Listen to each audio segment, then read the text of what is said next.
No.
Testing. But that worked before.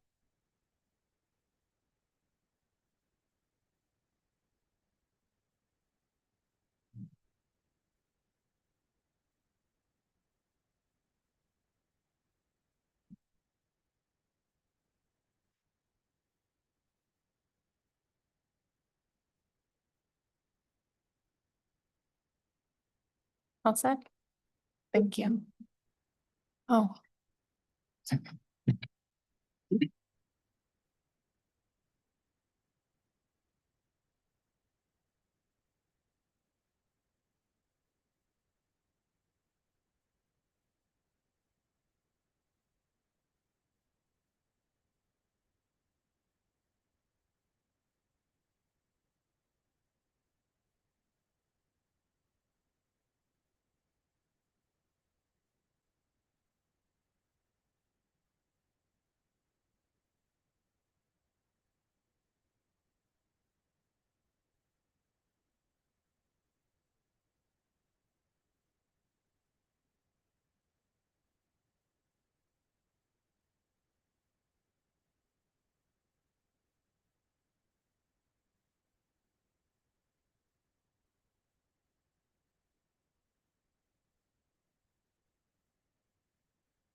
Hey, apologies for the little bit of technical difficulties this morning. It appears that the handheld mics are now working and the monitors are working for the live stream, but I think there's difficulties with sharing exhibits on them. So I'll just ask the parties to bear with us. Also, it appears that we have a little miscommunication with the court reporter. So ask the parties and interveners if the court reporter cannot be here until 10, I believe we have two options. We can continue until 10 a.m. Or we can have a transcript prepared for the first hour from the live stream on YouTube. So I'll poll the parties and see what the preference or objections are. I should say Robin is working to see if the court reporter can be here before 10.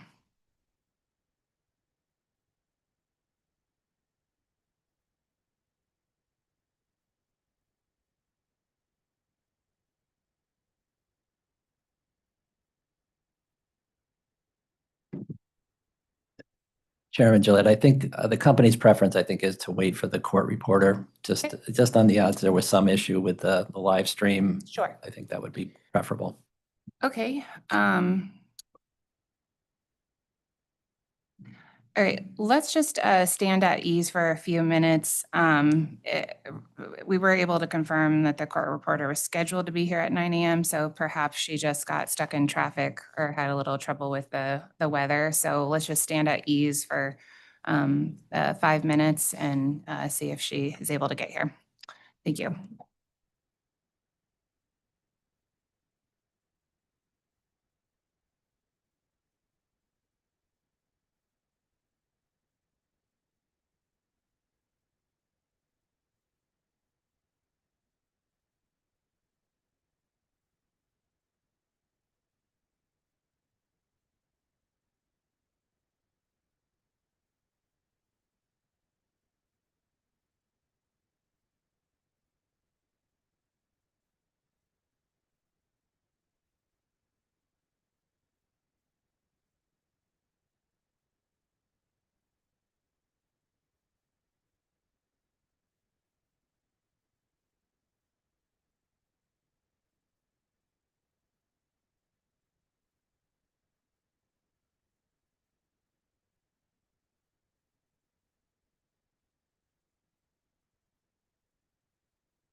Okay.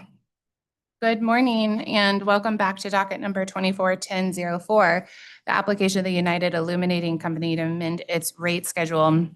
We're here for evidentiary and late filed exhibit hearings. And we have an agenda in front of us today. So first we'll take up administrative matters. I saw a number of motions come through this morning. So I think that would be a good place to start. Start with the company and then any parties and interveners with administrative matters, I'll ask to approach the mic and make sure that it is on. So administrative matters, please. Attorney Venora. Yeah, thank you, Chairman Gillette. So the company filed a motion yesterday after canvassing the parties and conferring with the case coordinator regarding the cost of capital panel for UI and also the environmental remediation panel. So our request was to have those in the light of the fact that no parties or staff had cross-examination for those panels, to excuse them from appearing and to adopt their materials by affidavit. The one twist on that is the environmental remediation panel filed one late filed exhibit. The cost of capital witness Ann Bulkley has two discovery responses that requested information updated as of May 23rd. We've gotten direction from staff this morning that we should file that information by close of business tomorrow, which we will do, and then we'll supplement the filing with an affidavit from Ms. Bulkley. We couldn't file the affidavit before the material was filed, so that's the company's request. Understood. Thank you. And so to clarify, just for my record keeping, we're referring to the panel on page 3 of the agenda, the cost of capital panel. Correct. And then let's. Page 11. Thank you. All right. And I think you said you canvassed the parties, so unless there's any other objection or comment. All right, very good. I believe we can accommodate that and we'll issue a written ruling after the supplement is filed by Ms. Bulkley. Thank you. Thank you.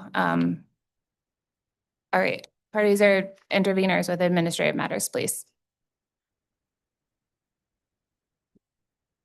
Morning, Chair Gillette. EOE has a similar administrative matter. We filed motion number 110 yesterday.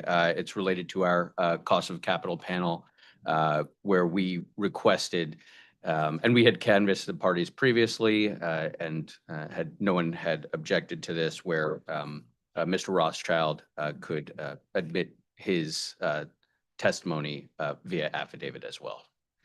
Thank you. That's page 4. Yes. Okay.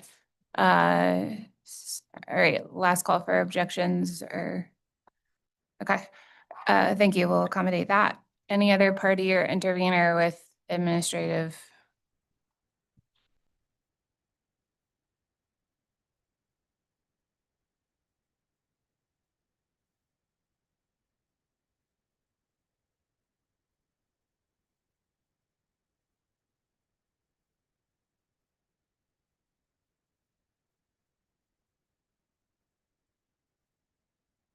I'm sorry, I said page 4, right? That was cost of capital EOE.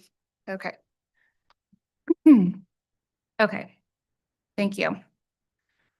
Public comment.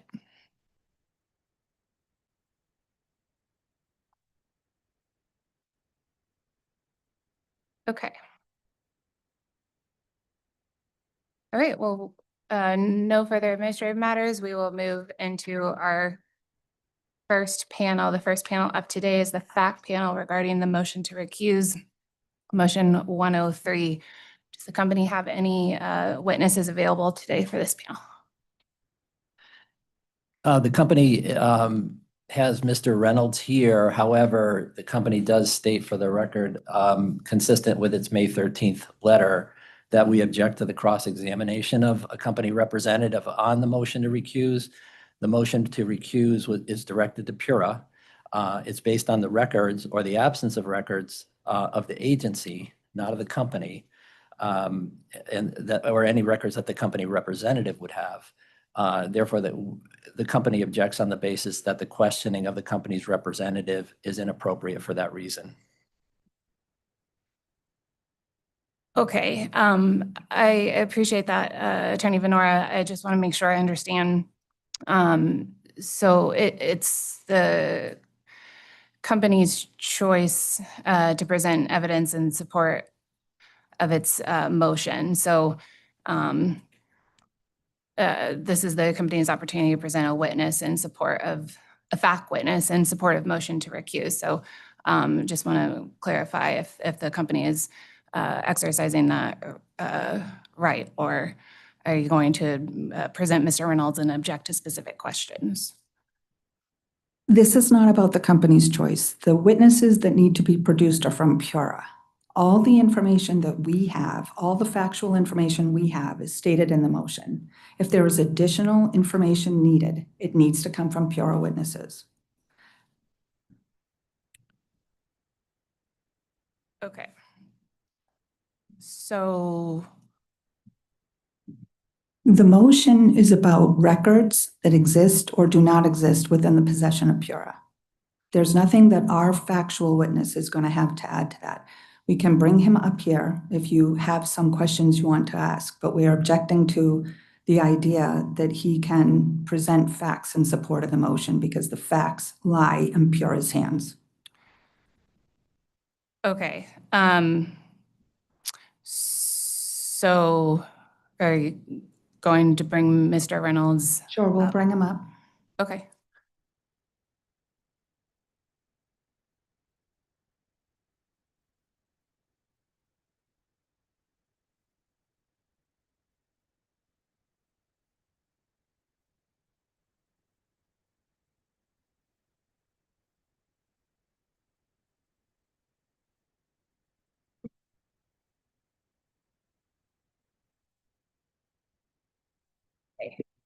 If the company wants to introduce its witness for the record, and then I will administer the oath. Mr. Reynolds, would you state your full name, please, and your position with the company? Franklin Reynolds, President and CEO of UIL Holdings. Thank you, Mr. Reynolds. If you could please raise your right hand, I'll administer the oath. Swear to tell the truth, the whole truth, and nothing but the truth under pains and penalties of perjury. I do. Thank you. Okay, well, we do have a cross-examination by the authority this morning. So we will turn to Attorney Muska to present or to begin the cross-examination, please. Good morning, Mr. Reynolds. Morning. Scott Muska for the authority. You had indicated previously that you're the president and CEO of United Illuminated. Yes, that's Great. correct. And in that role, did you oversee the team working on this rate application? The rate application, correct. And to your knowledge, has UI ever previously filed a motion to recuse a commissioner in Connecticut? I don't have any information on that. So on page 2 of the amended motion, it states that it was unfortunately necessitated. And this would imply this is a kind of a serious matter then, or something that the company did not want to do. So the motion was filed and developed by our legal advisors. I think all the information that's contained in the motion was information that was available in the public domain, and our legal advisors filed a motion. I believe the motion is making its way through the courts. So I'm referring to the motion 103, which is pending before the authority, just to clarify. And did you review this motion before it was filed? I was involved in the review, correct? And as part of that review, would you have made yourself familiar with the motion and approved its filing? I'm going to object here. This is a legal motion. We've said that several times. This was developed by the legal team. It argues legal matters. It's not a matter of fact for this witness. I'm asking the question to establish the extent to which Mr. Reynolds is familiar with the motion and the contents of the motion ruling. And you may be getting into attorney-client privilege area. So I'm going to object for any comments from him on how the motion was developed. Yeah. Is it safe to say that you are familiar with the contents of the motion ruling? Correct.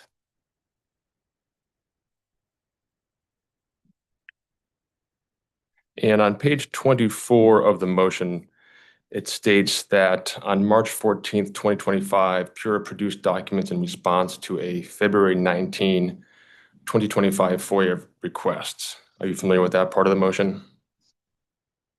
I'm going to object to the question. He did not prepare the motion. It's a legal motion. There's no such thing as a fact witness on a legal motion.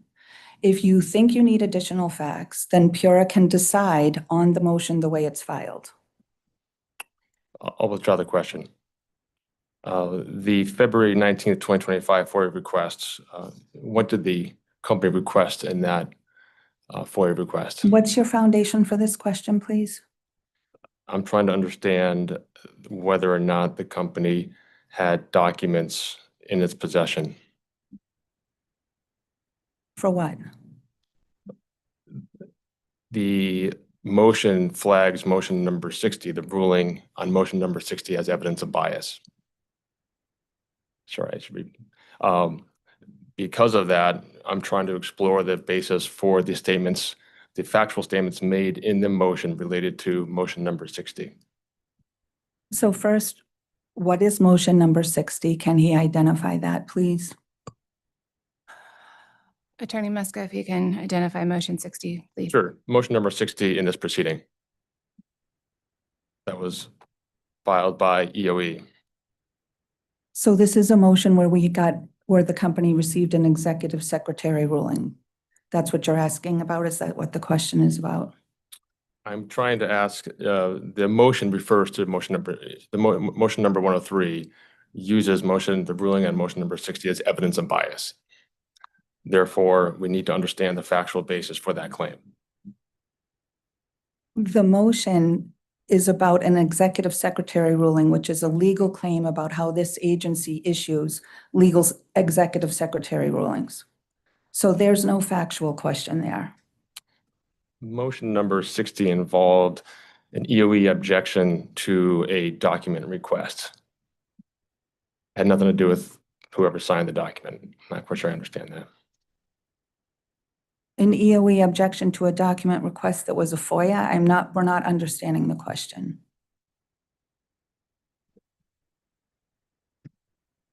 So, I guess let me rephrase the question then. That makes it easier.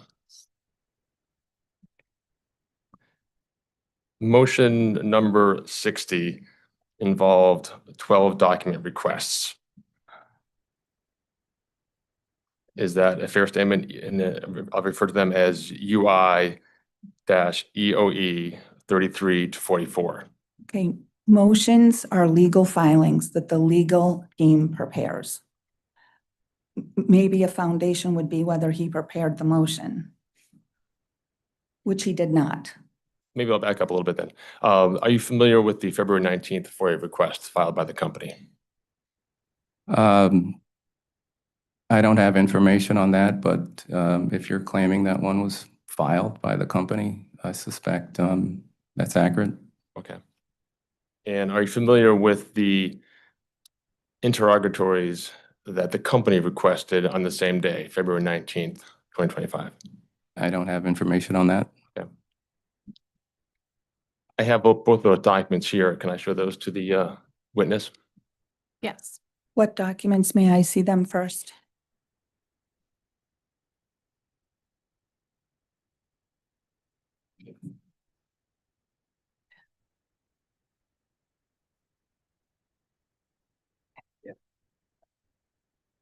I am going to object to asking the question about the FOIA request. Pura, we asked discovery. Pura denied us discovery and said the only way we could get documents is through FOIA. So the legal team issued FOIAs for the documents that Pura denied us through discovery. Mr. Reynolds is not involved in the legal steps that we take during the case. He's inappropriate to be asking him these questions. He's not a factual witness on these questions. Okay. Attorney Muska, would you like to withdraw or rephrase? Yeah, now that we have the two documents here, very simple questions there. If you can hear me. Are the requested documents from the February 19th FOIA request the same documents requested in UI-EOE 333 to 44? And you can look at both those documents and take a minute if you like.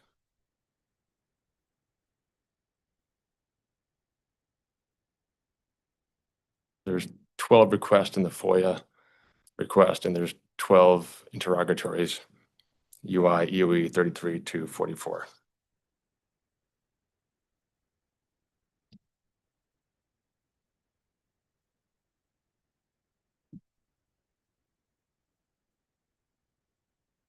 They appear to be identical. Okay. And the company, in fact, attached several of those documents to motion number 103. I'm going to object to that. Mr. Reynolds doesn't know the answer to that. He cannot validate that. He does not have facts to validate what you're talking about. I'm going to object to Ms. Tanaka's presence here since she was one of the signatories on the letter that we are also objecting to. And it's nothing against Ms. Tanaka, but these are serious issues that have to be sorted out and should not be participating in the hearing. So just want to confirm understanding. So you had stated that the requests were identical between the interrogatories and the I'm FOIA. going to object to the question. He just said you guys stated that. That is coming from the motion, I suppose. You haven't listed a page or anything that he's looking at, and it's not stated by a witness. It's stated by lawyers who wrote the motion. No, I was asking, Mr. Reynolds, did you just testify that the requests were identical between the FOIA request and the interrogatory Oh. responses? Mr. Muska, based on my cursory review, it appears that they're identical, but I haven't gone through in great detail here. And is it your understanding that Pura did respond to that FOIA request? I'm not aware if You're Pura not aware of that. responded.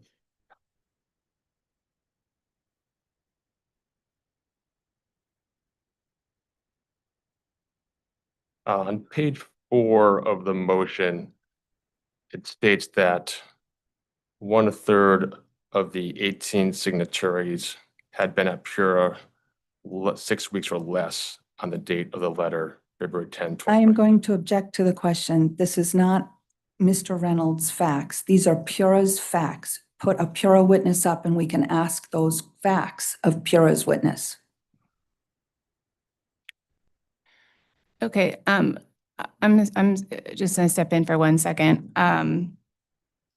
Robin, I think I'm getting a note about the live stream. I apologize, we're having so many technical difficulties this morning, but I just want to make sure that we are getting this live stream. So if we could stand in recess for 5 minutes. Robin, if you could come here for.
Please be seated. Okay, my apologies. I think we're all set, although I still don't think we're able to share the exhibits for later, but I think the live streaming is working. So We're being told that the live stream is fine and that there wasn't a problem. So is there some type of communication going on with either you or somebody else outside this room? excuse me, I'm speaking to my staff, yes. But I think we can go back on the record. The staff right now is acting as a party. He's acting as a party cross-examining the witness. So there shouldn't be communications. Okay, thank you. I'll note that for the record.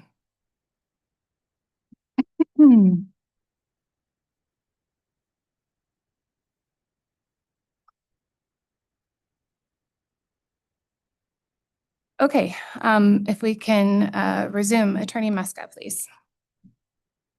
Sure, Your Honor. And actually, just a few additional questions to wrap things up here. Mr. Reynolds, the motion discusses the duration of employees at Bureau. Do you have any personal knowledge of the employment duration of those employees? I'm going to object to the question. Mr. Reynolds did not prepare the legal motion. He does not have factual information to add to anything that's in the motion. We have given you all the information we have. We told you where in the motion, where we got that information off of the state records. And so you have what you need to decide the motion. Is that his response? I'm sorry. I believe the Attorney Kimball, are you objecting to the question as to whether he has personal knowledge? Yes. Okay, I'm going to overrule. The question is whether the witness has personal knowledge. The witness is directed to answer, please. The motion, again, was filed. It was developed by our legal advisors. The information contained in the motion was publicly available information. And if there's information regarding length of employment, I believe that's information that our legal advisors obtained and included in the motion. So I just double check. So you don't have personal knowledge, though? Going to object. What does it matter? How is it relevant if he has personal information? How is that relevant? We stated the basis of the information that we received in the motion. It's not relevant whether he has any other information.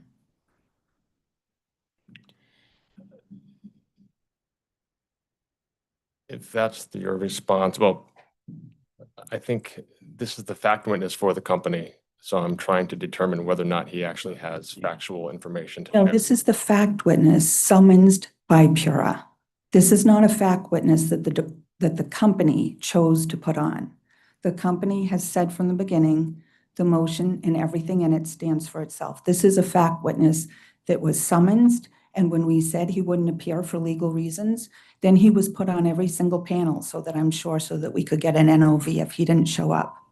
So this is not a fact witness that we have presented. He's here because you summoned him improperly. Okay. Uh, Attorney Kimball, in respect to that, are you objecting to any, so just to sum this up, I think I'm hearing objections to asking any questions about the evidence or the facts in the motion to recuse motion number 103, the factual basis for motion number 103. And Mr. Reynolds is here as the factual witness for the factual basis of motion number 103. Are you objecting to questions about the factual basis for that motion? I am objecting to the fact that Pura is seeking factual answers from the company's representatives when the facts that we have alleged are about records that are in the possession of or should be in the possession of Pura.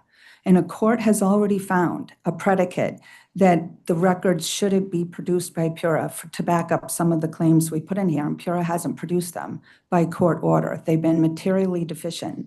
So the facts are in Pura can always come forward with the facts about the op-ed, the facts about the employee letter, or the facts about anything else that we alleged in there, how motions get ruled on. We don't have that information. It exists in Pura. So if you want to have a factual examination, then you can put some witnesses up from Pura so that we can cross-examine. Otherwise, everything that we know and that we can say is in our motion that the lawyers put together with everything that we can truthfully and reasonably say to support our motion. And you can make a ruling on that motion on whatever is stated in there, unless Pura wants to put forward some witnesses or production of information about the op-ed that we can then examine to see how that supports or argues against the claims. But until Pura does that, there's nothing more that we can do or say than what's in our motion.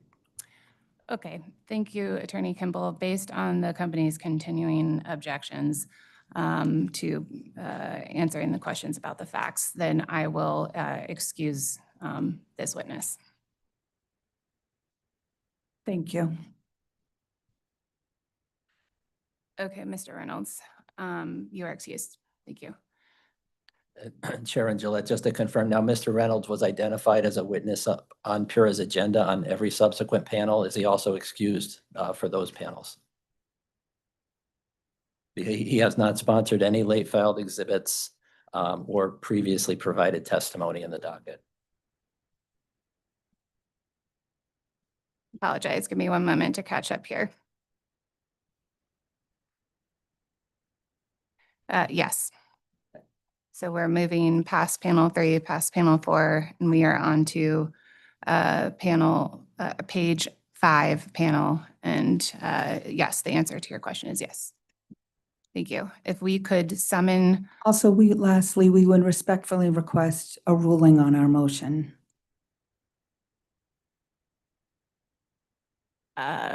Motion 103? Yes. Yes, it is under consideration. We will not be ruling from the bench today.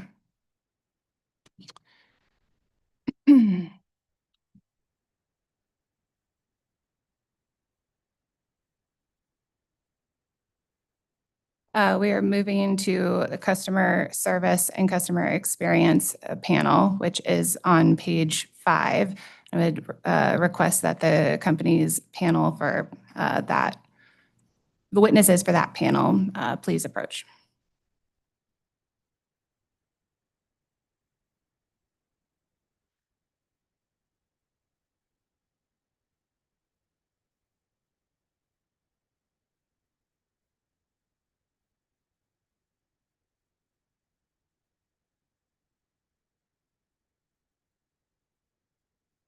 And I believe the Office of Consumer Counsel is scheduled to conduct cross-examination first. If you would like to approach, please.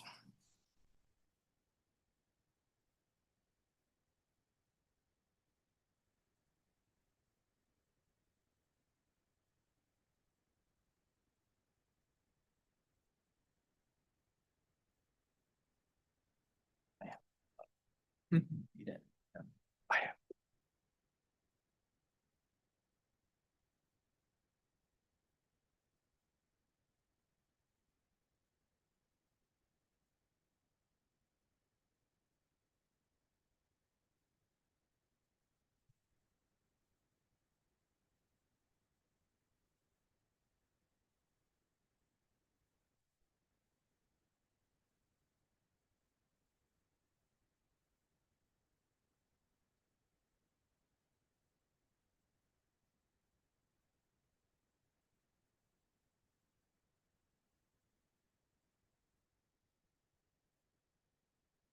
Morning, Chairman Gillette. I believe the panel is situated. The panel members have all previously been sworn in. Yes, thank you. If you could please have the panel adopt their late file exhibits. Thank you. Good morning to the panel. Would each of you please state your full names and positions for the record? Tracy Palella, Vice President of Customer Service. Nicholas Daniels, Director of Billing and Revenue Recovery. Craig Patterson, Senior Director of Customer Experience and Digital. Thank you. And we do also have Mr. Hurwitz here, who was previously sworn, but we'll bring him up as necessary. To the panel, as part of your preparation for this late filed exhibits hearing, did each of you sponsor or co-sponsor responses to late filed exhibit requests issued during the course of the evidentiary hearings in this case? I did. Yes. Yes. And for completeness to the panel, have you reviewed and do you adopt the responses to the following late filed exhibits sponsored in the area of customer service, which I have as late filed exhibit 3 through 18, late file exhibit 50, and late file exhibit 77? Yes. Yes.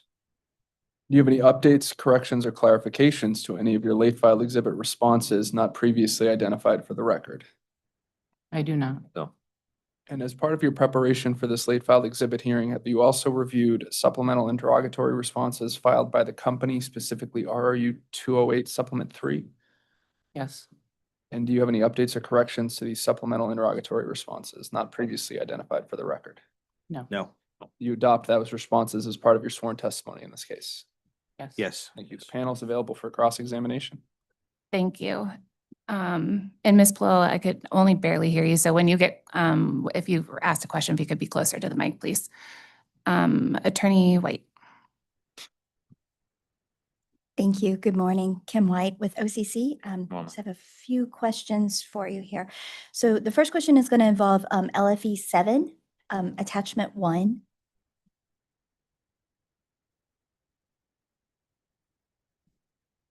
Just be a moment before I bring that up. Problem.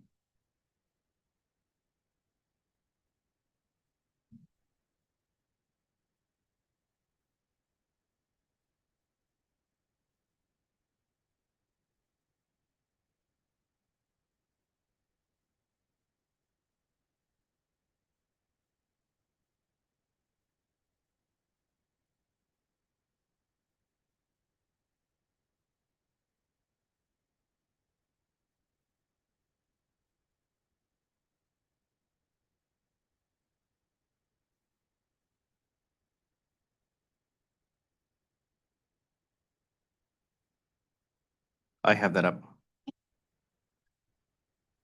So some of the customers, it says system coding prevented the account, I'm sorry, from being disconnected. And then they say this was corrected. And I can give you a few examples at customers 12, 20, 23. And like when I sorted by those, that was over $1.3 million. So I'm just curious, what was the system coding that was incorrect?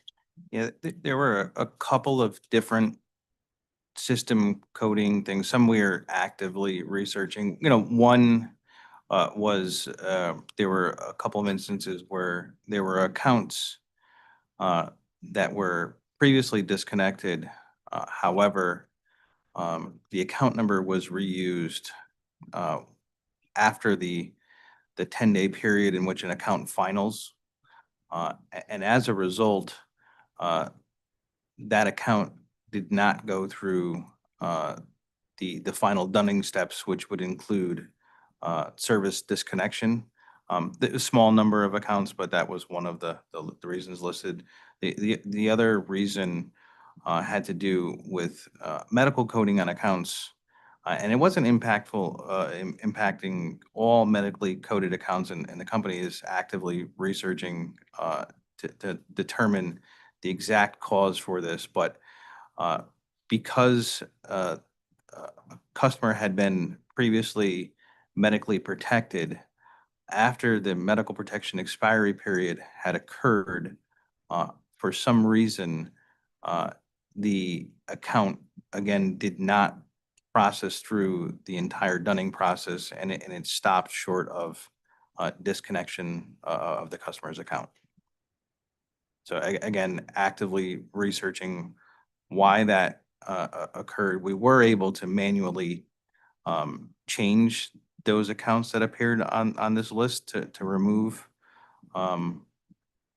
what was preventing the account from processing toward to disconnection. But again, trying to do a root cause analysis as to why that actually occurred.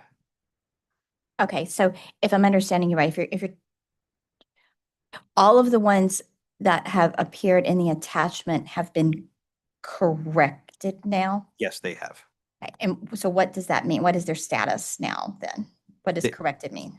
Corrected meaning they would be eligible for disconnection after going through the dunning process, provided that they didn't make a payment to satisfy the disconnection amount. Okay, and if I'm understanding you correctly and what you said, you kind of gave two different descriptions of, one of them was with the account number being reused and one was regarding the medical protection. It sounded like more fell into the latter category, the medical protection. That is correct. Category. But you said you're looking for a root cause analysis. Does that mean you don't know what's causing this right now? In other words? We don't know what caused these instances because, we have a large population of medically coded customers who their medical protection expires and they do process through the stages of dunning, including service disconnection. So we're trying to understand what was unique in these instances that prevented these particular accounts from being disconnected.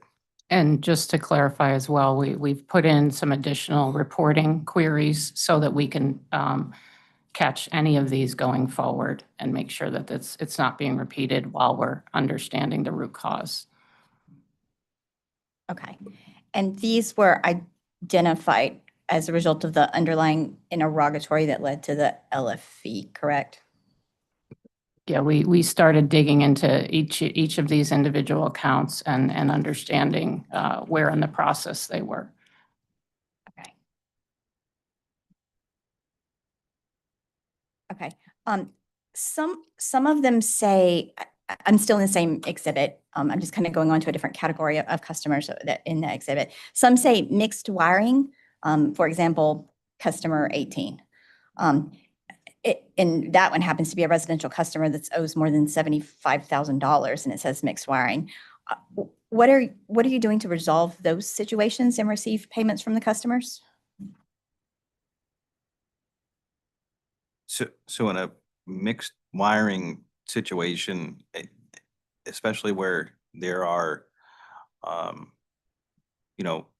multiple units that would be impacted by a disconnection because, the wiring is crossed, we're exploring options to take action on, accounts that have that in place. It's a very delicate situation, obviously, because you're potentially impacting customers who have been paying their bills. So that could result in service disconnection for, good paying customers. So we're looking at, potential avenues to take action where there are large balances associated with multiple, is it the similar situation with, housing complexes or apartment buildings where, there's a master meter and, so it's kind of falls into that similar category where we're exploring what we could possibly do to take action there. Okay. And did you begin exploring it as a result of this interrogatory in LFE? No, we've been exploring that option, and like I said, it's relative to, a master meter on an apartment complex where these sorts of situations, we're looking to find a solution. We've done things like explore receivership, and we've actually pursued receivership in other instances. So we're looking at other legal processes that can be underwent to take action for large balance accounts where there are unique circumstances that are occurring. Okay. I guess I'm just kind of curious how long you've been exploring this, because as I said, the customer that I happened to find, the first one I found on the list there, they owe $75,000. That takes a little while to accrue for a residential customer. Yeah, we can take a closer look at that. I think there was just about a handful or less of those mixed wiring examples, I believe.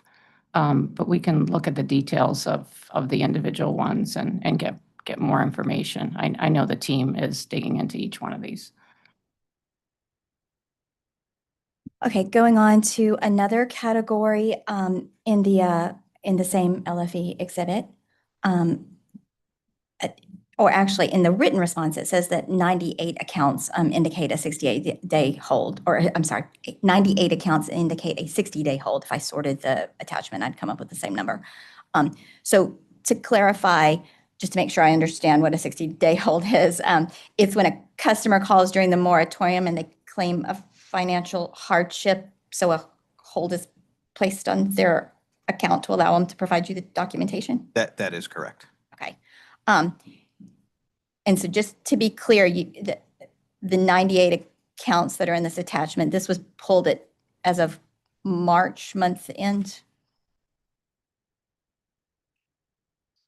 I'm subject to check. I believe it was the end of March, yes. Okay. What is the last date on which someone can put a 60-day hold on their account? Because it's only during the moratorium, so is the last date April? The last day would be May 1st. May 1st, yes. Okay. Okay. So I'm trying to make sure I understand the 60-day hold on these accounts. And as I'm looking at several of them here, line 10 or line 17, for example, the customer has $90,000 or $70,000 arrearages. And once again, going back to what I was saying before, that for a residential customer, a $90,000 arrearage takes a very long time to accrue, I presume, based on my own. I've been in my house 13 years and I would not have a $90,000 arrearage if I'd never paid my bill. So maybe I'm extrapolating from myself, but I suspect it takes a while for most folks. So I just want to make sure I understand.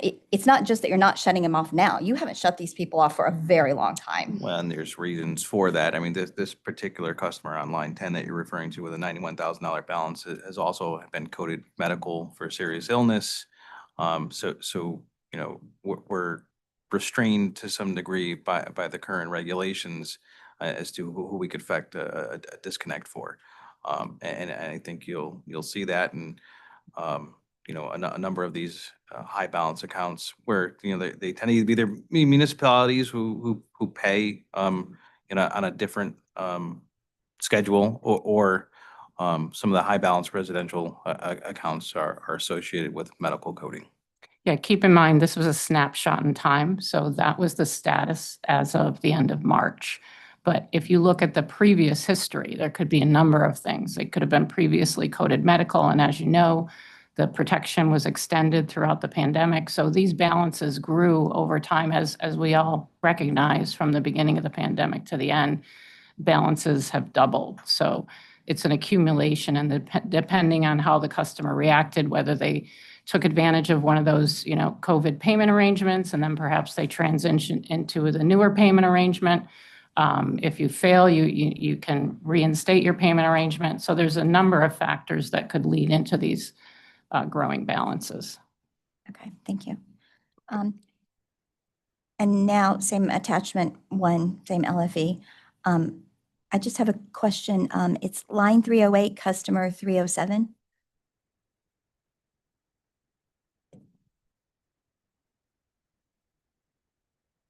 Bear with me while I scroll. Let's see if I can. Page 5 of 6 in mine. I don't know if that helps you any. I have it up in Microsoft Excel, actually. So the line number was, once again, The line number is 308, the customer number in column A is 307. I think there's one difference between all of them. 307, correct? It says it's a grocery store. You don't disconnect grocery stores. That's the reason given, grocery store. Yes.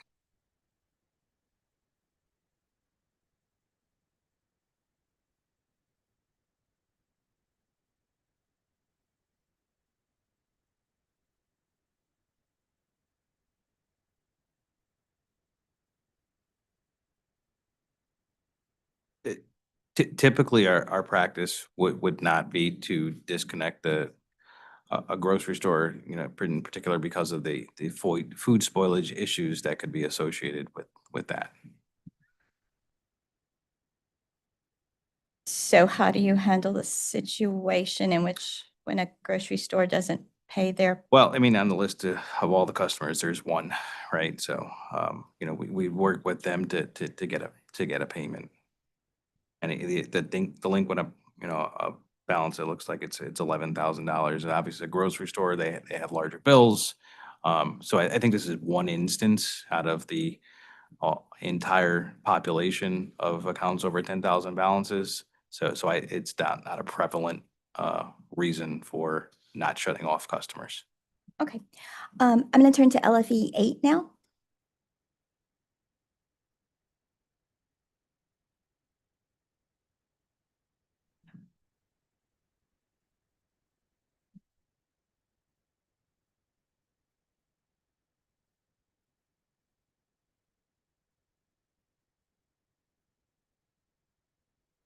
I have that up. Okay, so in the table in the middle of the exhibit, it shows a kind of third category down, MPP parentheses new. If you go over 4 columns over, did not have an arrearage, it shows 29 customers in new MPP that say did not have an arrearage. Why did you enroll customers in new MPP without an arrearage?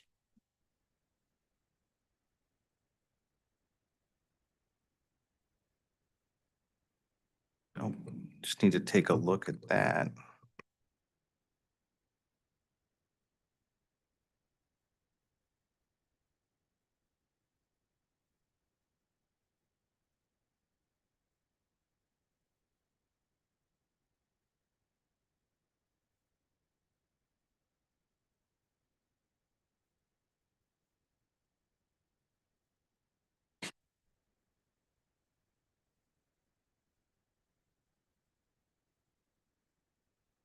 Yeah, and I think we'd likely have to research the reason for that number. And I know that the questions being asked in this interrogatory seem to go back and forth between historical and present, and this could have been a snapshot at a particular time of whether or not the customer had an arrearage, and maybe at the time they didn't, and since that snapshot, they have accumulated an arrearage and then were placed on NPP through auto enrollment, or it could be that they have paid down their balance and haven't been removed yet as we're processing through the NPP removals. So I'd have to dig into that number a little bit more. But the intent of, and the programming for MPP would not be to enroll a customer on MPP, the new MPP, without an arrearage. That could have happened on old MPP, of course, but it wouldn't be expected to happen on the new MPP. Wouldn't be expected or didn't? Well, from from the accounts that I've personally reviewed, that number 29 appears to be incorrect. Many more than 29 accounts that are enrolled in MPP. I mean, many less than, but they did not have an arrearage. Yeah, so again, I don't know, again, when that snapshot was taken, so we'd have to research those accounts individually to see if at the time that they were auto-enrolled, did they not have an arrearage, or perhaps it was a balance transferred, or where it was showing up in a different bucket, or something like that. We'd have to research those 29 individually. And I'm gonna put And again, the number 29 out of 11,256, we're talking about, less than 1% there. Oh, I understand, but it should be Yeah. zero, correct? It should be zero, but there may be unique circumstances where that showed up as having an arrearage, but wasn't necessarily the case. So we would have to individually research those. Okay. And I'm going to take an educated guess. You probably can't do that before the record closes tomorrow, right? We're reaching out to see if we can, if we can, we will. Okay, then if you could update the exhibit if it needs to be updated accordingly. Can do, or we can have a read-in done, or what have you. Thank you. Okay, now I'm gonna go to LFE 13 attachment 2, and I'm going to the redacted version. It was filed. There was a redacted version filed, and that's the version I'm using. It was 13? Yes. Okay. 13 attachment 2.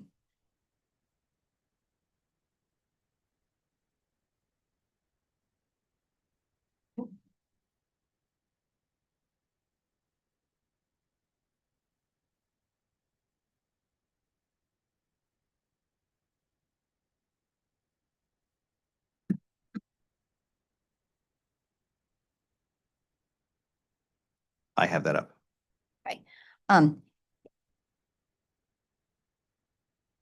For ease of my discussion here, there are several names, but it seems to me the name of the company that's appearing throughout here is CX360. So that's what I'm going to refer to it as. It looks like they provide a list of services, and they gave examples of like high volume call services and professional services like engineering and alert services. So I'm just trying to understand exactly what do they do for your company? Do they do all of these services listed in this attachment, or are they do specific things?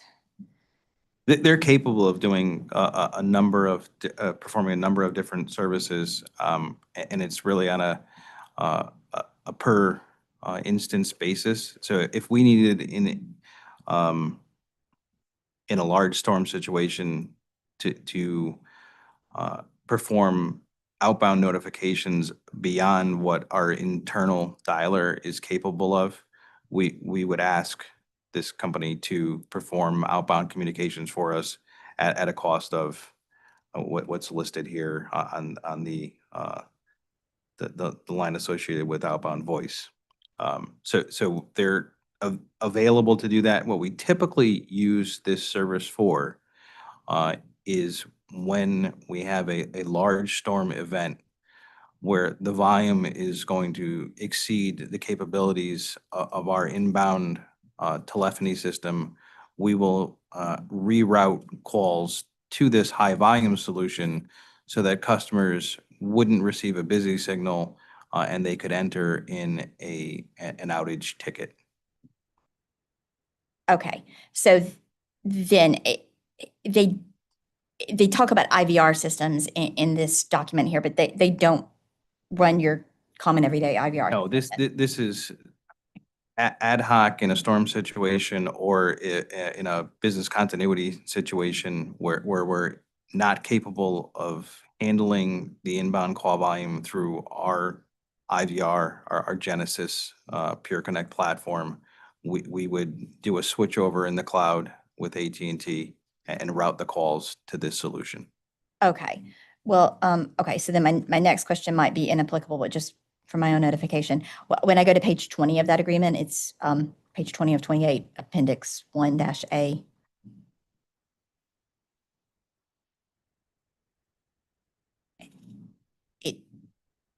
It looks like it's saying that if they don't meet a certain percentage of functionality, then they issue you a credit.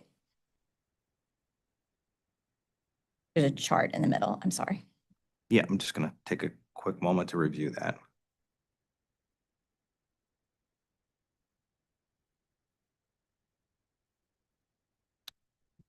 That appears to be associated with like an SLA, so downtime.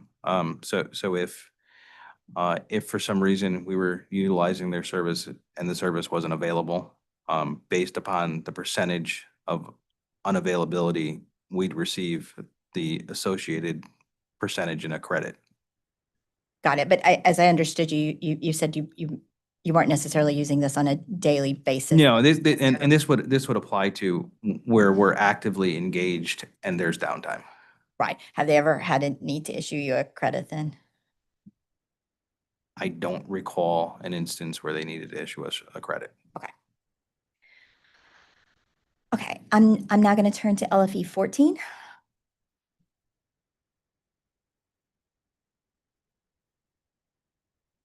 I have that up. Okay.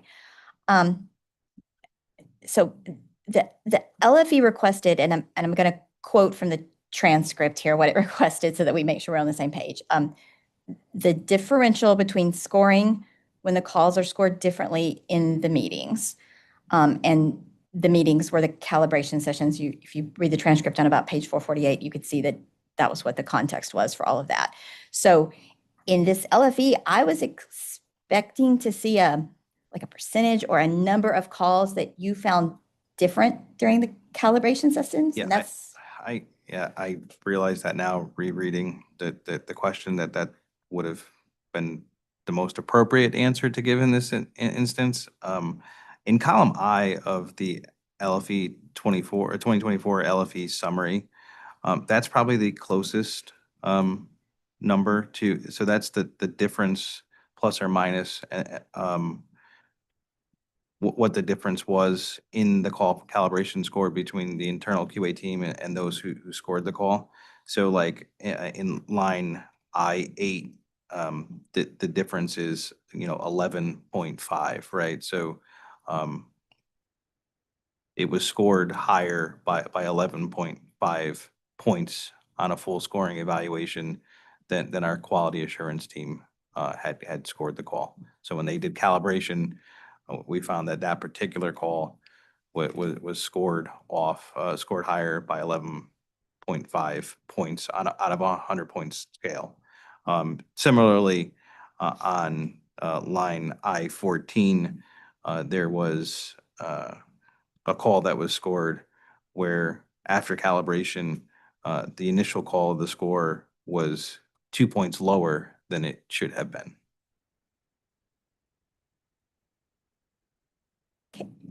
I'm sorry, can you go back? When you're talking about column I, are you in a LFE 14 attachment 1? The version that I'm looking at, yes. There should be a tab that says 2024 LFE summary. Is that on your version? I'm trying to figure out, no, the answer has been, I guess I'm trying to figure out if the problem is me or what's in the system. So.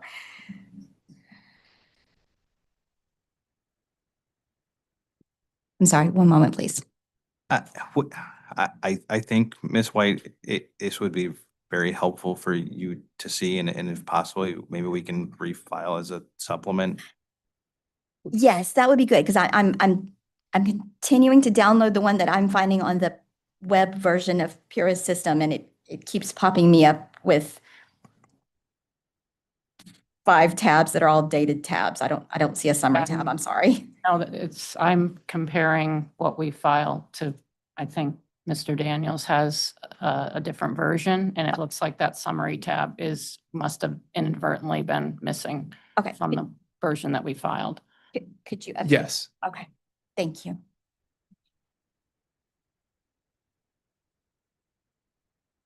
Because I see all the rest of the tabs there. And then when I leaned over, I don't see the summary tab. And I guess, since I'm asking you to update the LFE, I'll ask this too. We began our conversation with saying that we probably the LFE generally didn't necessarily provide what the thought process of when it was requested is. Are you able to provide more than just the tab that you have there, or as you and I were talking, we expected it to see a percentage of the number for all the calls. And I don't have the benefit of seeing what you're seeing right now, so I guess it sounds like it maybe doesn't have exactly that. We can take a look, since we're gonna update the version to see if there's anything, understanding the time constraints, if there's anything else we could have in addition, but I am able to get an average scoring difference just by looking at that particular column. And what I'm seeing here is an average scoring difference of about 5.5 points on calibration for the calibrations that were done in 2024. Okay. And we have someone looking at it in the background, and we think that we can get the detail that you're looking for. Thank you. Now I'm going to turn to LFE 16.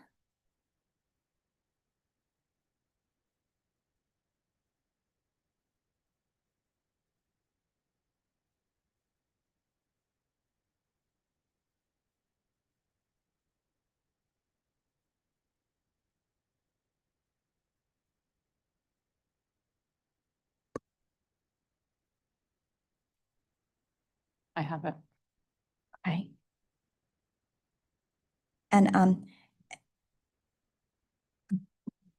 LFE 16, it shows a, if I understand it correctly, it's a breakdown of the lighter implementation costs that you're requesting to recover, but I see two different numbers in here. There's the number that it says in CAE 50, which is 1.1 million, and then there's another number in the written response that's 1.3 million. So just to be clear, how much of the lighter implementation cost are you asking to recover here?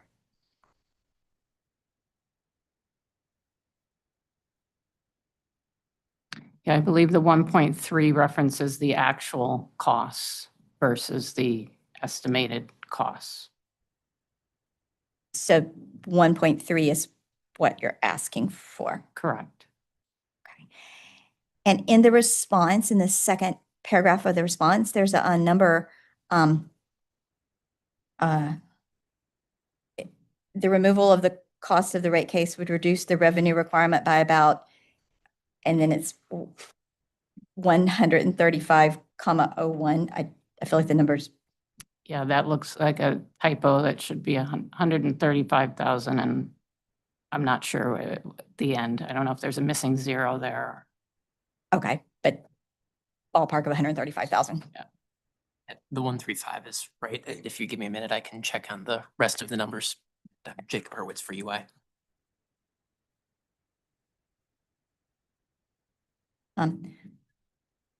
Is it, while he's checking on the numbers, is it okay if I continue in this exhibit? Okay. Okay. Can you explain what tasks the internal salary costs are associated with? It's basically all of the internal employees that worked on the project. So the project team, the employees who tested, UAT testing, regression testing, all of the internal employees that worked on the implementation of the project. Okay, I just want to make sure I understand what that means when you say worked on the implementation. Is it just testing? Are there other tasks that they perform? Any other tasks associated with the implementation of the project. So we have a project management team that reviews with the vendors that we work with and reviews the business requirements, makes sure the business requirements are accurate, everything that is involved with implementing the program, including the testing. Okay. I'm leaning into your speed. No, I'm sure. The missing number is a 6. There should be a 6 at the end. 135,016. Okay.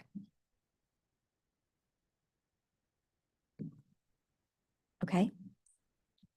And continuing on, I'm looking at some of the tasks. Can you explain what the system integrator does or did? Yeah, the system integrator is, provides the technical programming services to modify our billing system so that it properly calculates the program and the discount.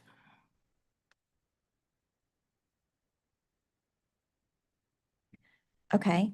And can you explain the task associated with the creation of the rate design? That's a vendor who makes sure that the rate structure is proper for the low-income discount rate. So just understanding the calculations and making sure the rates are calculating properly.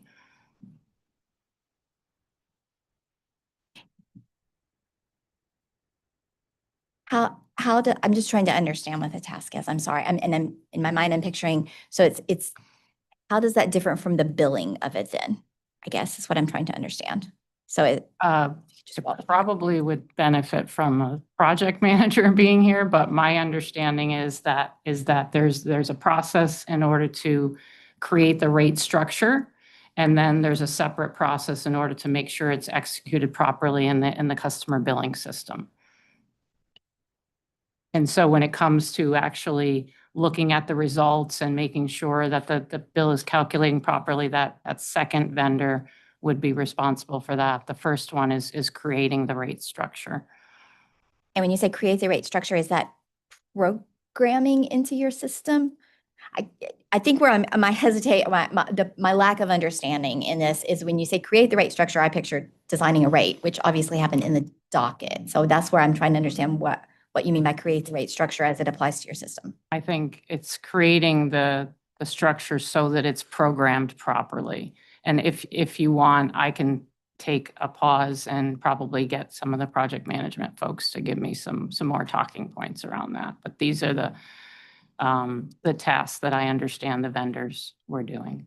Okay, that's okay for the moment. That's why we do also have the capital panel coming up, and we may have some of the capital folks who might be able to provide additional insight. Okay, thank you. So maybe some of the rest of my questions as I'm going down through this might be better for them too, but I'll continue on and you can tell me if that's true. Can you please explain the software that's being licensed that's included in the charges here? My understanding is that was more of an access to our system. There was some costs associated with programming so that the vendors have access to the system. But again, I probably would, if there's follow-up questions, I would probably need to get further clarification from the project team, which I believe there might be somebody from that rate panel and the capital rate panel. Okay, so the questions about this would be better. I just have to double check and make sure that the IT representation is planning on being there. Okay.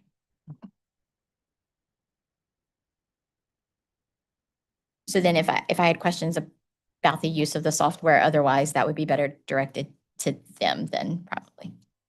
Assuming we have IT representation there, I just need to double check that was related to this project. Yeah, Okay. we'll confer with our panel and make sure we have the right people Okay, to answer the questions. thank you. Okay. And then there's an acronym AFUDC. Can you explain it doesn't appear it was in the CAE 50 filing, but it's now in there. Can you explain why now and not in CAE 50? We'll just bring up Ms. Van Luling, potentially Mr. Hurwitz, who were both previously sworn in. Ms. Van Luling, could you just introduce yourself? Hi, Andrea Van Luling. I'm the networks controller here on behalf of UI.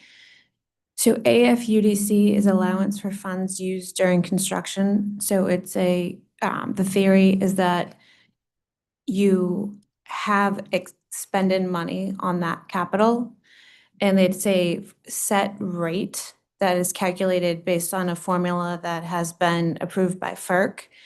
And it is essentially a means to recover the cost of expending money on that capital. So you apply that rate, and let's say the rate formula is about 10%. You apply that against the amounts of CWIP, the construction work in progress, and it adds to that capital balance. And it is essentially the return to investors for the debt and the equity component of having to spend money on a project before you begin recovering it. And so usually you'll hear us talk about carrying charges. It's similar to a carrying charge concept, but for construction projects. So you either earn the AFUDC, which is a GAAP income during that period, and then essentially it goes into rates once the asset's placed into service. Or there's another type of way that you can earn, which is called construction work in progress and rate base. And so that's what AFUDC is. Okay. I genuinely do appreciate the explanation for myself, but my question was way simpler than that. It was, well, why was it not in CIE 50 and it's in there, and it's in LFE 16?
It was the interpretation of CAO 50. So CAO 50 asked for the customer service project costs. And so that is what was provided.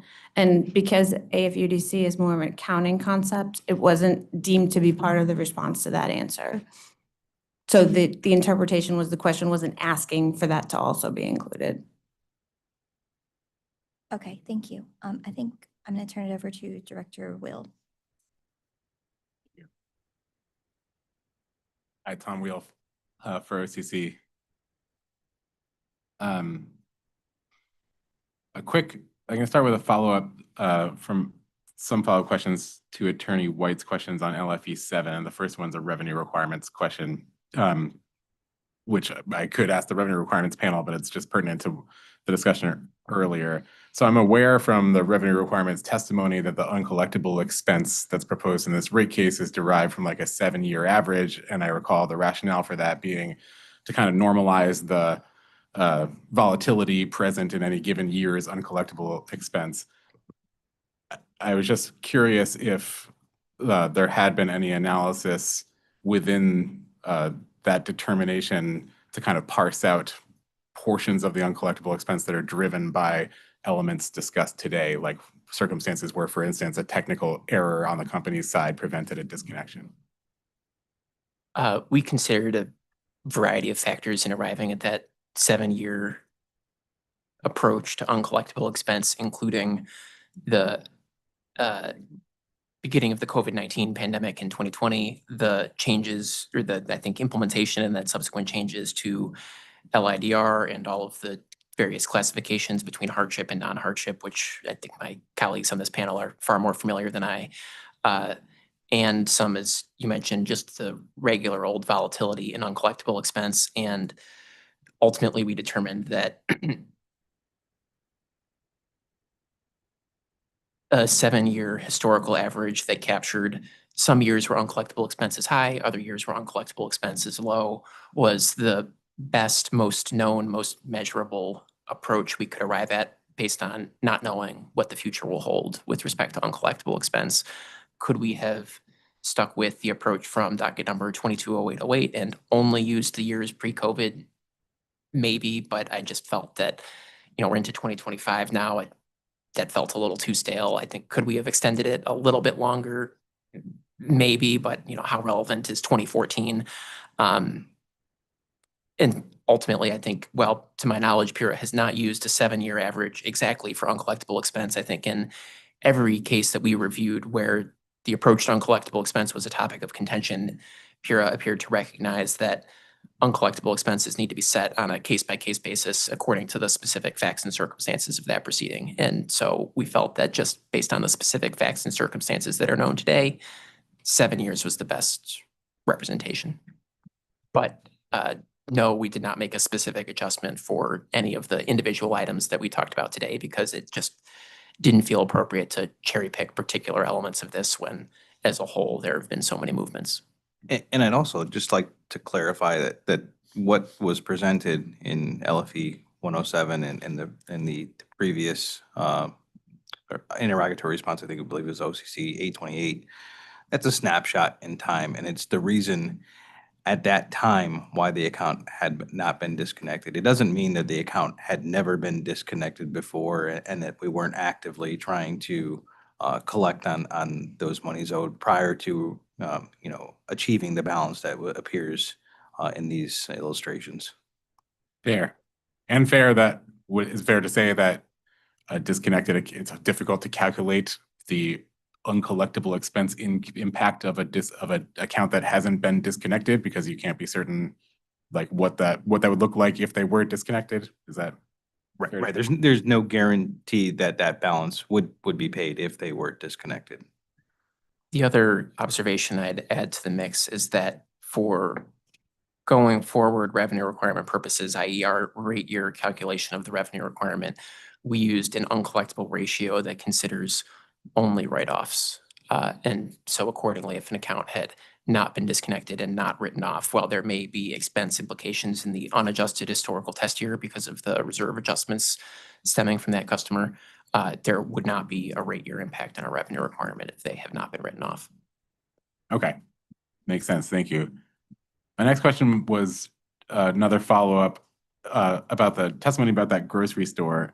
Is that like a company policy applicable to any grocery store, that grocery stores just don't get shut off because of the spoilage concern? It's not a company policy. I think that, when we look at the individual accounts, there's a lot of the individual circumstances. I would need to consult with the team to see, what the individual circumstance for this one was. As we indicated, it was one account. And we surmised that was the decision made at the time, but we are definitely looking at each individual circumstance and understanding, but also understanding as we move through the pandemic, outside the pandemic, of the sensitivity of caring for customers and making sure that we don't negatively impact. So I don't know where this grocery store is. Perhaps that played into it as well. So I think there's just a number of circumstances when we're considering disconnecting customers.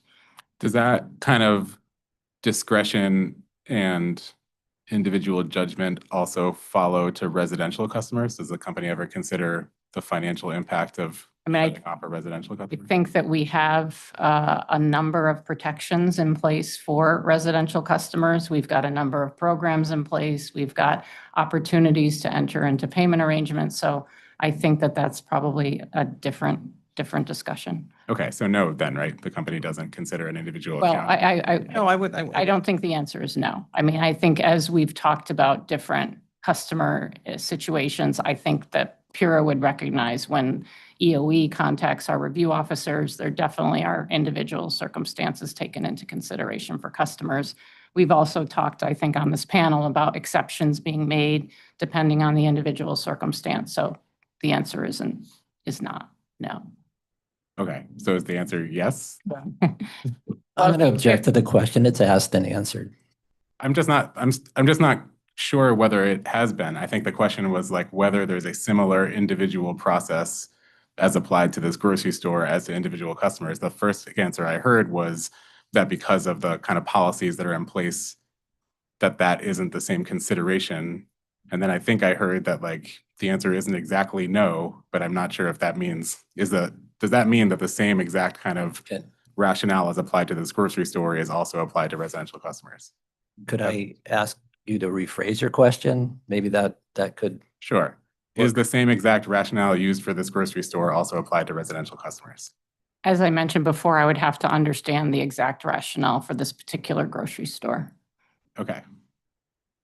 The rest of my questions are about LFE 16, and I have questions about like SIP 5, which I'm guessing I'm just going to pass on to the capital panel, but I had I had just one question that might be appropriate for this panel, only because it's a follow-up to some of Ms. White's Attorney White's questions.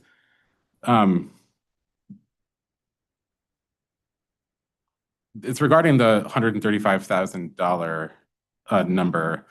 The response here also says that that would result in a rate impact of 3 cents per kilowatt hour. And my rough math suggests that that would be like $140 million revenue adjustment to result in a 3 cent per kilowatt hour impact for our average customer. So is it possible that that's 0.03 cents rather than $0.03 in that response? I see what you're saying. Well, just give me a moment to check. This may take me a couple minutes, so please don't wait while I look into this, but I don't know if we can take a read in. That was my last question. I can ask the same question in the capital panel because I have questions about the same LFE there. So I hope to have learned the answer to this question by that time. okay. And I think that's OCC's last questions for this panel. Thank you. Thank you. I believe the remaining parties have reserved the right, so I'll just check to authority staff, EOE, Attorney General. Thank you. Deep. Thank you. Commissioner. No, thank you. I also do not have any questions. Does the company need a moment to consider redirect? Yes, please, if we could have 5 minutes. Sure.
Yes, Attorney Venora. Yeah, the company has no redirect for this panel.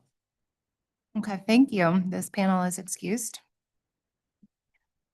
We will summon the company's panel listed on page 6 regarding compensation and benefits, please.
I think we're all settled, Chair Gillette. The panel was all previously sworn in, but I'll ask, beginning with Mr. Hurwitz, to just have the panel state their names and positions for the record, please. Senior Director of Revenue Requirements. Laney Brown, Vice President of Sustainability. Catherine Fournier, Director Compensation. Andrea Van Lilling, Networks Controller here on behalf of UI. Jacqueline Lozado, Senior Director, HR Business Partner. Brian Williamson, Director of Benefits and Retirement. Elvis Conti, Vice President of Total Rewards and People and Organization Operations. Thank you. To the panel, as part of your preparation for this late file exhibits hearing, did each of you sponsor or co-sponsor responses to late file exhibit requests issued during the course of the evidentiary hearing in this case? Yes. Yes. And for completeness to the panel, have you reviewed and do you adopt the responses to the following late filed exhibits sponsored in the area of compensation and benefits? That would be late file exhibits 19 through 32 and late file exhibit 47. Yes. Yeah. Do you have any updates, corrections, or clarifications to any of your late filed exhibit responses not previously identified for the record? No. No. And as part of your preparation for this late filed exhibits hearing, have you reviewed supplemental interrogatory responses filed recently by the company, specifically OCC 50 Supplemental 4? Yes. Do you have any updates or corrections to these supplemental interrogatory responses not previously identified for the record? No. Do you adopt your supplemental interrogatory responses as part of your sworn testimony in this proceeding? Yes. Thank you. The panel is available for a cross-examination. Thank you. We'll begin cross-examination with authority staff, please.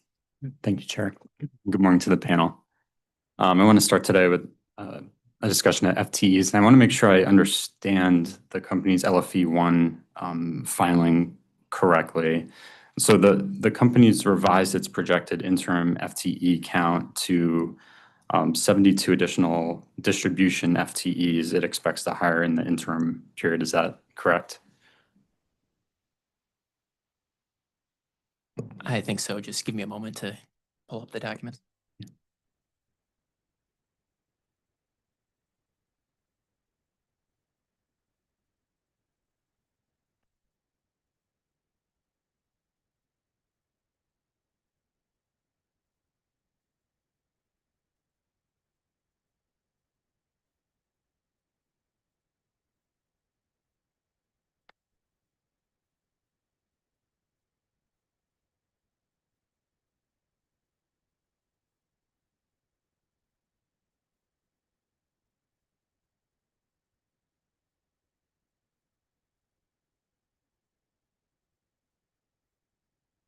My apologies, Attorney Radley. What number did you say?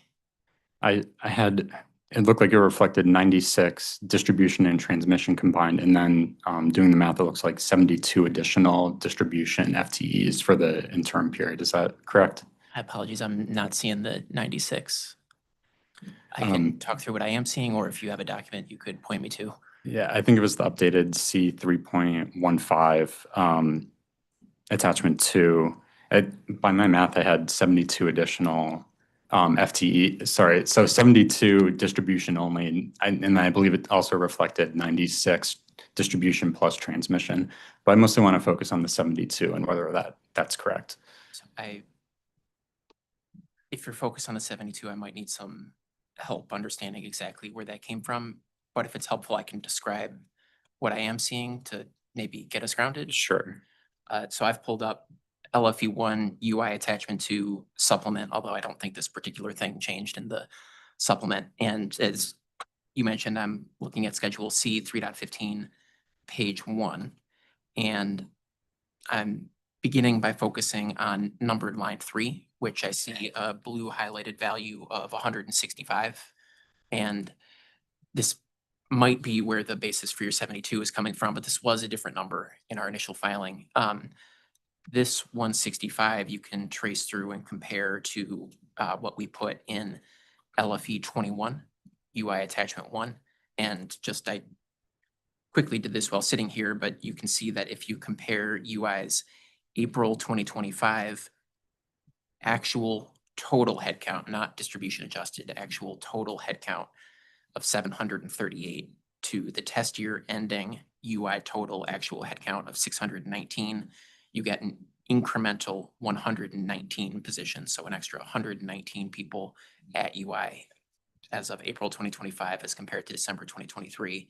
And then the difference between that 119 and the 165 on Schedule C 3.15 is the 46 open positions in active recruitment denoted right next to that. I'm speculating that maybe the 72 is derived by comparing this number to what was there. If you walk me through that, I'm happy to go down that exercise with you. Precisely. I believe in the company's application in C 315. I actually also don't have that in front of me at the moment, but I think subject to check if you were to compare the 165 on line 3 with what was reflected in the original C 315. I believe that's where you would derive those numbers. And then perhaps we might need to just take out the transmission from that line item as well. Because I was recalling, and I'm pulling it up to check, that number being 69. And I was trying in my, okay, I see, that must be the 96, 165 minus 69 is 96. And then you distribution adjusting 96 to get to 72. That's correct. I think that's too much. 1 second.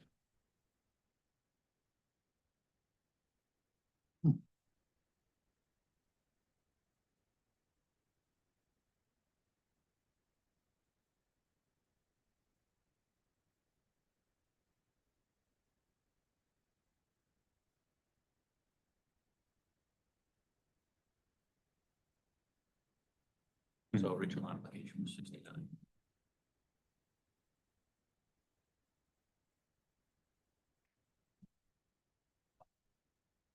Okay. I see a 76 now. So I'm speculating what you've done. We talked about how we got to the 96. We compared the 165 in LFE1 to the 69 in our initial filing. If you just distribution adjust that figure, i.e. if you just take 96 and multiply it by 85.48%, you get 82 FTEs. But then if you further adjust that for vacancies, we've proposed a 7.03% vacancy rate. That then takes you to 76.29 FTEs. Yes. Sorry, Buckling, authority staff, just to be clear. Where we get the 96 was the original filing. And then compare that to the late file exhibit 1 of 784. The difference between those two is the 96. And the 141 that you show compared to 69 is the 72. You lost me with the 141. 141 on C 3.15, page 2. That's the Oh, okay. Okay, I'm with you. One second.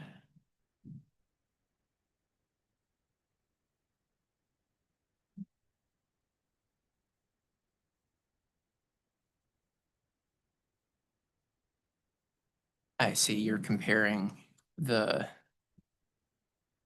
value of values. I'm not sure if you're using the 69 or 74, but one of those values from the originally filed. 69. Think, Get to the 141. So we arrived at the 72 additional. so the math that I walked through to get to the 72 would be, and my apologies, my computer is about to die. The math that I walked through to get to the 72 would be the correct math. You could compare the 165 in our updated filing to the 69 of this new filing. Those are both UI total company figures. So you could then distribution adjust them and vacancy adjust them to get to the 72. I think your comparison, well, I understand why you would do that. That makes a lot of sense. I think what you might be missing is there is a subsequent data request response we submitted where, thanks to a good question from OCC, we identified that the 69 and the 74 on the initially filed Schedule C 3.15 page 2 were inadvertently not distribution adjusted. So I think the fact that they both get you to 72 is a little bit of a coincidence. I think the math that I walked you through would be how you identify the difference in headcount. Whether you want to do it at a total level, you could compare the 69 to the 165. If you want to do it on a distribution only basis, you could just apply the 85.48% allocator to those figures. And if you want to do it on a distribution and vacancy adjusted basis, it would be what I described.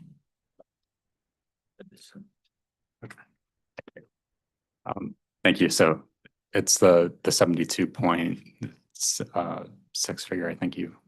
I found 70. I 6.29. Okay, thank you. And this update in LFE 1, that was the first time that the company had provided that update on additional interim period FTEs identified, correct? That is not correct. We've been submitting monthly updates in response to OCC 50 with respect to our headcount by month. Okay, thank you. But it wasn't additional incremental FTEs that were identified? These are not incremental FTEs.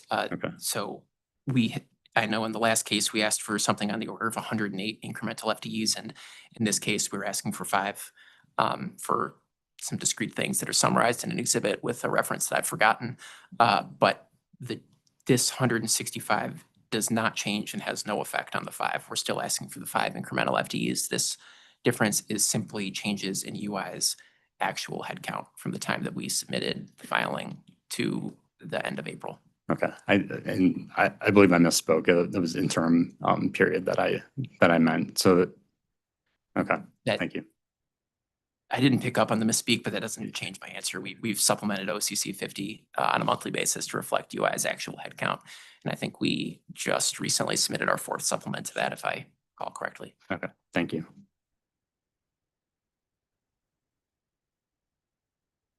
So on LFE 20 attachments 1 and 2, and I'll provide a moment to get there.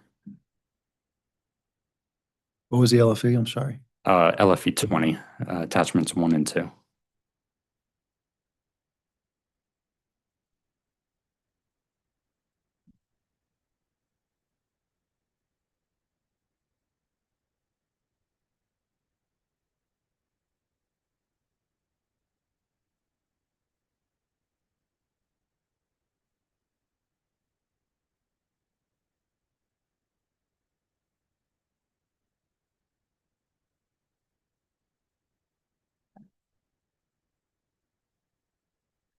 Thank you.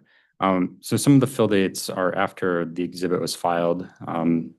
There's May 18, 2025 and June 9, 2025. Does that signify the start date of those employees? Yes, that's correct. Okay, thank you. And what is the closed fill date on LFE 20 attachment 2 signify? When the requisition was closed. Okay, so just walk me through that. So you have the open requisition, you're seeking candidates to apply. Does that mean that an offer has been extended for those positions, or you've decided to forego that? It could be a variety of reasons. It could be that an offer was extended. It could be that we repurposed the role. It could be that we closed the role. So there could be different reasons for a requisition to be closed. Okay, so If there was changes made to an open role, we would close the requisition and reopen another one. okay, so it doesn't necessarily mean that the position's been filled. No, not necessarily. Okay, thank you. I'm going to next move on to a discussion of the union contract that was alluded to in our discussions at the evidentiary hearing about 2 weeks ago. And my understanding is that there was going to be a supplement to RU 128. Could the company just provide me with a status update on the union contract, whether it's been signed, and then if so, when it might be submitted?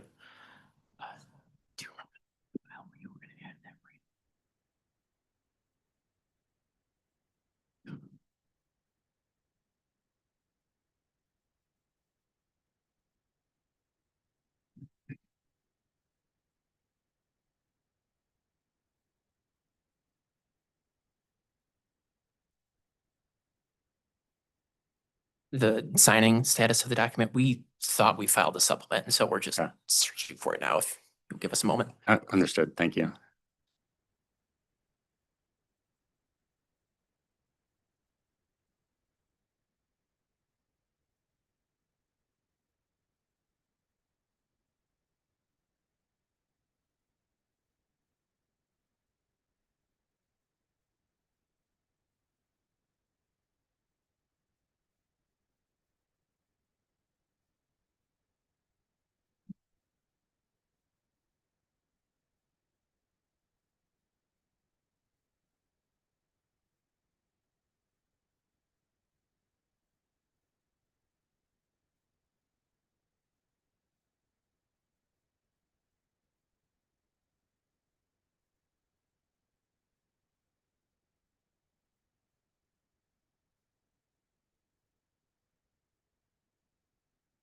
The agreement was signed.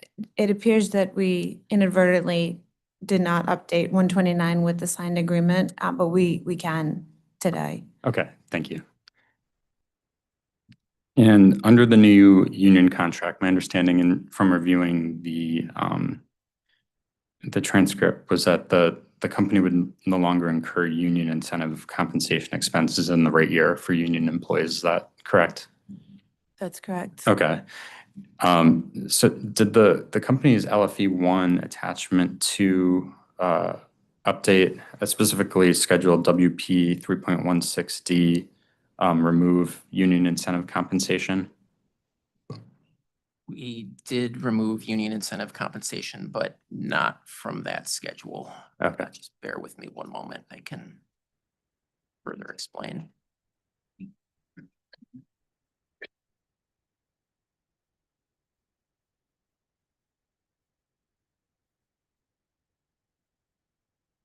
I've gone to 3.16G, which is other employee benefits, and I'm focusing, for my apologies, I've got LFE 1 UI attachment 2 supplement up, and I've gone to the tab titled C 3.16G, and I'm focusing on numbered line 9 labeled union ratification.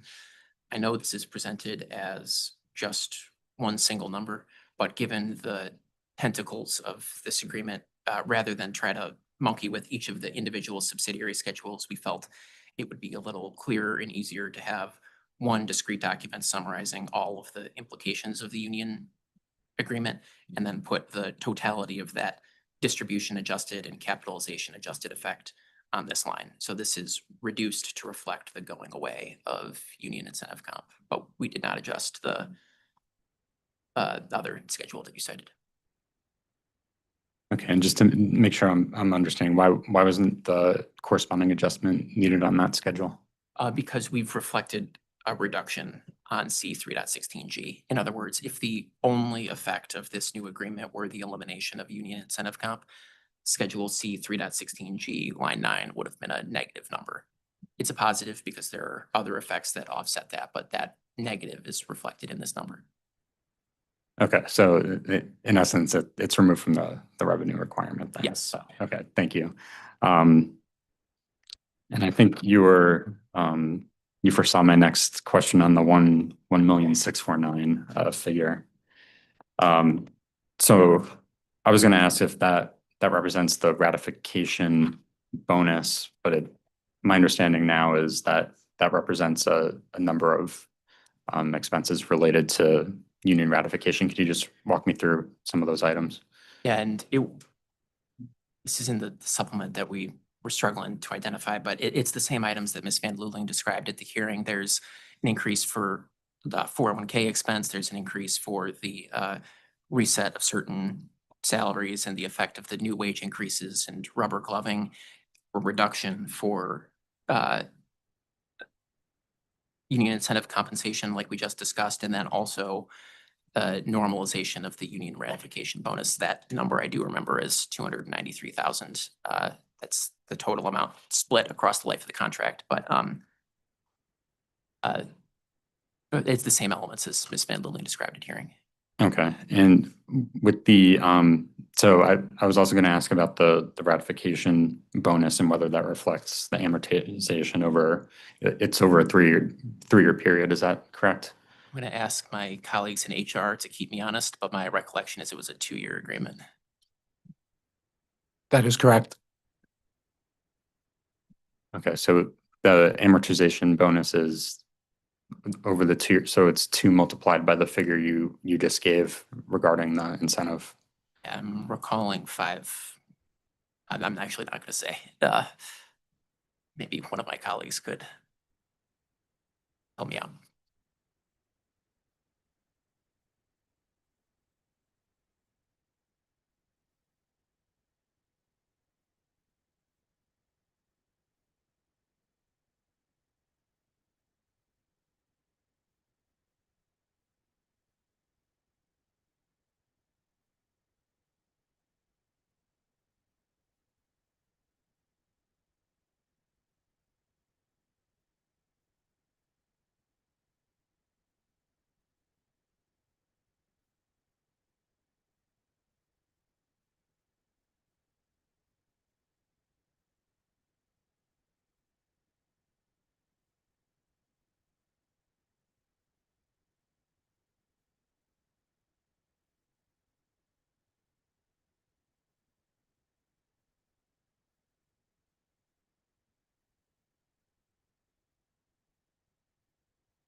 The total is 600,000.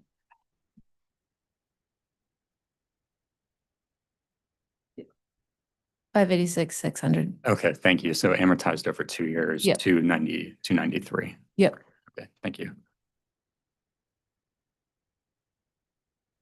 Next, I'm going to discuss workers' compensation. There's on late file 1, UI attachment 1, and I believe it's company line 31.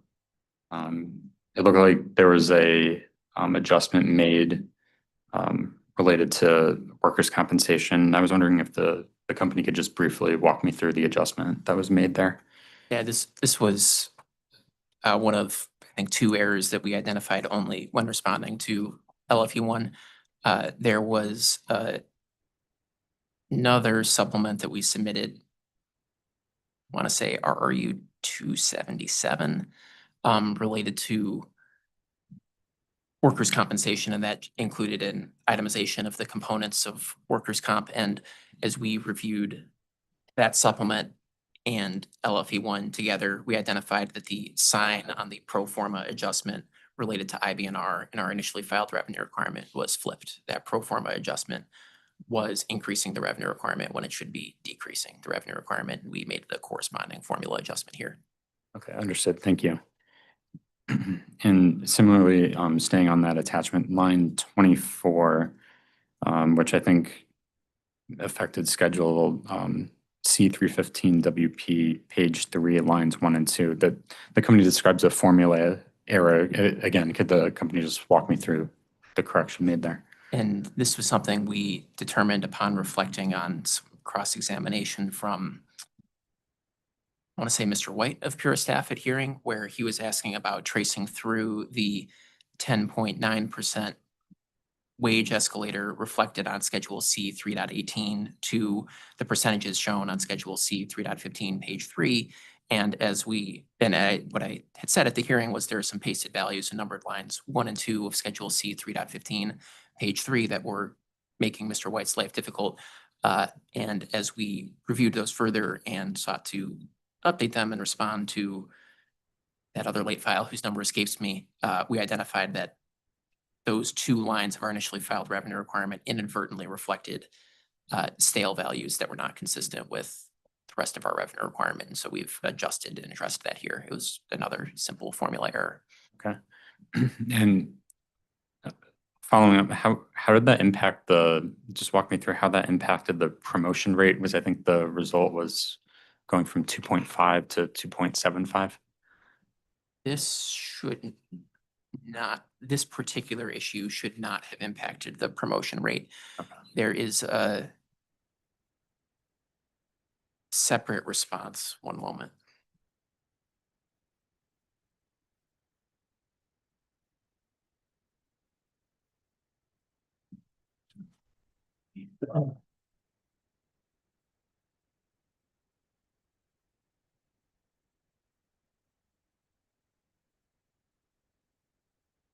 I think the slight change in the promotion rate that you're identifying, and I didn't compare the document, so if you're going a different direction, please set me straight, but I think that's driven by OCC 666. Our response to OCC 666, we identified that we had not properly month weighted a couple of the percentages to reflect the effective date of the wage increase.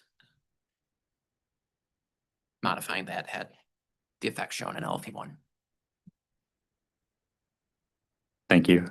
I just wanted to briefly just retrace my steps. I noticed on the union contract, I'd skipped over a question. So is the company able to identify the amount of non-union incentive comp expense that was removed from the rate year?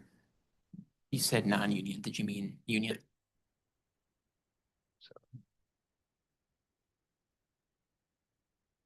I believe so, yes. No problem. One moment.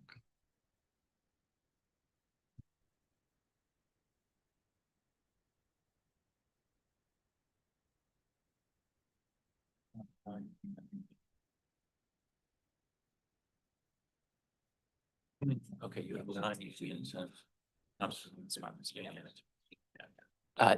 Short answer, yes. Slightly longer answer.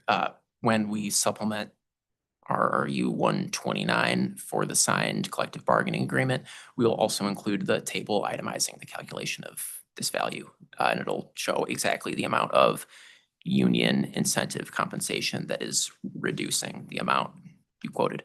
Okay, perfect.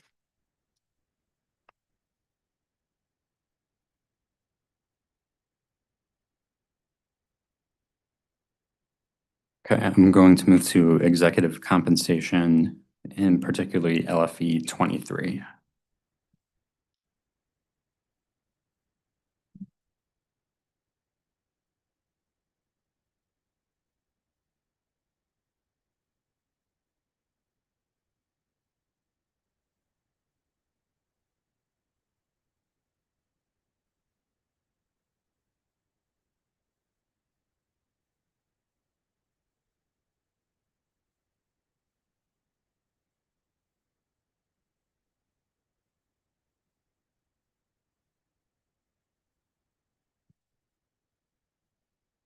I should specify that's attachment 1, the Excel file. Yep, we're there. Thank Okay, you. thank you.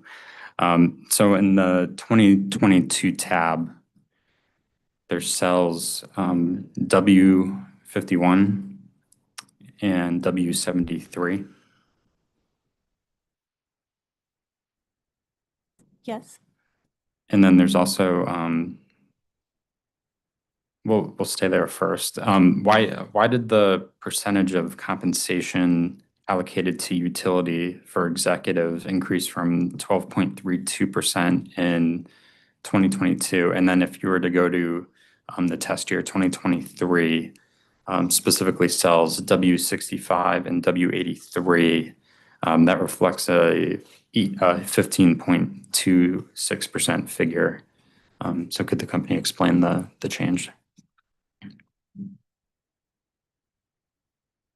This is dependent on where the executives are charging their time. So everybody is responsible for charging their time to the different utilities that they service. And there are default underlying cost causative factors that I believe we talked about before, things like the Massachusetts formula. It might be like the number of people in buildings, depending on what part of the organization you're in. But if you are working on a specific company, you can direct charge your time to that company. And so these is a formula based on how their time was charged. So if the percentage has increased, they've been working more on UI than in 2022. Okay, so in other words, this figure could vary from year to year depending on how much time is being charged. Exactly. It will vary from year to year, and it depends on what those employees were doing in that year. Overall, it should be fairly consistent. I wouldn't expect it to swing 30-40%, but it will vary year to year. Okay, thank you. And I expect likely a similar answer here. There's items showing the percentage of compensation allocated to the utility for directors, which it looks like it increased from 3.9% in 2022 to 12.8%, 12.87 in the test year. So again, could the company just explain that change? One moment.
The 2023 allocations in LFE 023 UI Attachment 1, 2023 test year tab are consistent with the Massachusetts formula for 2023, so you'd expect to see about 12%. The allocations and the cost causative factors can change year over year, but the Massachusetts formula is what's being used in 2023. It was also being applied in 2022 to derive the 3.9%. I'd have to check for 2022. The Massachusetts formula did not change that much, so it would have been a different formulation to derive at those numbers for 2022. But the 2023 Massachusetts formula is consistent with the Mass formula. Did the company update its cost allocation manual? Did that? It's updated annually. It is updated annually each year. I don't know off the top of my head for 2022 what was used. I need to check. Okay.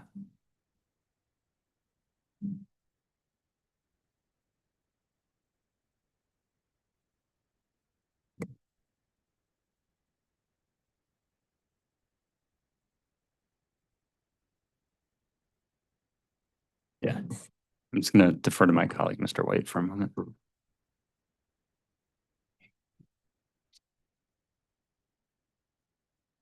Yeah.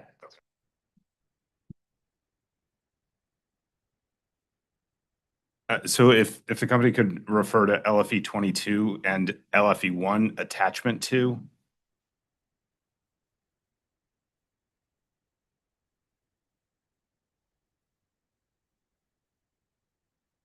And I can repeat this, within attachment 2, I'm looking at the tab C318, work paper or WP page 1. So it's just two different documents.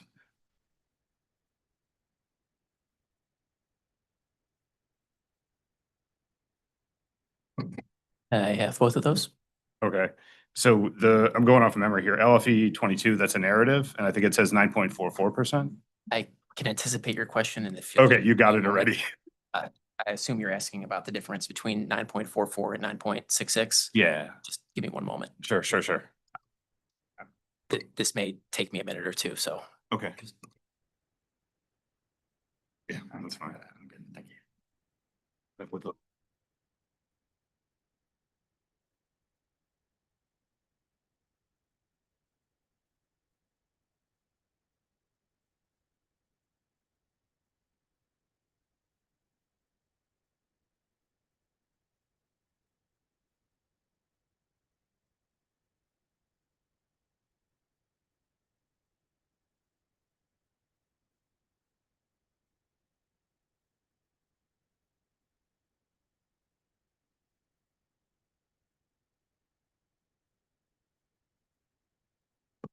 Yeah, so for anyone who's listening, just to add to the record, it's just two numbers that have a slight discrepancy between the two different documents. So I'm just looking for a clarification on that.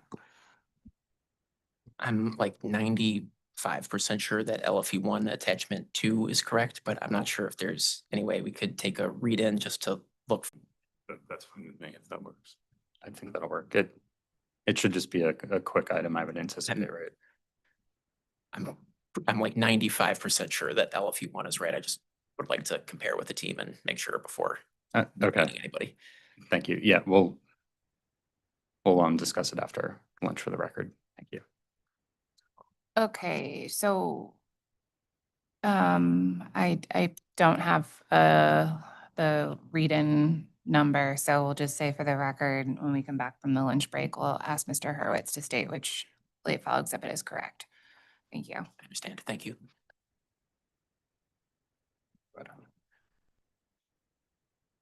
And then a follow-up to that, which relates to, give me 1 second here. LFE 23. So I had requested LFE 23 in the hearings. And I'm not sure of the specific word I used. I may very well have said, could we just combine these documents? What I was looking for was an update. And so first of all, if you could confirm my understanding and looking at the numbers, the LFE 23 is using the same wage escalator that was used in the rate application, which was 10.9%. But based on the discussion we just had, it's probably 9 point something %. You want, Would it make sense to get that updated? Or maybe it doesn't. I'm not sure what what you're saying the executive comp should be, if it should be 10.9% or 9 point something percent. so to restate what you're seeking a revised version of LFE 23 that is adjusted to be consistent with LFE 1? Yes. That's certainly possible. I might need some help with administratively we could do it quickly.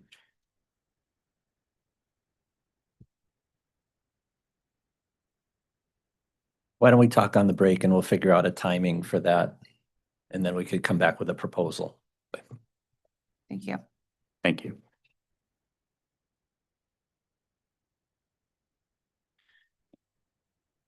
And just while we have you here, Mr. Hurwitz, in the company's last rate case in docket number 220808, do you recall if the board of directors compensation was included under executive compensation or listed elsewhere? Authority staff seems to recall it might have been under other infrastructure fees in the corporate service charge. Do you have any personal recollection?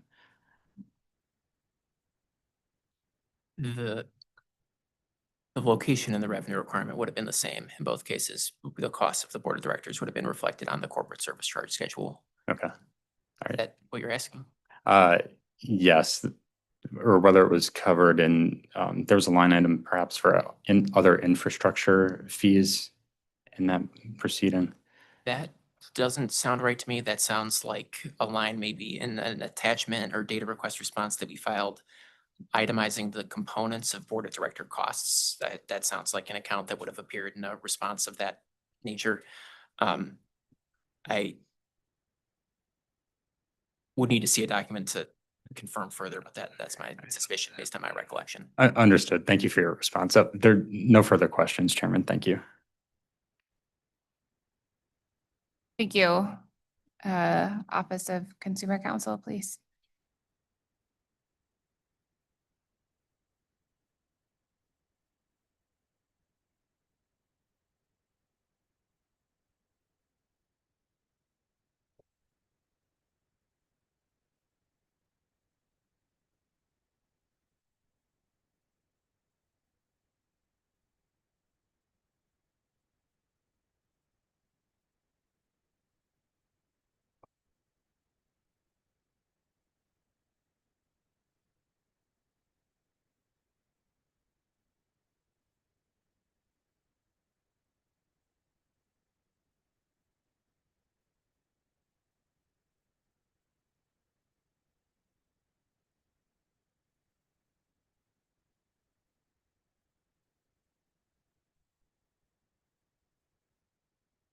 Good morning, Albert Sablowski for OCC. The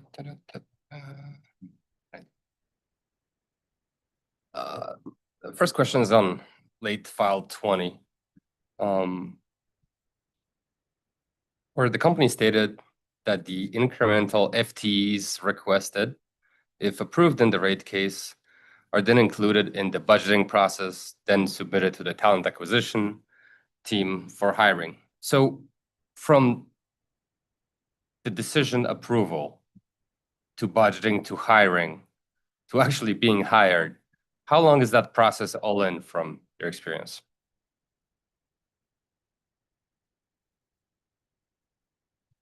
The average time to fill a position across all positions is around 60 days or so. 60 days. Correct. But that's once the position is posted, correct? The full process. Full process that okay. Thank you. Late file 23, and this is just a quick question. The bill impact here includes the executive comp from both at the company level as well as the any allocated executive comp, correct? So Correct. thank you. Late file 24. This is pet care. Just some quick questions. What does the I think the attachment, late file 24 attachment, what does the not used expired mean? So after an employee submits for pet care reimbursement, they get a credit to use on one of the two websites, Wags and Rover. If the employee does not use that benefit within 90 days, the credit expires. Thank you. I think this is line 24, 25, and I mean, I understand there's probably a simple explanation, but I see engineer, electric system engineering used twice on the same day. So I mean, the way I see it, I guess, is that either there's two engineers from that section using this benefit on that same day, or that employee has two animals that they're using it for. Yeah, as described in the LFE response, it can either be multiple pets or the $100 credit could have been not enough, so the person submitted for 2 credits for additional boarding needs. Okay. What about lines 32 and through 36? There's 5 instances on the same day for PM, I'm guessing project manager, major construction. It'd be the same response. So either the person has multiple pets or can have, say, 2, 3 pets and a more expensive total cost. Okay.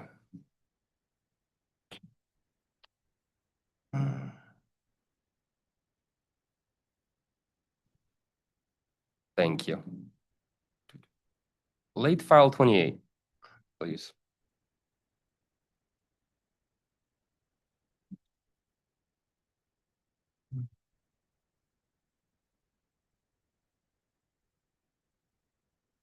Okay. Thank you. Okay. 1 second, you are faster than me.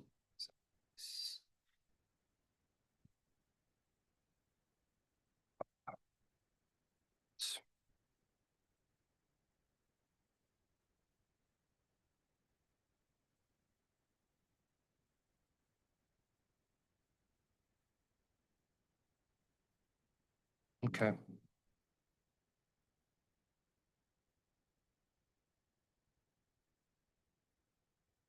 So the loyalty gifts mentioned here don't include any loyalty gifts UI pays as part of its corporate service charge, right? That's a different item.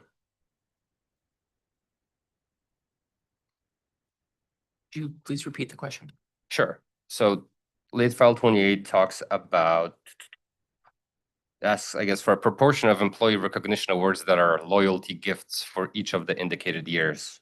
And then the company points us to Schedule W or paper C-3.16G. I looked at that, and that looks to be $90,000 in the original filing anyway. Is that right?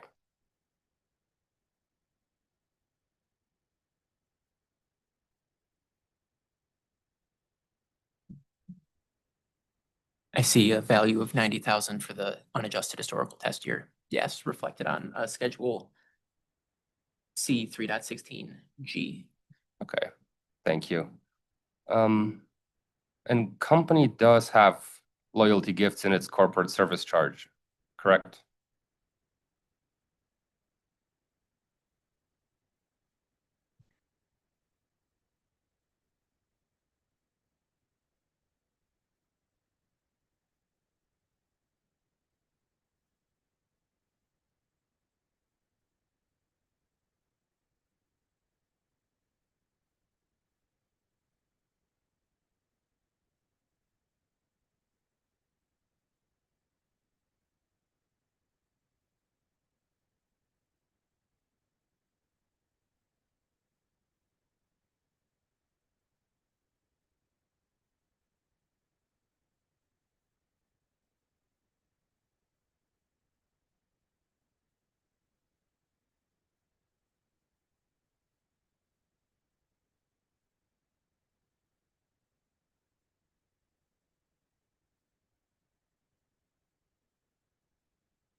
there are loyalty gifts in the corporate service charge, but I just want to reiterate the importance of that program to help for retention purposes and to build employee morale. It's important that we have that program in place.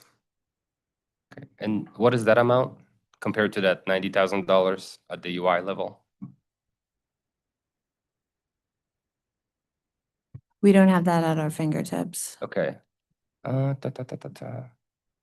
believe it was RRU 365, and I think that shows loyalty gifts at $223,000. Does that sound right? One moment, you said RRU 365? I believe. One second, let me just pull it up.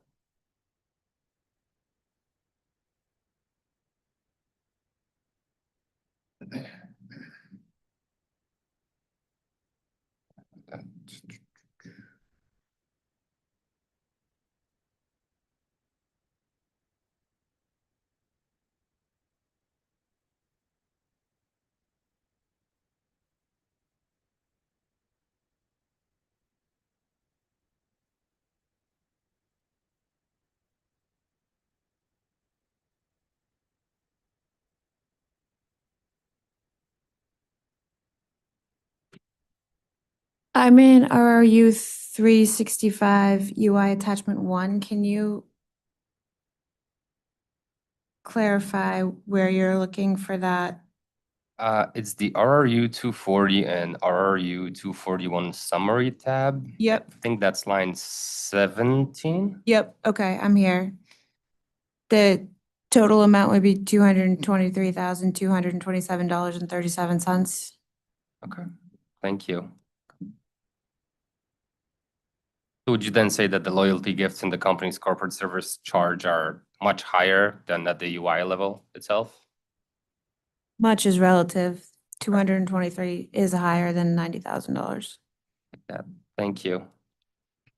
So can the company provide the overall level of loyalty gifts it then pays? It would be the $223,227.37 plus the $90,000 in C-316G for the test year. Thank you. Okay, can we turn to late file 53?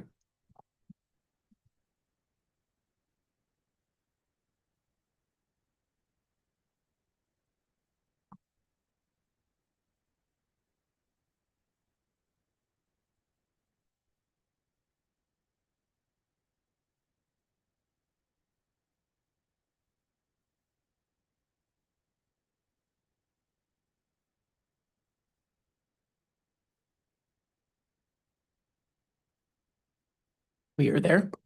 Okay. Company provided severance amounts and the number of employees who received it in a given year. In 2021, it was $2,000. In 2022, it was $3,000 at the UI level. Further, the company allocated exit package amounts, it seems. From the data provided, they divided the total amounts of employees who received severance, and subject to check, I got 4,300 or so per person in 2019, 7,600 per person in 2020, 23,000 per person in 2021, $37,000 per person in 22, 10,700 per person in 2023, and finally 27,400 for one person in 24. Oh, and there's the rate year expense of 45,800, but I don't think the company provided a number of employees here that received severance. Is this one or more employees?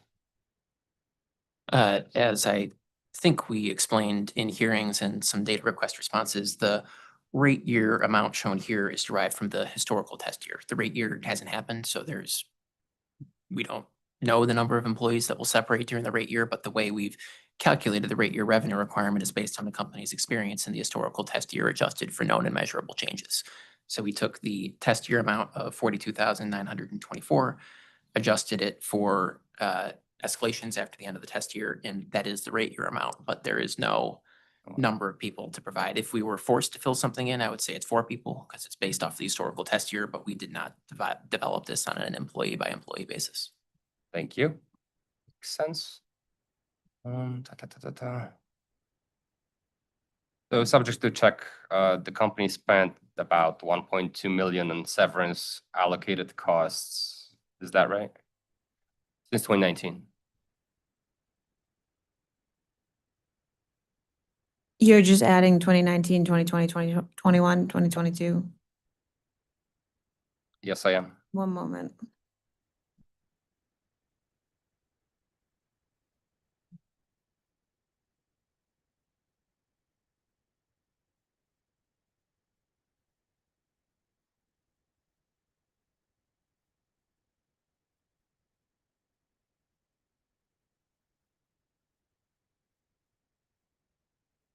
Yeah, approximately rounded to 1.2 million.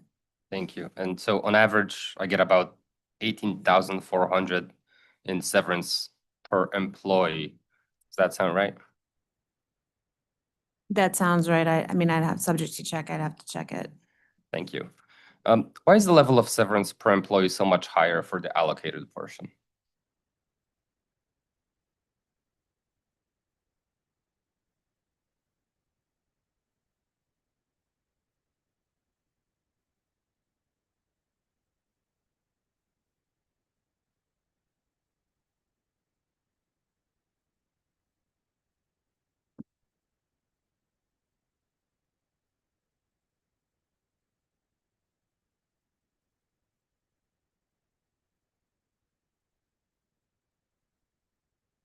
As we discussed in the prior hearings, the severance amount is person dependent. So the amount that someone is eligible for severance is dependent on the facts and circumstances and that person's agreement with the company. There's only, as you can see, one person at the UI level who received severance for those 2 years. And again, it's really dependent on what the facts and circumstances were behind the severancing. And I know we had conversations about this, I guess, but the employees, do they usually have to sign an NDA to receive said exit package?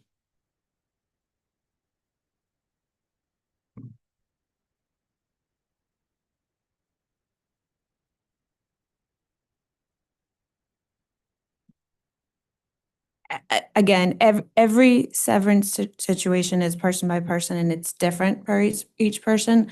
There is no company policy either at the UI level or at the Avangrid level that would be applicable to either service company employees that requires that all severances require an NDA.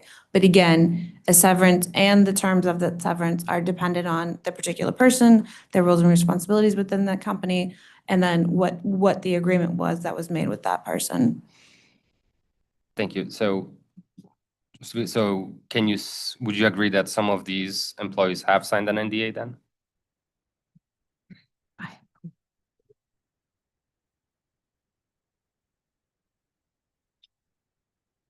We'd have to go back and look at each individual agreement. Thank you. And is the termination bonus usually a single payment?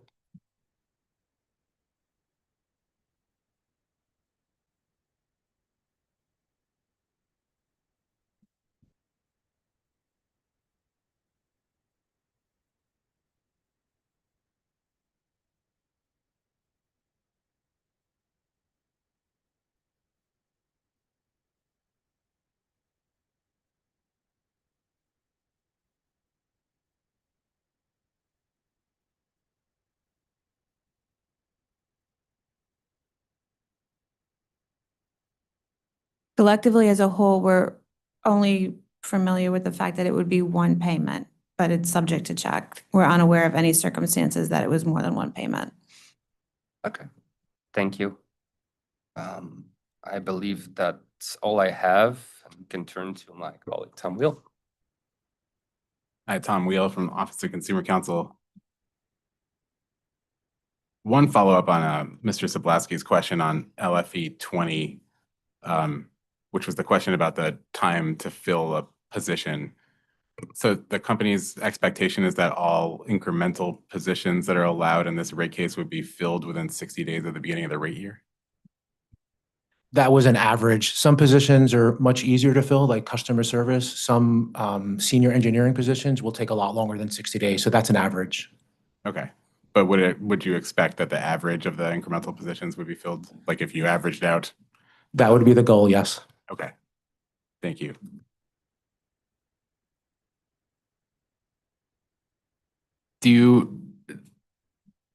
Was that the average for the incremental positions that were allowed in the last rate case, that within 60 days of the beginning of that rate year, those positions were filled? I didn't measure that specifically. My comment in the 60 days is just in general, irrespective of what period you're looking at. Okay. I have some questions about LFE 21, the attachment.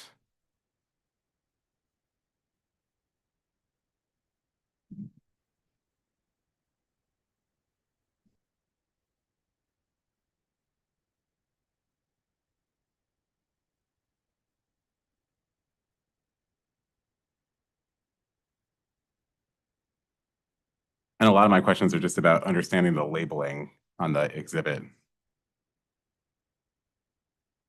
So just I'm here. thanks. So for columns D and E, which are measuring the total authorized headcount versus authorized distribution headcount, what does with vacancy mean in those labels?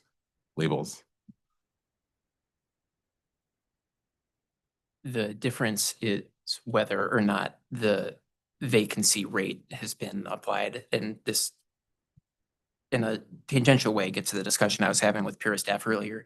The numbers we present on schedule, in this case, C 3.15, page 1, it was a different number in the last case, but same concept, are not vacancy adjusted. However, on page 2 of that same schedule, we then layer in a financial adjustment for vacancies where we recognize, we've proposed including open positions in active recruitment in the revenue requirement. Obviously, those people are not currently on the payroll. So in recognition of that fact, and also that at any given moment in time, the company will have open positions, we've proposed including open positions on page 1 of our schedule and then reflecting the financial effect of vacancies on page 2. The with vacancy label in this attachment simply denotes where in that process these numbers are coming from, because it will obviously be different if you measure headcount before or after application of the vacancy rate. Thanks. And what is the label? What is column G? Like what does TA mean? Talent acquisition. So that shows what does that mean, that if there's a number of vacancies in talent acquisition?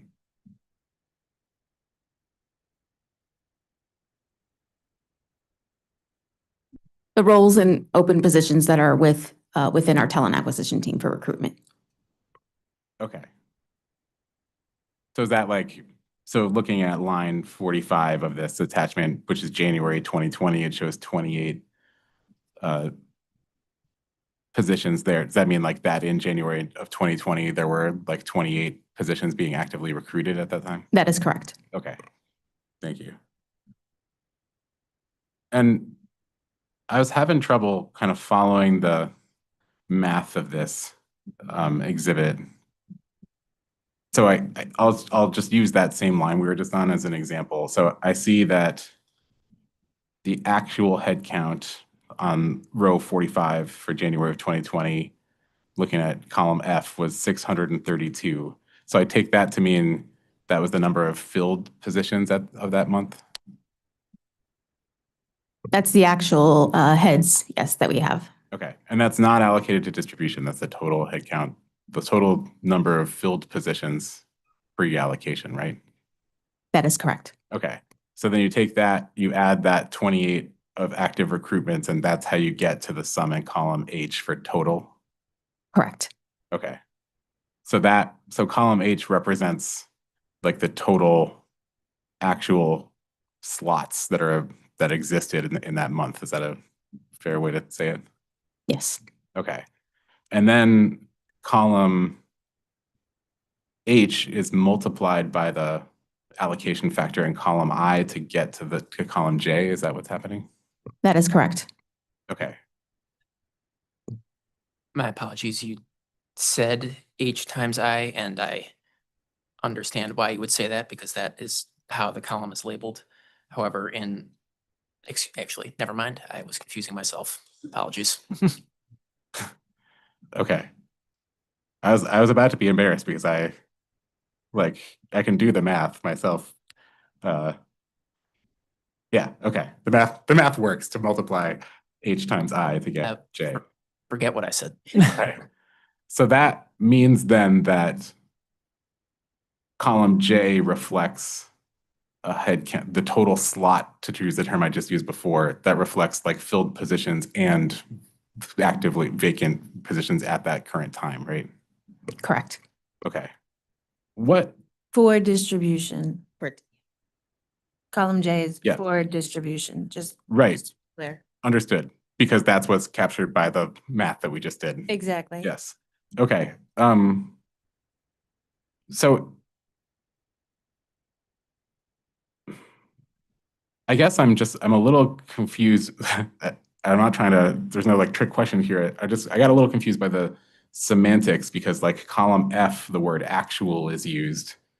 And then column J, the word actual is also used. But as I understand column F, that's to denote filled positions. And then column J includes both filled and vacant positions. Is that correct? And maybe I was seeing more than I was giving myself credit for because that's what I was about to start to discuss. Obviously, the math is what it is, but you could do the headcount calculation a number of different ways. You could simply take actual headcount and then not add open positions in active recruitment or the vacancy rate adjustment, or you could do what we've proposed and I know was what was reflected by Pura and docket number 231102 and what I understood was reflected by Pura and docket number 220808, although upon reflection that order isn't as clear as I had recalled. We've included both open positions in active recruitment and a vacancy rate adjustment. So accordingly, in this attachment, the measurement in Excel column J includes the vacancies in TA column. Okay.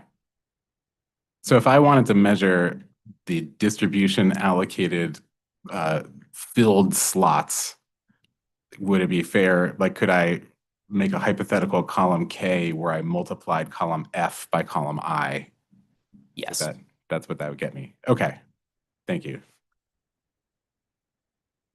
All right. My next questions are about LFE 23. And again, the attachment.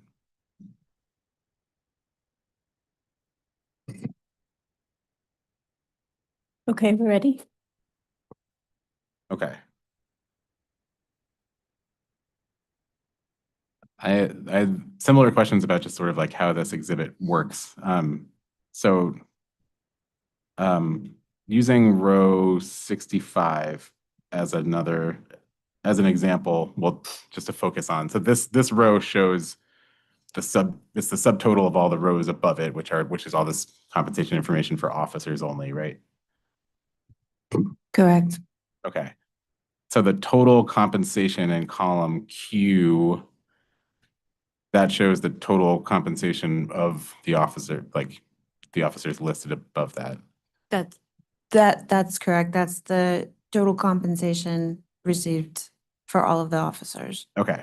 And then in the next column, S, you're backing out the LTIP because that's not requested for recovery. Correct. Okay.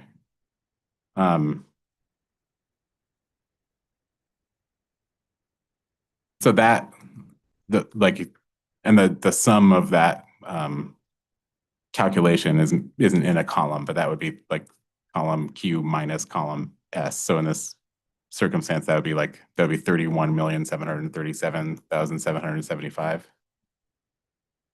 Yep. So column U, when it goes to do the math into what you're saying I would have expected there would be another column in between that adds up column Q and column S to get to the $31,737,776. Yes. But column U takes those two columns, adds them together, and then multiplies them by the factor that's allocated to UI.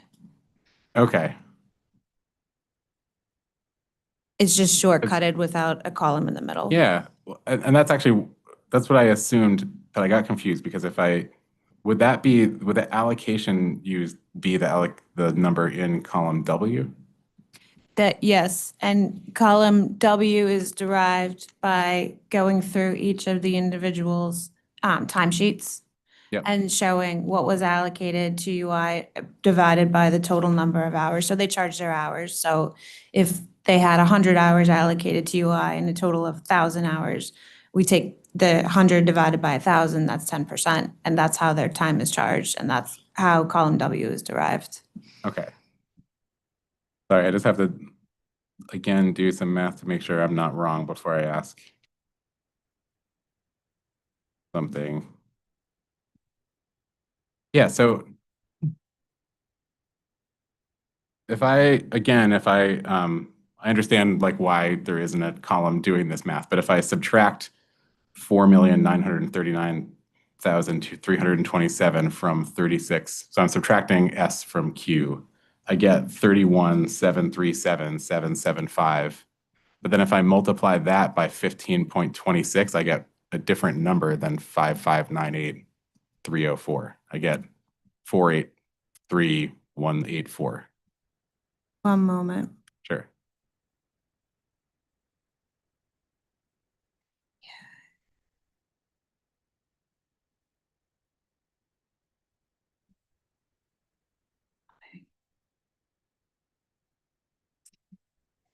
Oh, that's the problem. They used the wrong thing. So it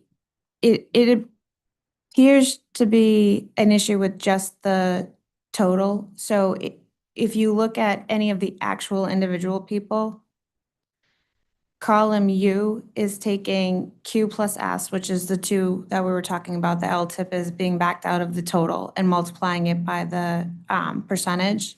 Yep.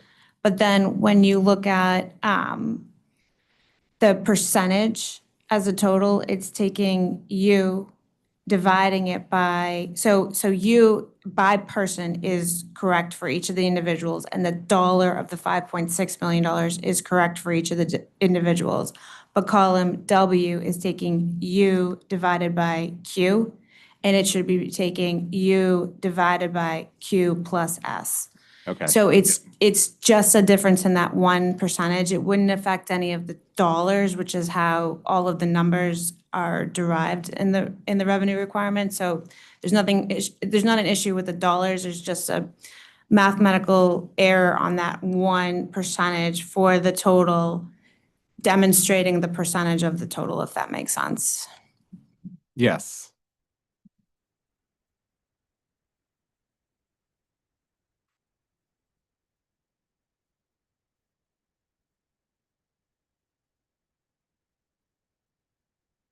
And the number in column U, is that already the sum that's allocated to UI? Like, has that already happened? Yes. Okay. So what happens is the dollars associated with your compensation follow your time charging. Yep. And so that's why column W is derived off of where the time is charged. And so because of that, the dollars follow Yeah. where your time is charged. Okay. Because what I was also confused by is that if I, like, looking at the label of column Y, I see a 63.93% allocator number. But if I apply that to the 5598 in U, I get a different number than the 3410 in Y. But is that because, well, yeah, I guess I'll ask, like, why is that?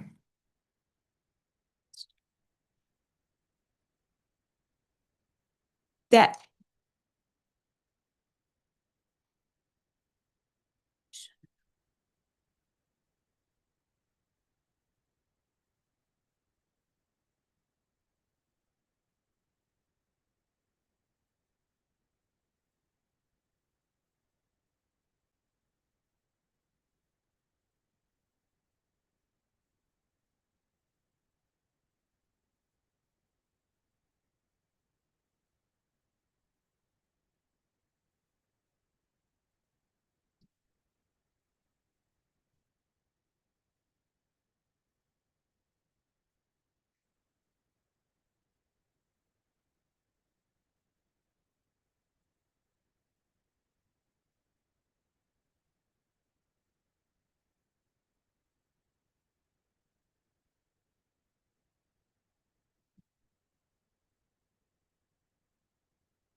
Just to clarify your question, you're asking me why in Y64, it's multiplying by 41.82% and everyone else is multiplying by 63.93?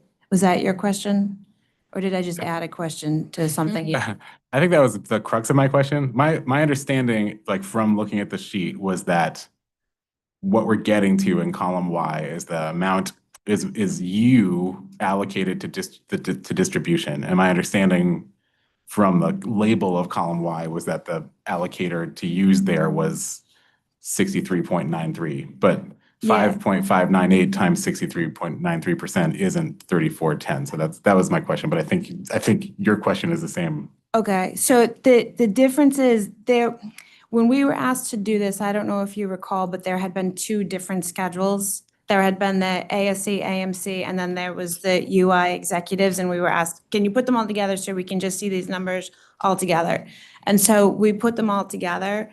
This particular individual is a UI executive that doesn't necessarily follow the allocations for D&T, for the mass formula, like that everyone, for the DT allocators, that everyone else does on the schedule. So that's why those percentages are different, because that individual is charging CapEx for certain projects, for DT is charging distribution directly or charging transmission directly. So that one particular individual, because he is a UI executive, is different from everybody else. Okay. I'm a little confused because I'm not sure I think I missed the line reference in the question that you thought I had asked. Because I wasn't asking about an individual, I was just looking at the total, the 65.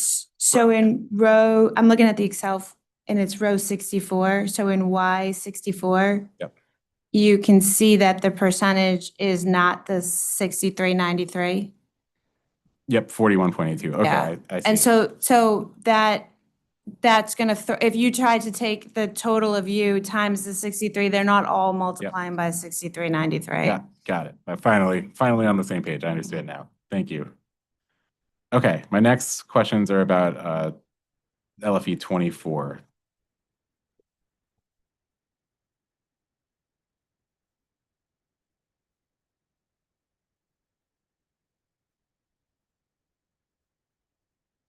I'm there. Thanks. This is Mr. Zablasky was just asking some questions about this. So one follow-up, you had mentioned that the instances on the attachment that indicate multiple uses on the same day could be instances where an employee needed more than the $100 credit. So is that correct? That's correct. It could be somebody needing more than $100 credit due to multiple pets or multi-day boarding. So if somebody's going to have 2 days or 3 days, it's all charged on the same upfront day. Okay. Is the $100 credit per pet? Like, is that the policy? It's just $100 credit.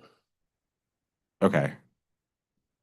So, I mean, if someone went to like a really fancy kennel that costs $1,000 a day, would they be able to get it? Would they be able to charge 10 times to get 10 $100 credits to cover that under the policy?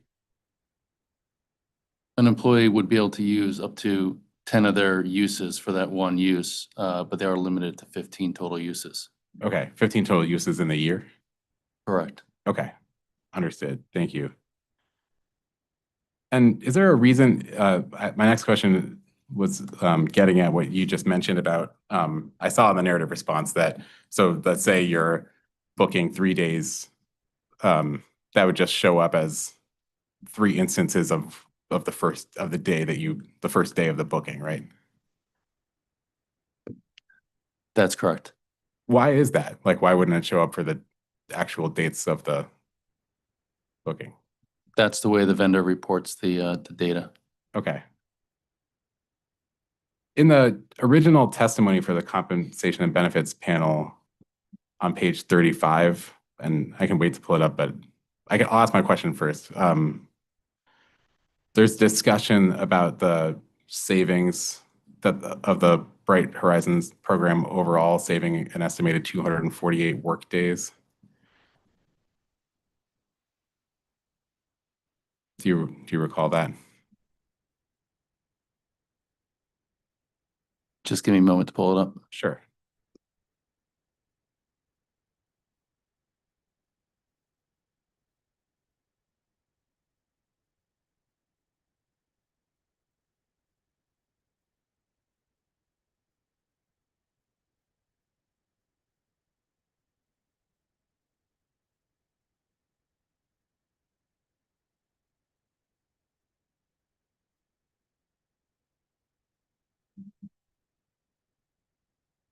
Attorney Wheel, was that a reference to the rebuttal testimony or to the initial testimony? I think it was the initial, but I can check while I'm at it.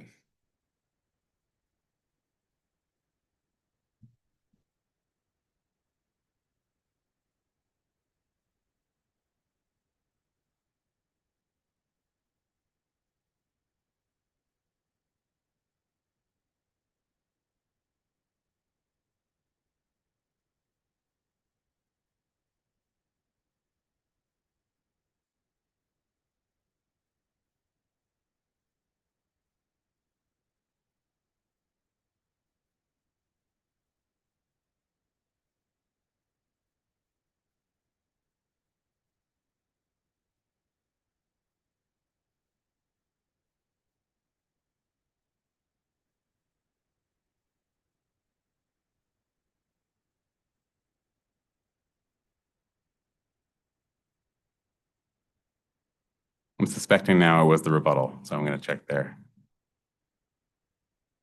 But the question I was going to ask is that there was also testimony at the hearing about the calculation of saved days based on uses of the Bright Horizon programs. So my question is just, does that account for like our multiple uses of these instances where the pet care benefit is used for multiple days? Do those multiple days, were those used in the calculation of those uses in order to derive that number?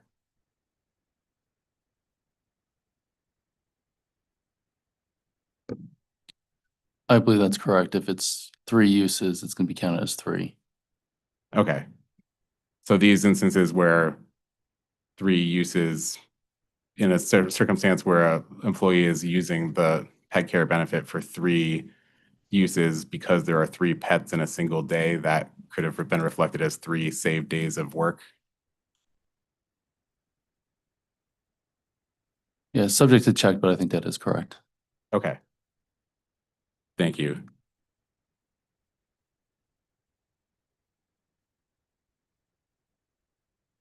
And I was still looking for the rebuttal testimony. Do I still need to find? I mean, I guess I'll just ask the panel, are you familiar with the testimony asserting that there is 248 saved work days as a result of the Bright Horizon programs?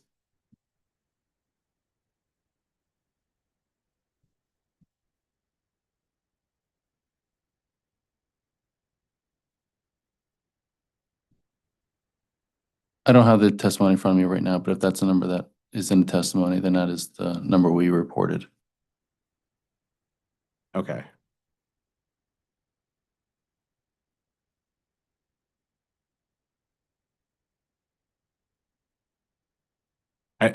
Just for the record, my mistake, it was the rebuttal. I'm referring to page 35, line 4 of the rebuttal, but I don't need the panel to confirm that. I just wanted to kind of put that into the record. Okay. My next couple of questions are about LFE 26, which I think might require Ms. Brown.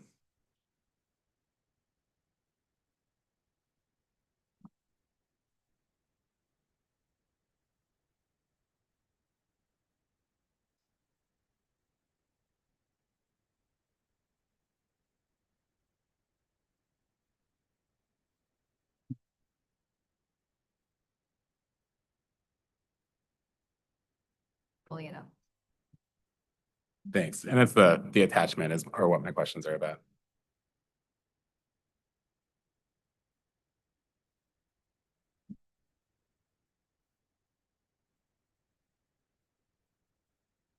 Okay, I have that up. Okay. Thanks. Um,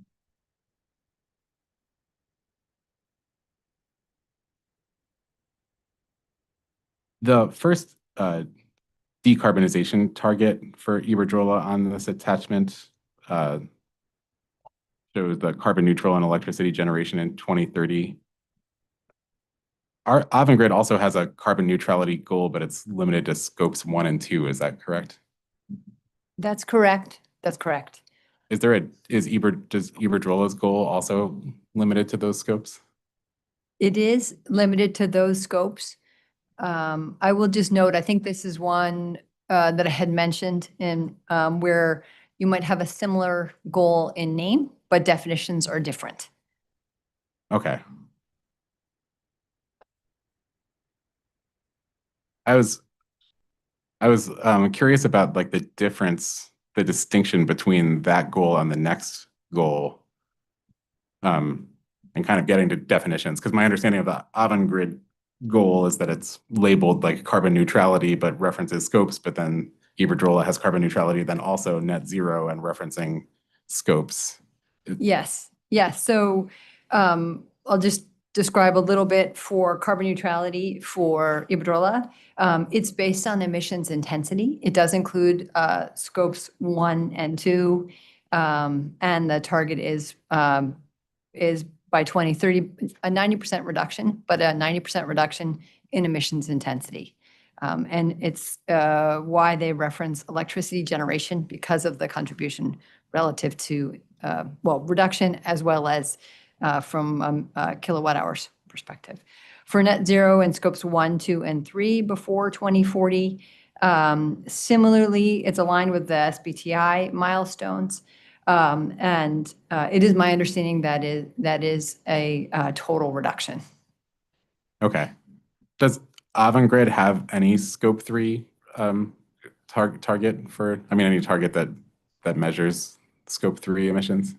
We don't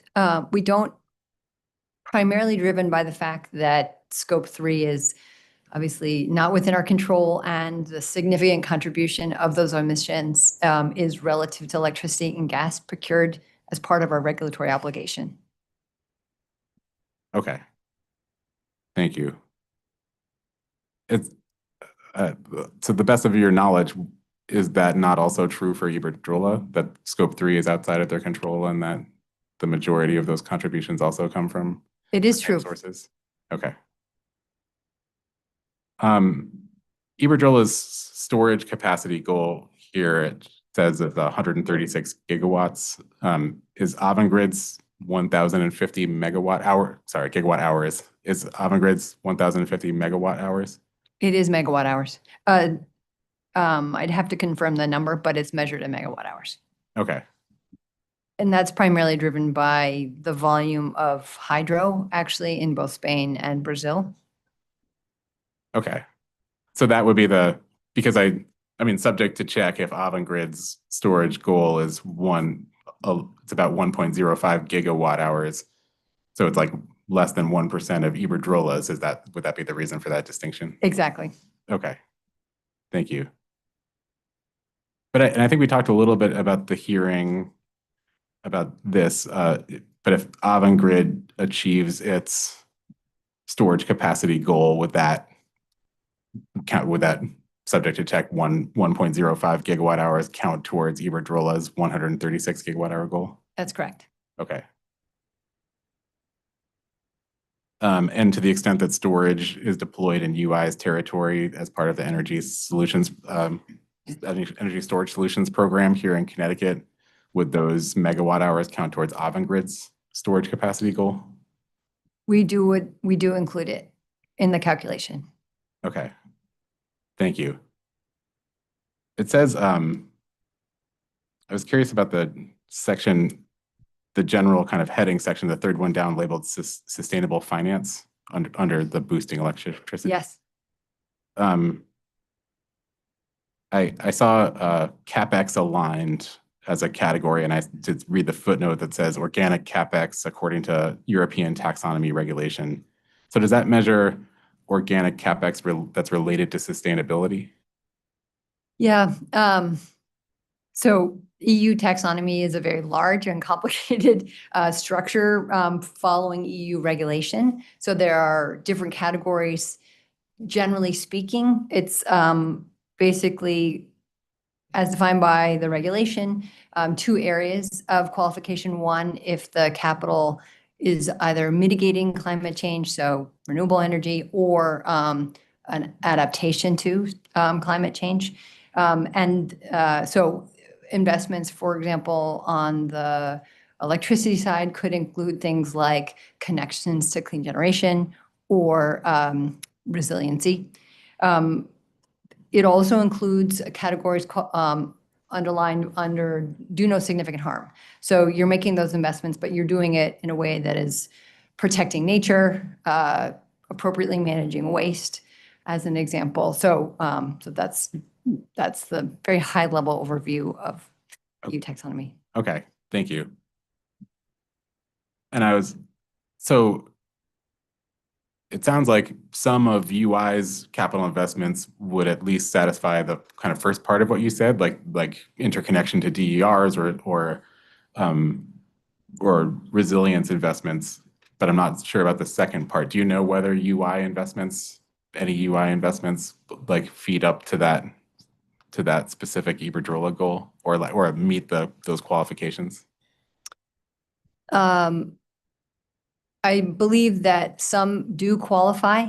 I don't have a number. Okay. And my last question, I was just curious, the second subcategory of sustainable finance is sustainable financing. What does that mean? What is sustainable financing? So sustainable financing is basically the financing mechanisms that support investments.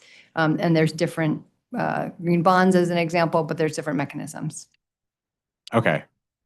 And UI has issued green bonds. That's correct.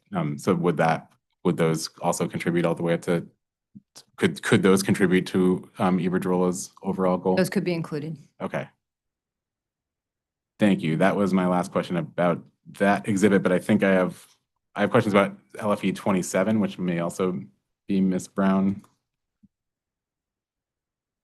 Yes, I have it. Okay. So just for clarification, the question I asked during the hearing was whether UI contributes any shareholder capital to fulfilling Avangrid's sustainability goals. And the response in the hearing was yes. But based on this response, it doesn't seem like is it that UI doesn't specifically earmark any contributed earnings towards sustainability? Is that what this response means? So can you say that question again? I just want to make sure I'm clear on the parts. Sure. The question originally was whether UI contributes any shareholder capital to fulfilling Avangrid's sustainability goals. And I think the more mechanical way of asking that would be, does UI invest any earnings towards sustainability goals? So I guess I'll re-ask that question now, since that's not the way it was phrased in the hearing, maybe.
So we do, I mean, as we've discussed, obviously, there are elements of UI efforts. Storage would be an example we mentioned today that support Avangrid's goals.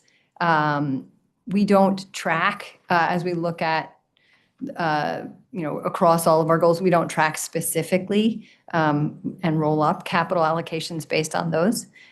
We do fund UI and therefore, and the elements relative to sustainability may be included in those, but it's not an explicit connection. Okay. So I guess, and I saw in this response, it references regulated energy programs, and it references debt issuance for green bonds, which both seem to me to be references to shareholder dollars. Ratepayer dollars. So I guess just for clarification, does UI donate any of its earnings towards anything that fulfills Avangrid's sustainability goals?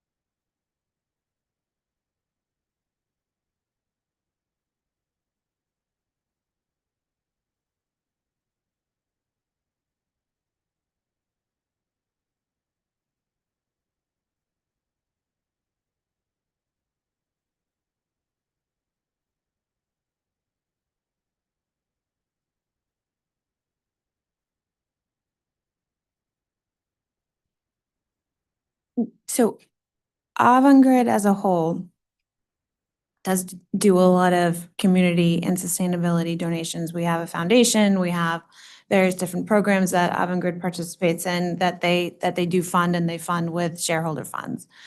UI specific has a 3.55% ROE as the most recent quarterly ROE that we filed.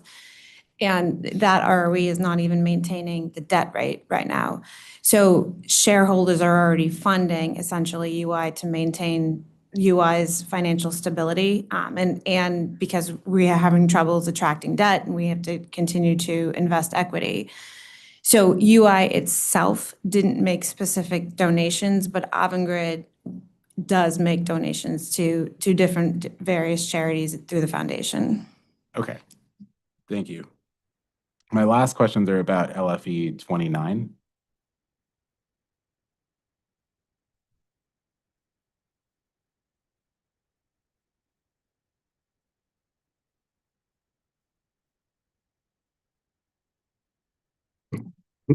I'm here. Thanks. One moment. So,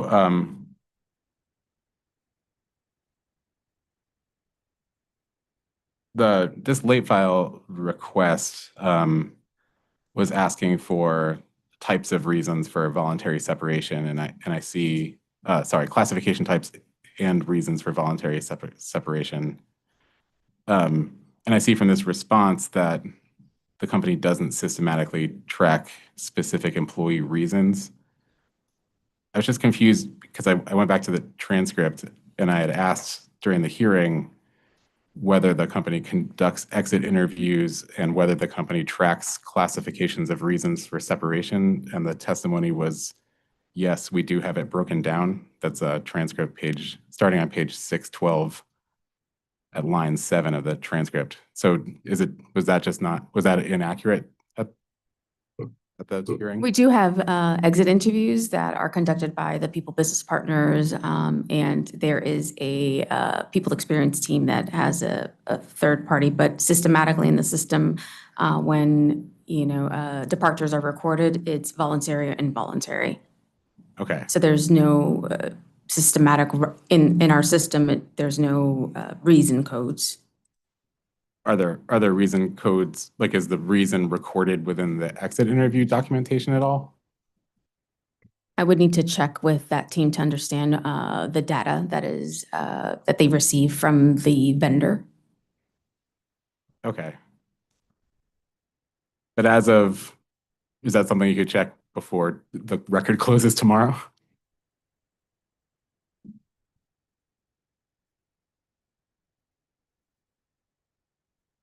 There is data. It's just not consistent data, right? Because some employees disclose the reason for departures and some don't. But we do have data that we can check in with that team.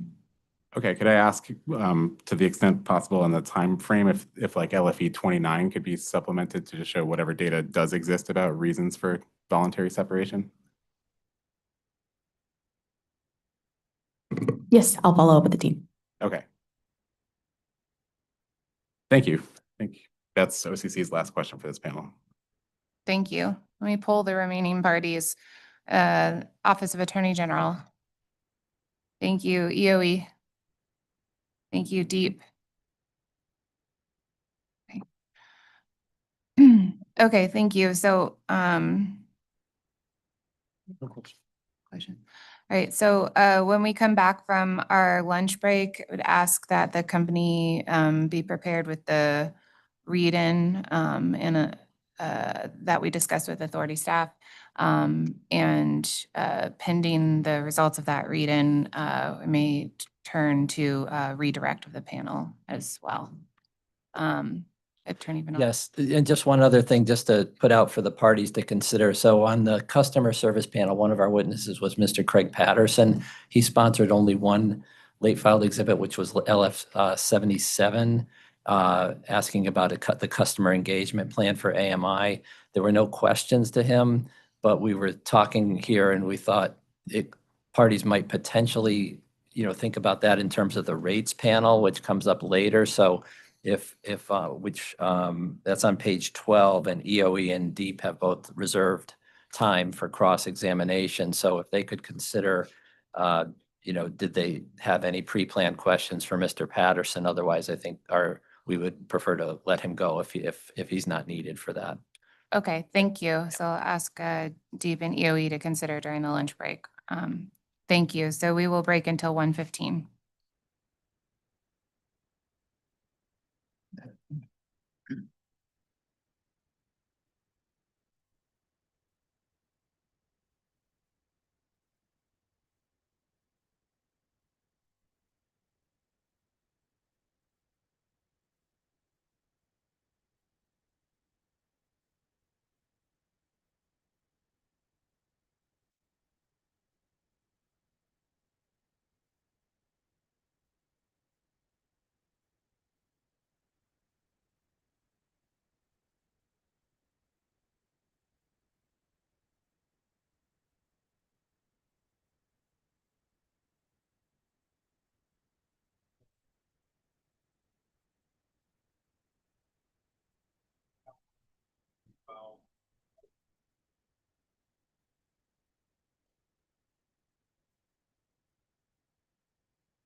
They're almost like not even there. Yeah.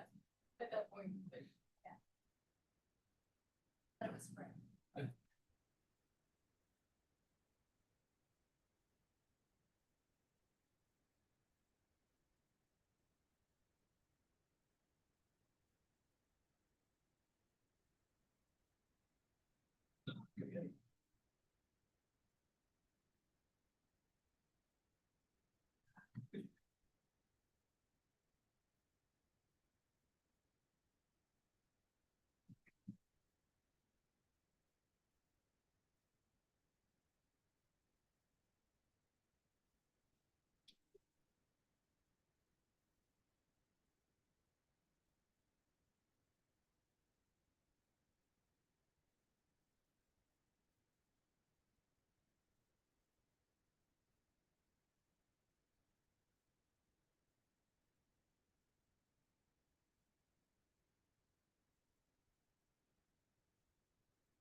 Doing that too.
Yeah.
Okay, good afternoon and welcome back to docket number 241004.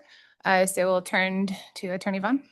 Thank you, Chair Gillette. We have no redirect for this panel, but we do have Mr. Hurwitz was able to review, I think it was late file 22. and, Okay. Has that answer. Thank you. And just to confirm, the number in LFE 1 is the correct one. That other late file was inadvertently submitted before we had finalized LFE 1, but what's in LFE 1 is the correct percentage. Okay, thank you. All right. With that, then I believe we can excuse this panel. Oh, I'm sorry, one.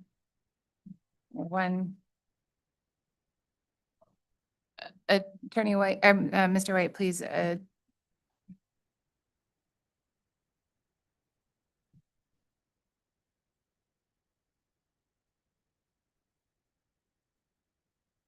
Sorry about that.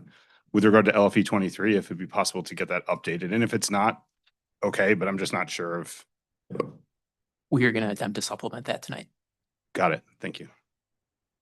I'm sorry, I totally missed your response, Mr. Hurwitz. I understood Mr. White to be asking about updating LFE 23 for the change in the wage escalation factor, and I indicated that we're going to attempt to do that tonight. Okay, thank you. Thank you. All right, with that, we can excuse this panel. Thank you.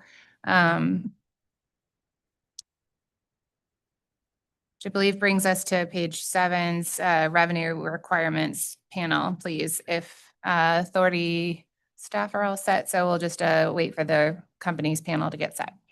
Thank you, Chair Gillette. And while the panels shuffle, before the lunch, Mr. Attorney Venora had asked about, I believe, late file exhibit 77, sponsored by Craig Patterson, and if the parties who had reserved cross or the rates panel could think about whether they had any specific cross on that late file for Mr. Patterson, or if he could be excused.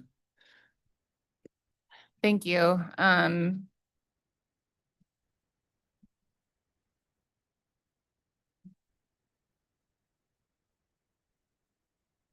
Okay, so I believe the two parties were EOE and Deep. If the counsel for EOE and Deep could approach and advise.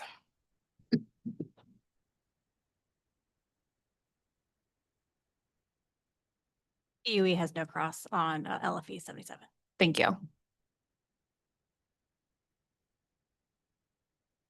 Has no cross either. Thank you. Thank you.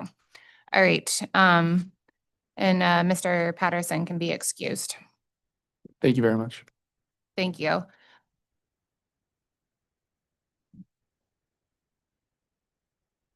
Okay, Attorney Vaughn. Thank you. And the panel has all previously been sworn in, but I'll ask the panel, beginning with Mr. Dane, to please state your full names and positions for the record. Good afternoon, Daniel Dane, President of Concentric Energy Advisors. Andrea Van Luling, Networks Controller here on behalf of UI. Jacob Hurwitz, Senior Director of Revenue Requirements, here on behalf of UI. Laura Wakefield, Director of Revenue Requirements, here on behalf of UI. Thank you. To the panel, as part of your preparation for this late file exhibits hearing, did each of you sponsor or co-sponsor responses to late file exhibit requests issued during the course of the evidentiary hearing in this case? Yes. And for completeness, to the panel, have you reviewed and do you adopt the responses to the late file exhibits sponsored in the area of revenue requirements, including late file exhibit 1, late file exhibit 1 supplemental, late file exhibit 42 through 46, 48 and 49, and 52 through 59? And do you have any updates, corrections, or clarifications to any of your late file exhibit responses not previously identified for the record? And as part of your preparation for this late filed exhibits hearing, have you also reviewed supplemental interrogatory responses recently filed by the company? And do you have any updates or corrections to those supplemental interrogatory responses not previously identified for the record in an interrogatory response? Do you adopt your supplemental interrogatory responses as part of your sworn testimony in this proceeding? Yes. Thank you. The panel is available for cross-examination. Thank you. We will begin cross for this panel by the authority staff. Attorney Riley. Thank you, Chairman, and good afternoon to the panel. Jim Riley with the authority. I'm going to start with professional services, specifically late file 1, attachment to Schedule WPC 3.06.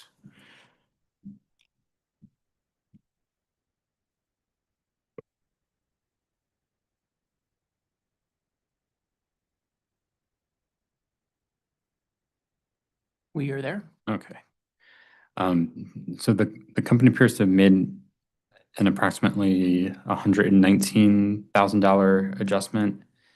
And does this comprise of the $118,931 and $270 adjustment mentioned in RRU 26 and RRU 26 Supplement 1?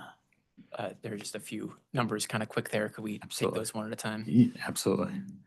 So the first number you said, I didn't see that here, but I'm inferring that's the difference between the pro forma and what we initially filed and what's in LFE 1? That's correct. All right, just give me a moment.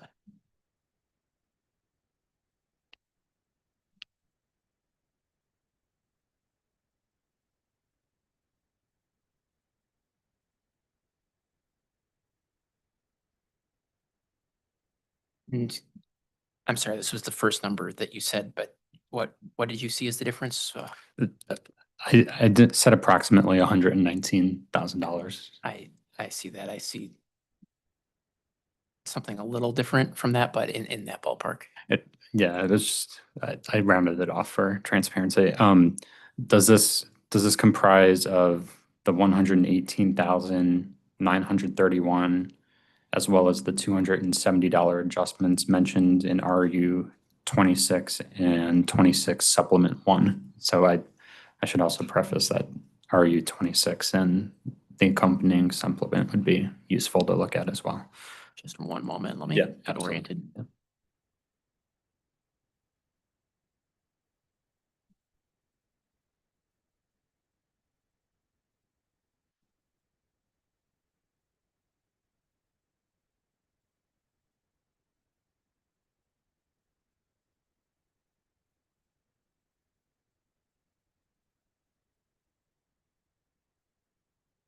So, and I'm sorry to keep going back on this, but just to make sure I'm following, your question is, does that reflect the approximately $118,000 adjustment denoted in RRU 26 and also the approximately $270, not thousands of dollars adjustment in that same response? It does. You can see LFE 1, attachment 1, supplement. It's numbered line 16, labeled line 22. It points to a different, excuse me, one moment.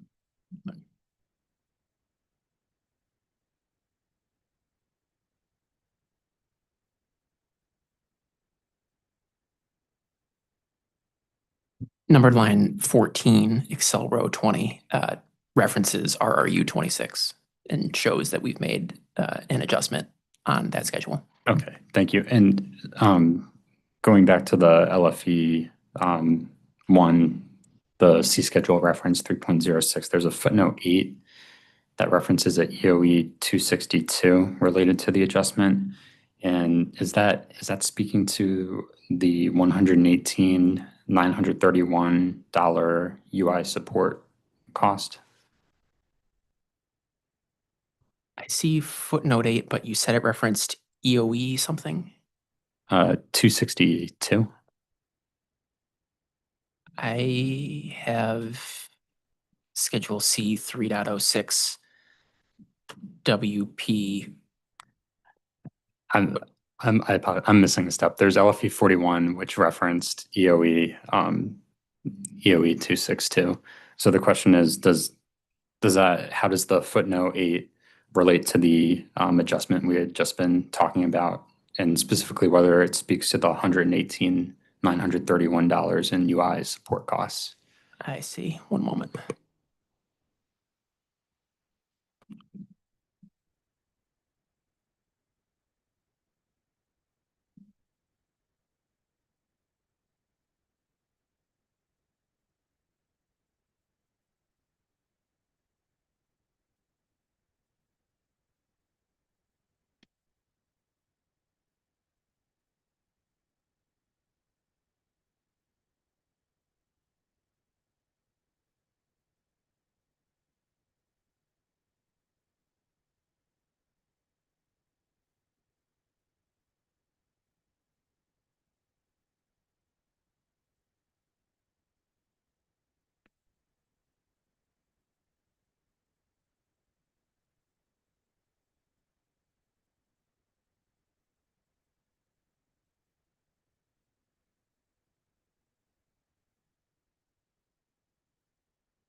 In hindsight, we should have also added a footnote 6 in the line label for numbered line 1. So footnote 6 references the company's response to LFE 42, which describes the UI support line you were just referencing, and we've just reviewed and confirmed that that was pro forma out of numbered line 1.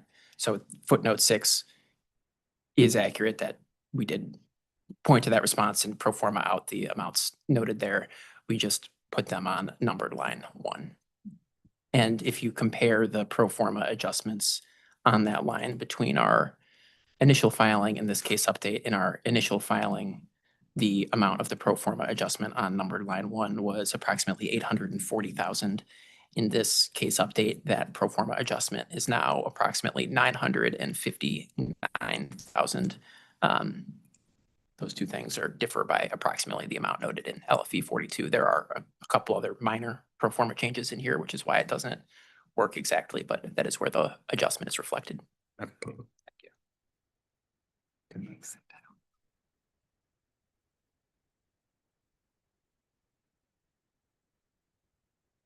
So, just to clarify, so how does the footnote 8 relate, or it doesn't relate to that line 1?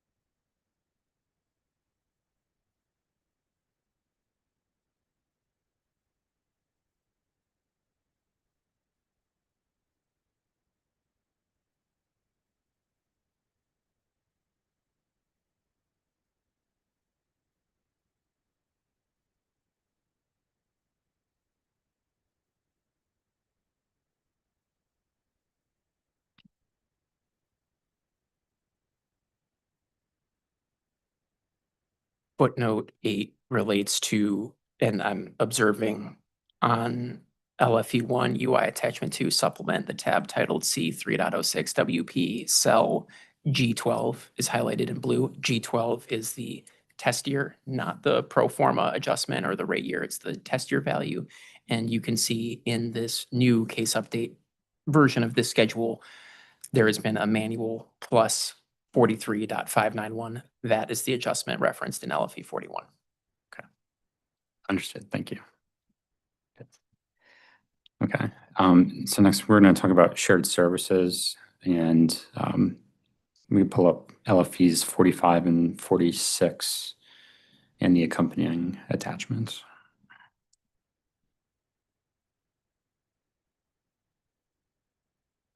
I am there.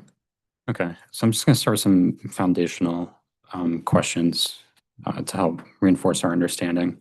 So the transmission wage allocation factor is a FERC-approved calculation used in the company's transmission rates. Is that correct? Correct. Okay. And it also may be helpful to have RU 264, but you might be able to answer this without it. So as reflected in RU 264, the company's transmission allocator is calculated by removing all business segments besides transmission. Is that correct?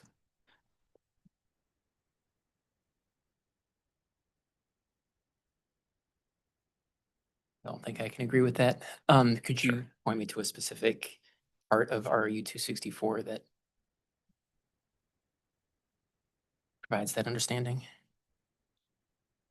Sure, or I might be able to just rephrase, is it your understanding that the company's transmission allocator is calculated by removing all business segments besides transmission? Is that correct? I think I'm getting hung up on something that might differ from what you're trying to get at. Okay. So I'm getting hung up on the by removing part of your question, because our transmission allocator is calculated by studying UI as a whole and then saying this portion of UI's wages relate to transmission and this portion of UI's wages relate to distribution. I think I can agree with the gist of where you're probably going. I'm guessing that for purposes of the wage allocation factor, we are excluding all of those other things from the universe of what counts as transmission.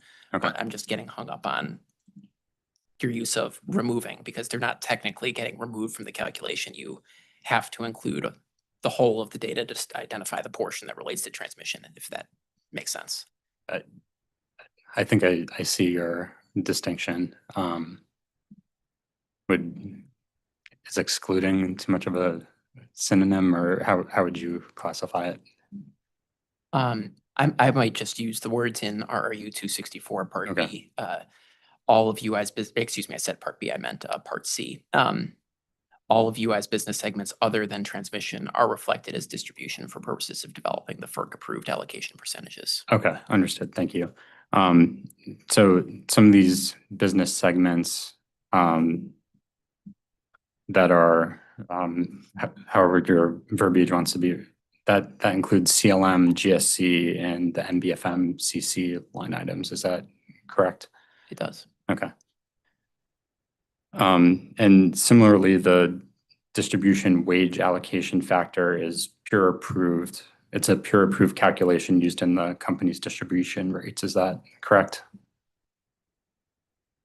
It's certainly reflected in the revenue requirement that PURA establishes for distribution rates. I'm not sure whether PURA technically approves that or not, but it's certainly reflected in the distribution revenue requirement that gets approved. Okay, understood. Thank you. And the company's distribution allocation is calculated, again, however we want to take that verbiage, but the transmission costs aren't, for the sake of that allocation factor, aren't factored in to that calculation. And maybe this helps, maybe it doesn't, but what I would say is this is the approach for calculating an allocation factor, like a percentage. This percentage then gets applied to certain of the company's costs consistent with that FERC formula, but it's not like we're allocating costs that belong in the SBC or the MBFMCC, bless you, to this distribution revenue requirement. This is just the approach for calculating the factor used to split between distribution and transmission, and the cost to which it gets applied are not costs going to the SBC or the MBFMCC, if that helps. In other words, we're not putting MBFMCC costs in this distribution revenue requirement. Okay, understood. So in other words, it factors into the wage allocation factor calculation, but it's not being sought in the revenue requirement in this proceeding. I think the gist of what you said is fair. Just to say it in my own words, I would say even though there is labor related to non-transmission and distribution rate mechanisms reflected in the calculation of this allocation percentage, that is not to say that we are seeking to recover SBC or MBFMCC costs in this revenue requirement. We're not. Okay, understood. Thank you. So subject to check and using the information provided in RU 360 attachment 1, if the company was to take the other distribution segments for the purposes of calculating this wage allocator out of distribution and sort of put them off to the side, would it result in a distribution wage allocator of 78.55%? And I could just walk you through the math. I think the calculation would be distribution less the CLM, GSC, and NBFM CC line items, and those should be your numerator. And then the denominator would be transmission plus distribution less CLM, GSC, and the NBFM CC. Apologies. Could I ask you to hit me with that again? Absolutely.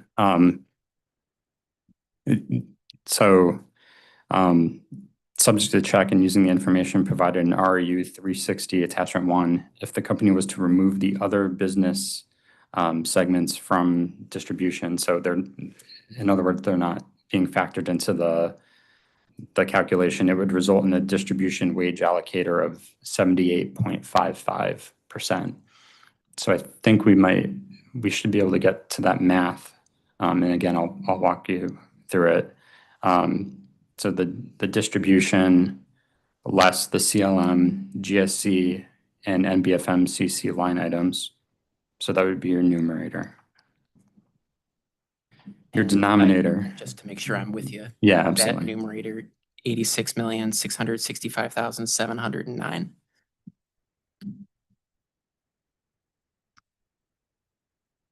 It's a chart of my colleague, but.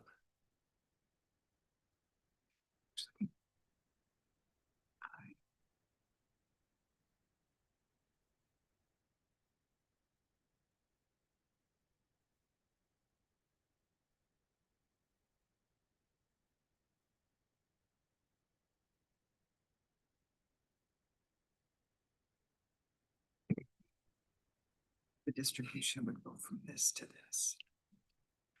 So maybe stated another way, if we go to C 2.2A, there's, let's see, company lines 1 and 2. I think those are I1 and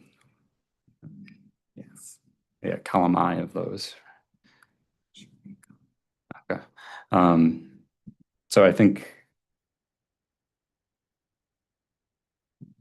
the sum, what the calculation would derive as 53,962,147. I see what you're doing. One moment. Yep.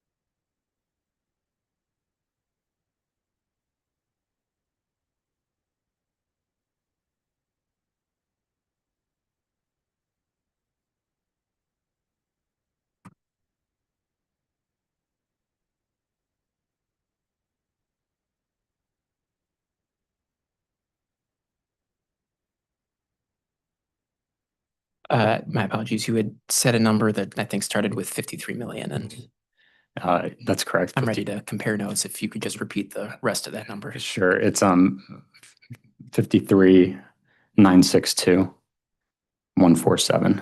I get the same if you subtract the amounts from RRU 360 from the distribution amount denoted on C 2.2A. Okay. So then I think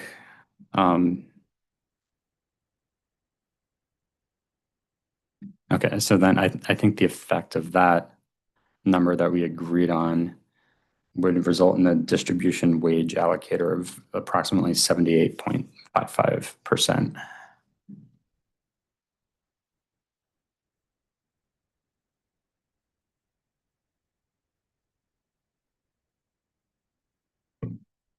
Mathematically, I get the same answer. I'm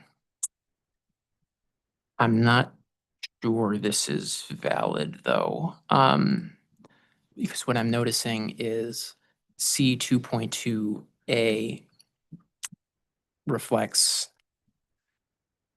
several lines on page 1, including numbered line 7, administrative, or A and G, which stands for administrative in general. And I think the calculations we just did presuppose that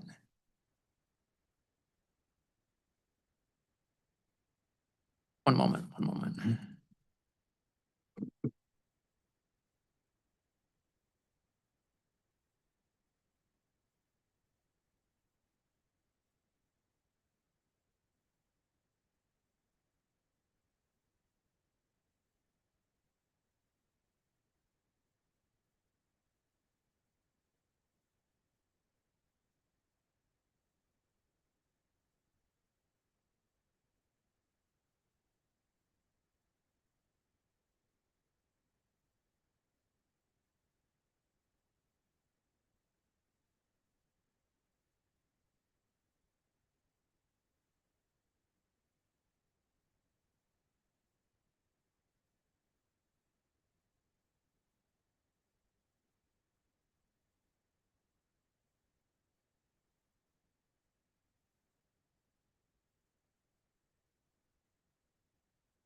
I'm not sure that math is conceptually valid. I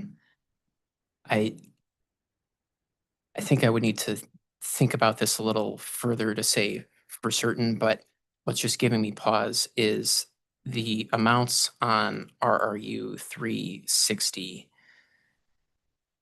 that we've just pulled include a mix of costs at the UI level and costs at the service company level. As I was starting to say a second ago before I stopped myself, Schedule C.2.2A, page 1 includes a variety of lines, including numbered line 7 for which is labeled A and G and stands for administrative in general. I do not know for certain sitting here now, but there is a chance that some of the UI level costs reported in RRU 360 are reported as administrative in general here based on the FERC accounts to which those things are charged. And then similarly, for the amounts of shared service expenses, I would just want to double check exactly how those amounts get reflected in Excel column H. I think mathematically I followed the steps that you did and arrived at the same answer, but I think those would be two conceptual things I just want to think through further before agreeing that that calculation is conceptually valid.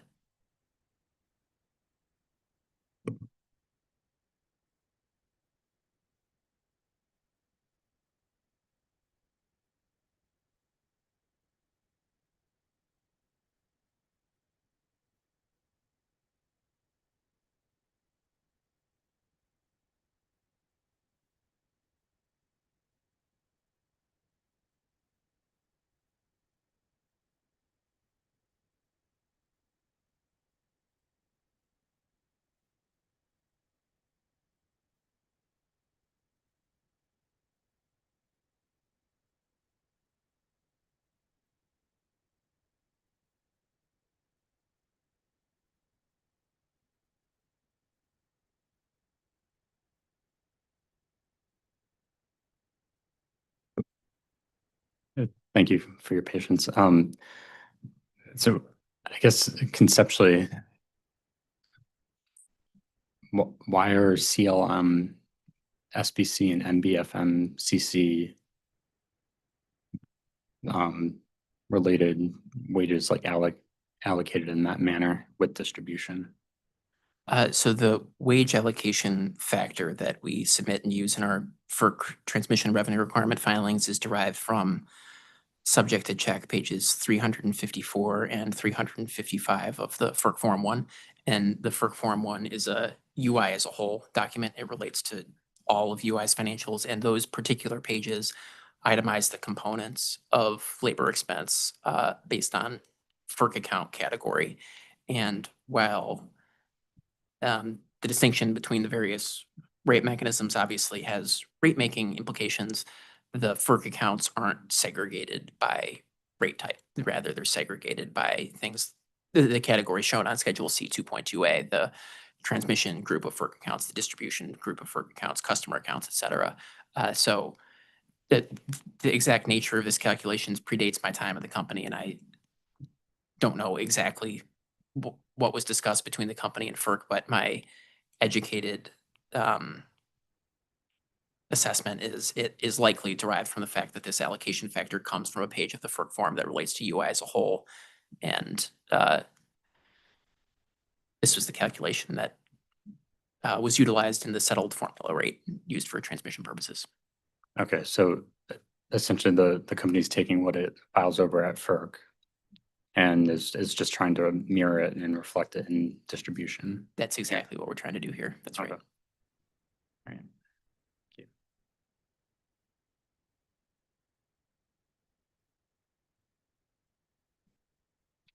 Okay. One moment, please.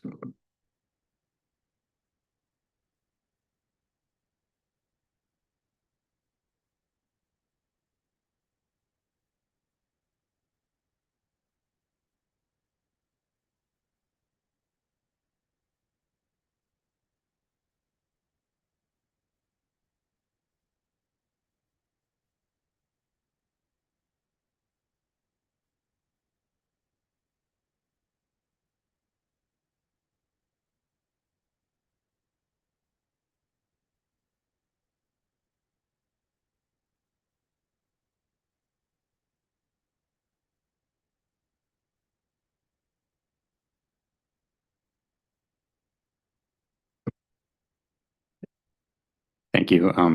We're going to move on to the Massachusetts formula calculation. So I believe LFE 46 and then RU 239, as well as attachment to 239 may be useful here. RRU 239. 239 as well as attachment 2.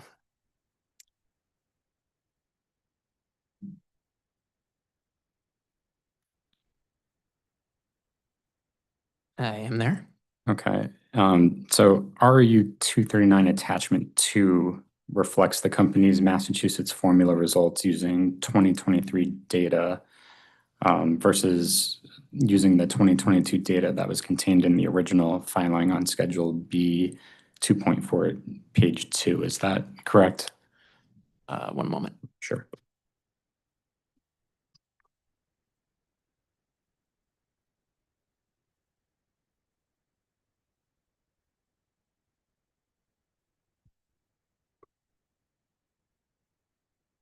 Could you please just repeat your question? Absolutely. So RU 239 attachment 2 reflects the company's Massachusetts formula results using 2023 data versus using 2022 data that was contained in the original filing on Schedule B 2.4, page 2. Is that correct? Correct. Okay. And the Massachusetts formula computation, I'm going to use this as a foundational question. So the Massachusetts formula computation is used to allocate certain items between UI distribution, UI transmission, SCG, and CNG. Is that correct? The Massachusetts formula can be used in a wide variety of contexts. So we've included, for example, our cost allocation manual. I think that was Exhibit UI RRP7, and that shows that for several, not all, but a number of the various corporate services there, the Massachusetts formula is used, but the percentage associated with that Massachusetts formula differs very meaningfully from what's in RRU 239 because the universe of companies to which that allocation factor is applied differs. To your question, yes, Avangrid and specifically UIL does use the Massachusetts formula to allocate certain costs amongst the operating utility subsidiaries of UIL Holdings, and those are for this purpose the ones that you named, but Yep. Massachusetts formula is also used in other contexts. Understood. Thank you. So then UI distribution and UI transmission allocation percentages are used to compute the allocation to UI distribution. Is that correct? There is also a version of the Massachusetts formula that applies to the UI level. So just UI costs for getting CNG, SCG, or any other affiliated entity. Okay. And is the cost allocation manual you mentioned used across all Avangrid operating companies, or is it unique to UI? One moment.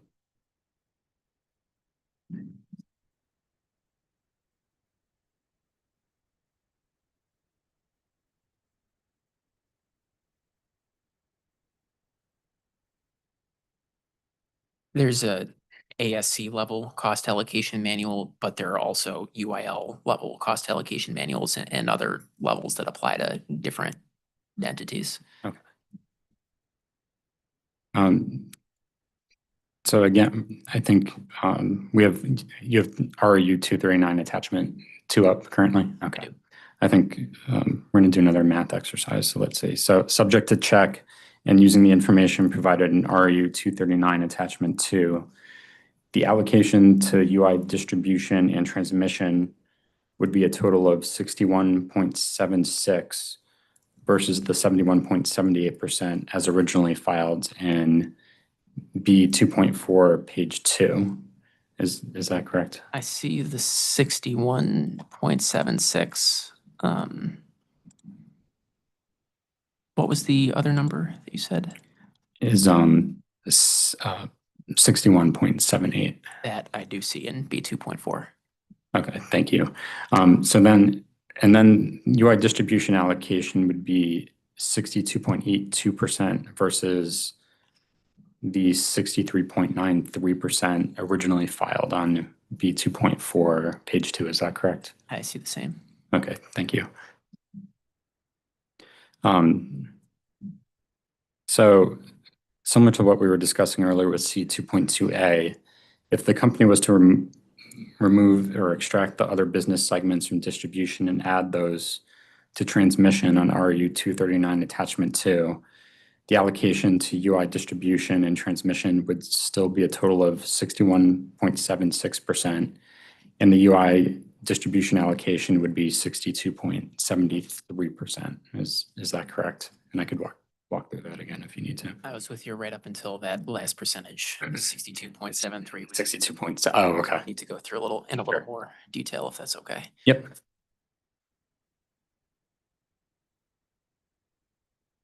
I agreed with the first part of what you said. Okay.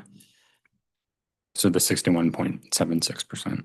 Not changing. Not changing. Okay.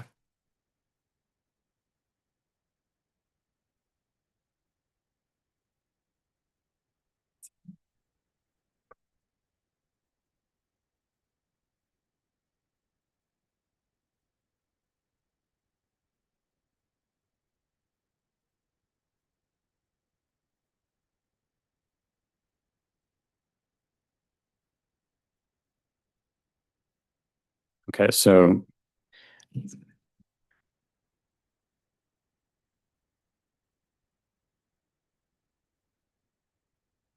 sorry, I don't want to break your concentration. Oh, are you go right ahead. I'm trying to guess where you're going. Oh, okay. Go ahead. All right. So we're looking at RRU 239 attachment 2. There's a line in which it looks like there was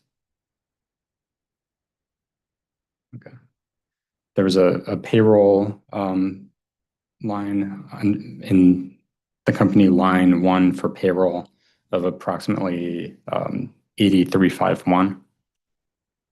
I see that. Okay, and UI transmission 10,079. I see that as well. Okay.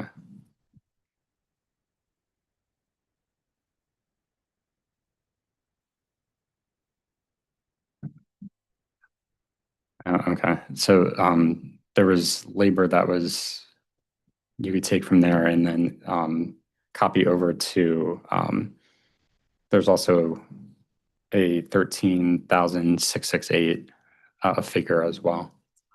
Okay, that's our own computation.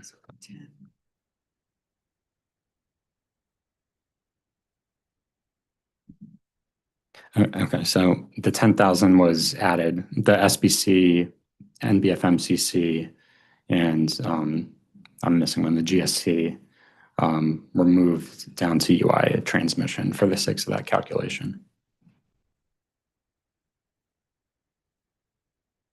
Okay, 1 second. So I've been fiddling with stuff trying to recreate your math, so I may have distorted this attachment inadvertently, but I've pulled up RRU 360 UI attachment 1, which I think is the source for the payroll numbers, and I'm fixating on Excel row 17. And I'm specifically adding up the 3 values in the columns labeled CLM, GSC, and MBFMCC, which I think is where you were taking me. And the sum of those 3 amounts that I see is $3,589,009. That's just very different from what you said a second ago. That is correct, though. Okay. Yeah. And you're endeavoring to move that amount from distribution payroll in RRU 239 UI attachment 2 to transmission That's payroll. correct. Yeah. All right, 1 minute.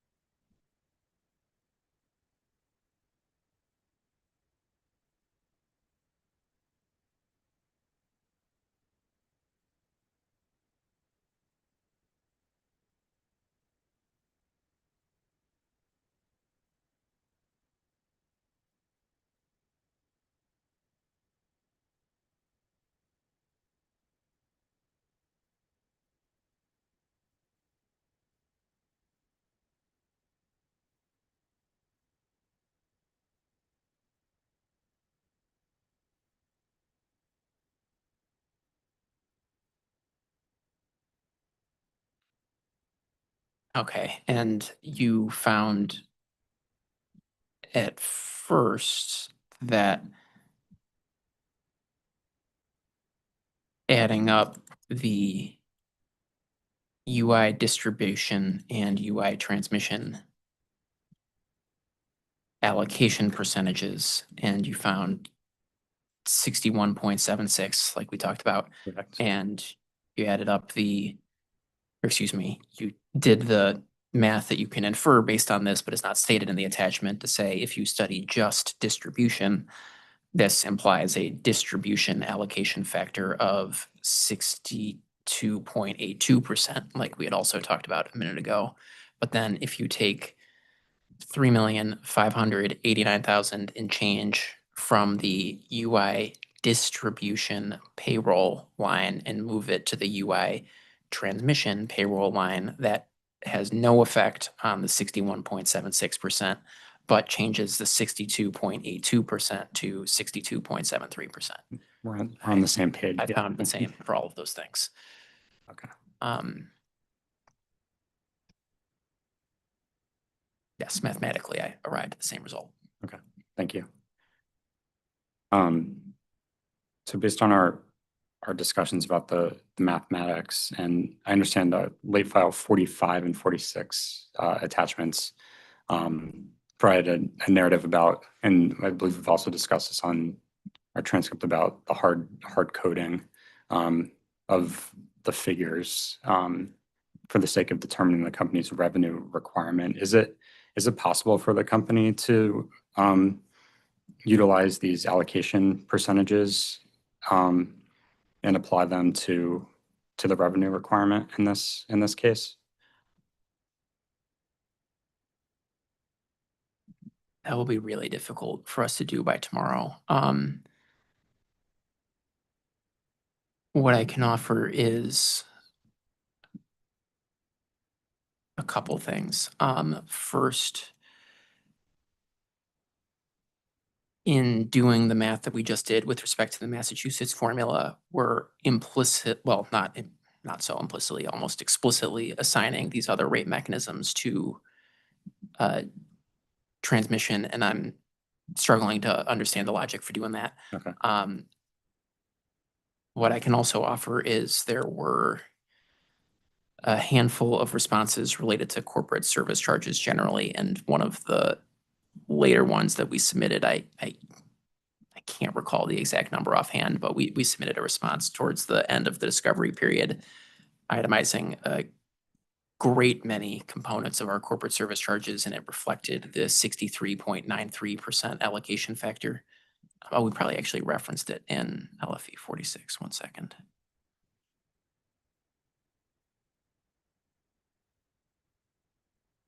Yeah, the revised attachments that we provided in response to RRU 240 and RRU 241 illustrate how the Massachusetts formula value, i.e. the 63.93%, was utilized to allocate UI level costs between UI's transmission and distribution operations.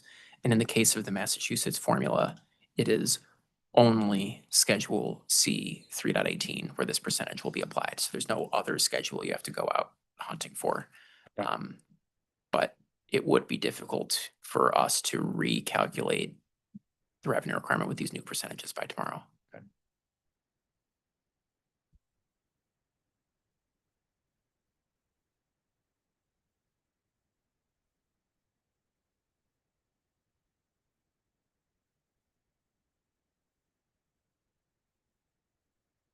So in our earlier discussion on Schedule C 2.2a, that my understanding is that those allocators are used throughout the rate application across various schedules. Is that correct? For the wage allocation factor, that's correct. Okay, thank you.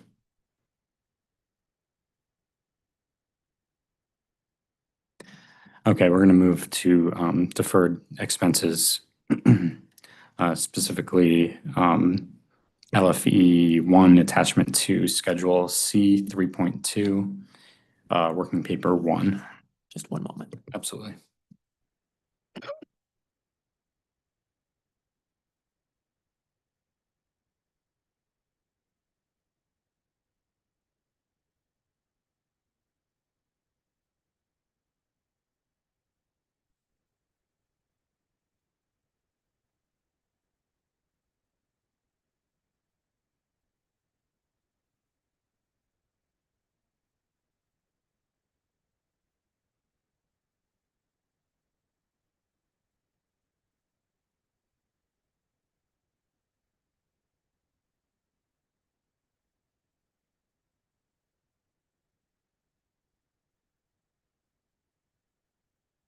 Thank you for the patience, Attorney Riley. Just to make sure I've pulled up the right document, you referenced LFE 1, Attachment 2, Supplement, tab C 3.21. Yes, that's right. Page 1. I'm there. And there's column I. And then I'll also be referencing page 2, column L. There were storm deferral and fee-free balances that didn't appear to match. So we're wondering why they didn't match, and then what caused the company's projections to increase between the application filing and the filing of LFE 1. One moment.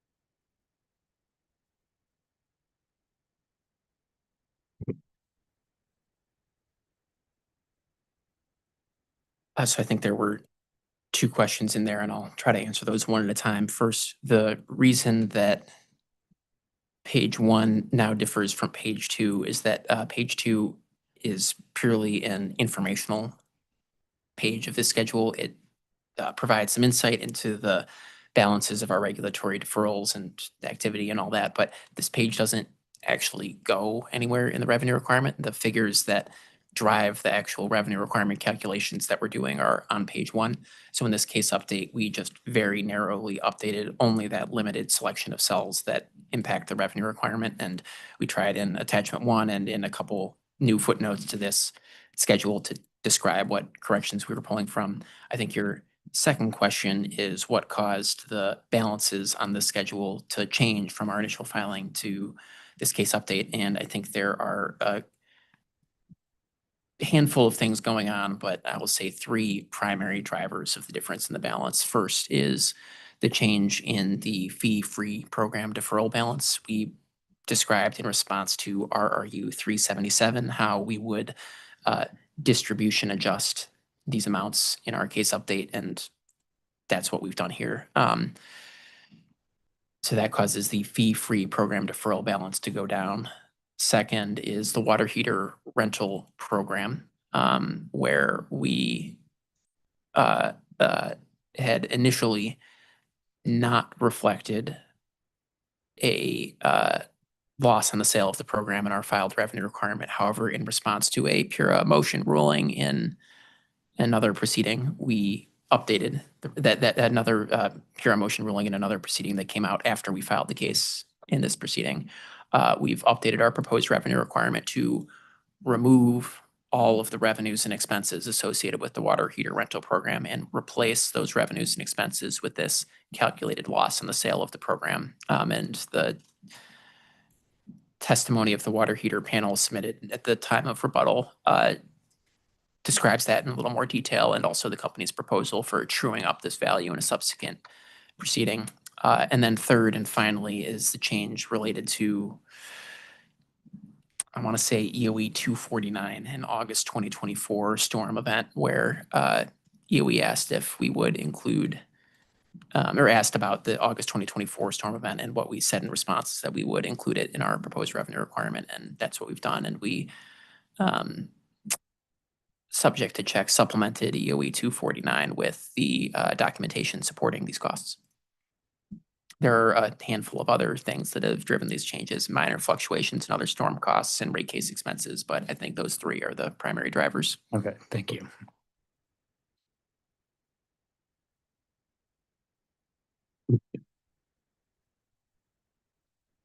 So I think based on the LFE 1 supplement, it's specifically the update to Schedule 318. Staff was wondering if the company is able to update RP 20 as a result of the changes to the LFE 1 supplement.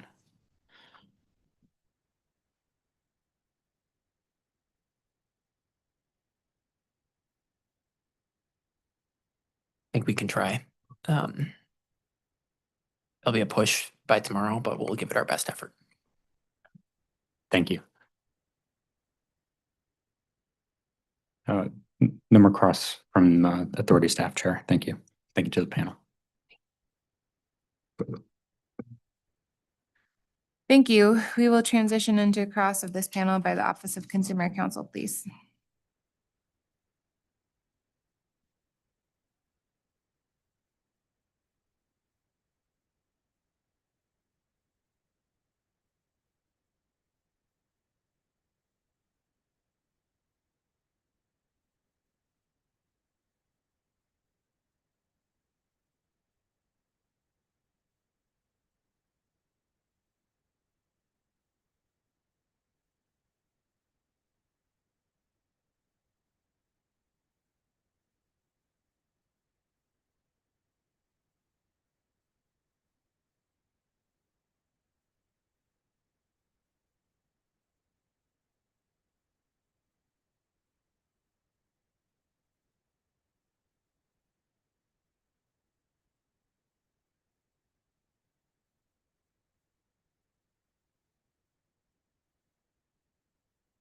Good afternoon, Tom Wheel from the Office of Consumer Counsel. I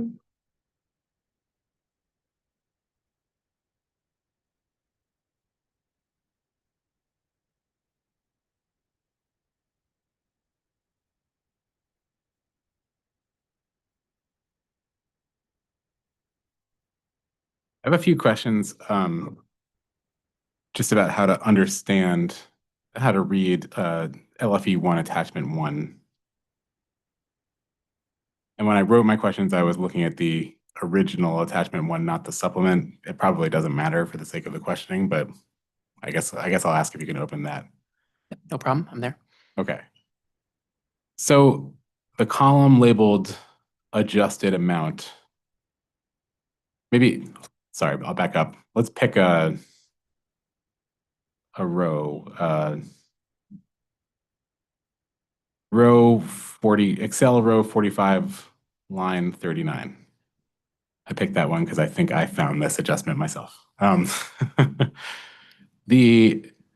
column E, does that represent the removal of the investor relation costs in this line?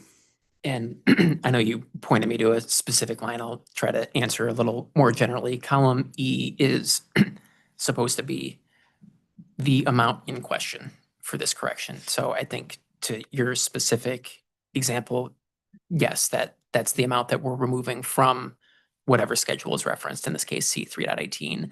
In other cases, and I'll just pick on line 2, the value in this column isn't even a number, right? It's a -1 day, because for that particular line, that's what we were adjusting. That was an adjustment to cash working capital. And so we had a 1-day adjustment to the revenue lag, and this column is the adjustment. And in that case, it's 1 day. And well, I'm guessing your next question will set up what I was going to continue saying. So Okay. there. Yes. So the first column, the adjusted amount is like, would it be fair to, if I thought of that as a column that's saying what changed, like what has changed since the application? That's right. Okay. And then the next column I understand to be the revenue impact of that change. Is that correct? That is correct. The revenue requirement impact of that change. Correct. Okay. So that's does that adjustment take into account like the applicable flow through effect of the change? That's exactly right. So to pick on your example, Excel row 45, the difference between Excel columns E and F is primarily going to be inflation, uncollectibles, and gross earnings taxes, which are, I think, the types of flow through adjustments that will be applicable to that line. You pick on the line I mentioned earlier, Excel line 8, numbered line 2, minus a day. The revenue requirement impact of that change is $117,229. Or to pick on a significant line in the other direction, Excel row 58, numbered line 52, we have a value in column E of over $29 million, but the impact of that adjustment on the revenue requirement was not $29 million, because that was an input to a calculation that gets significantly watered down for revenue requirement purposes. Thanks. So the flow-through effects of any particular adjustment can be different, right? Like if there's an adjustment to plant, that's going to have flow-through effects to depreciation and the cost of capital, whereas an adjustment to an expense item like the one I just identified wouldn't have those, but would still have get and uncollectibles as you just discussed, correct? That's exactly right. Okay.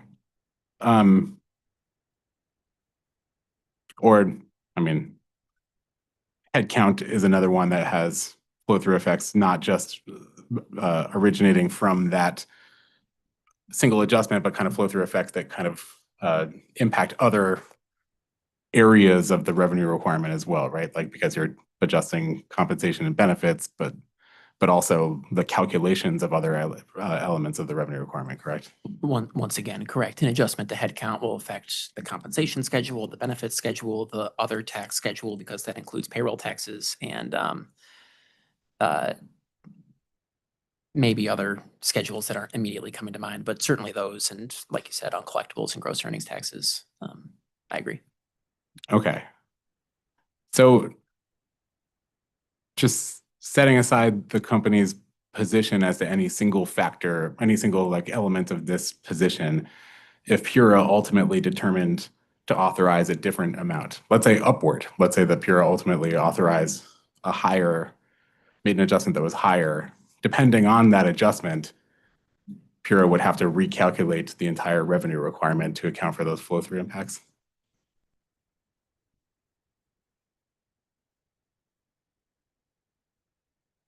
Sounds like a big thing, the way you said it, but I would agree that Pura would have to consider the revenue requirement impacts of any changes that they make, as I think they've done in every prior case I've reviewed. Okay. Thank you.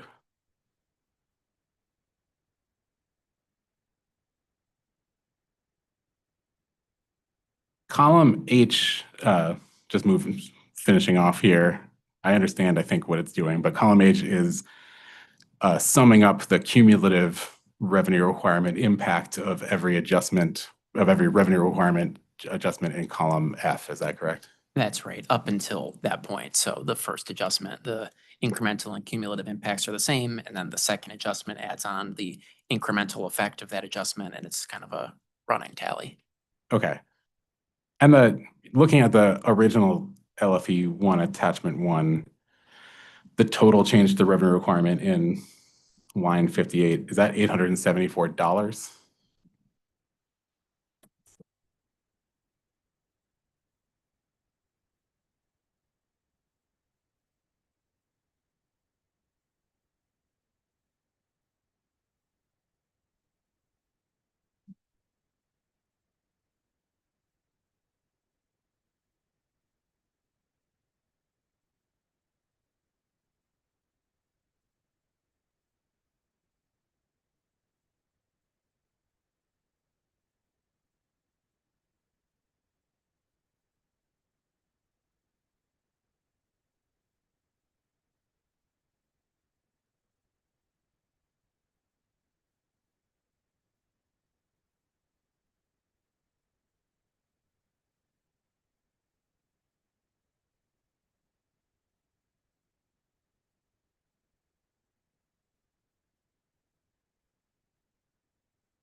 Thank you for the patience, Attorney Will. Could you please repeat the question? Sure. And again, for clarity, I'm looking at LFE 1 attachment 1, not the supplement, is the total change to the revenue requirement reflected on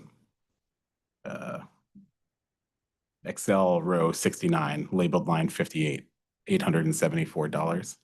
It is. That should be $874,000. And the issue is that cell H68 in the initial LFE 1 attachment 1 was simply the decimals 3 places incorrect. The amount is presented correctly both in attachment 2 and the narrative response and is addressed in the supplement.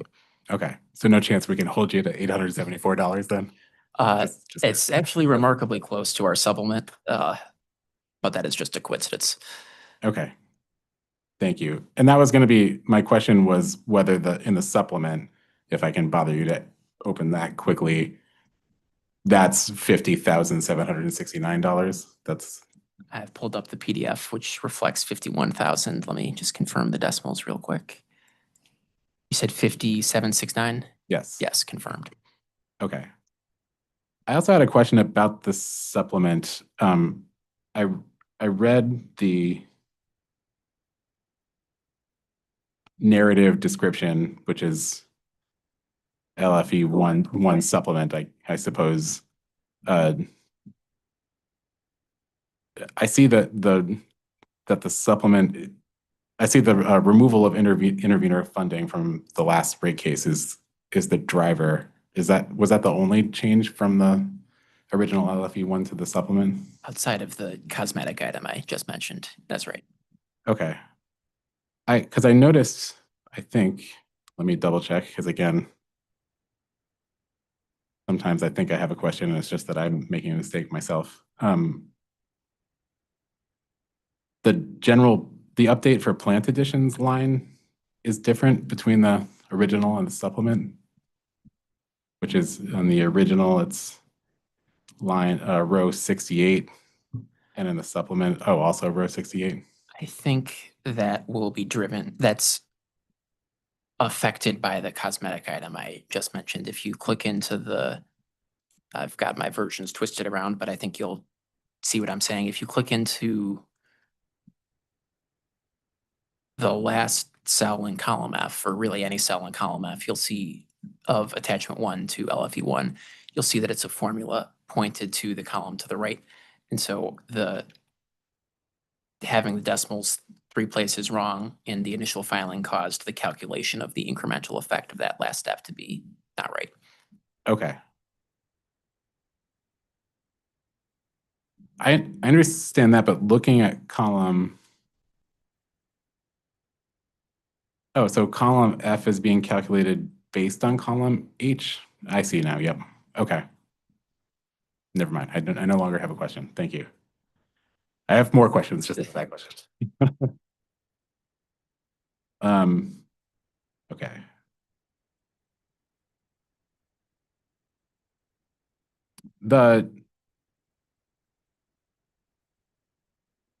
Actually, I had a question about the update for plant additions.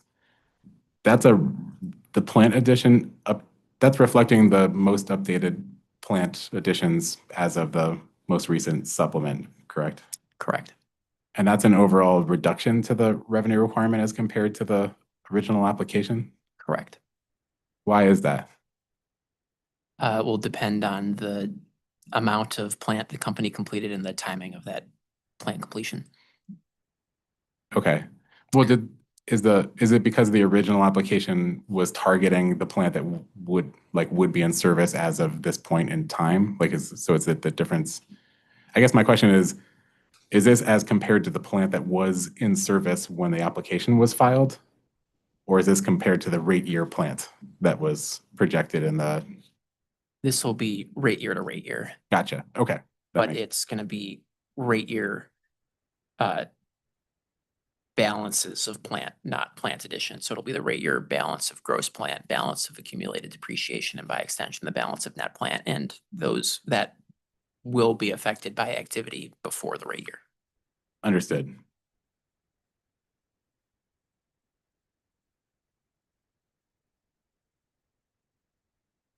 One moment. I'm suffering from having too many tabs open. In there. Okay. All right, so moving on to, well, I guess just one more kind of really obvious question, perhaps.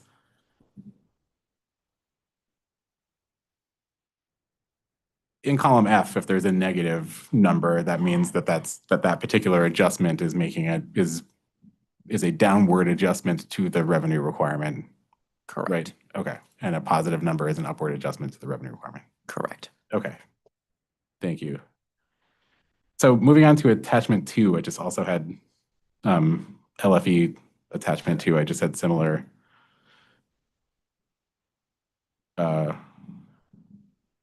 Well, actually, I don't. I think my only question about attachment 2 is just that is updating the SFRs to incorporate the changes that are shown in attachment 1, correct? That's exactly our intention. LFE1 UI attachment 2 supplement is intended to be an exact copy of the Excel file we submitted with our initial filing to support a great many of the standard filing requirements with, as you mentioned, the corrections and updates denoted in attachment 1.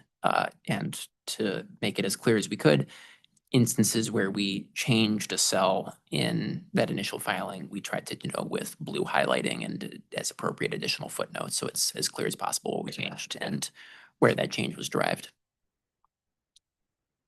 Thank you. And then attachment 3 is the plant model, right? Correct.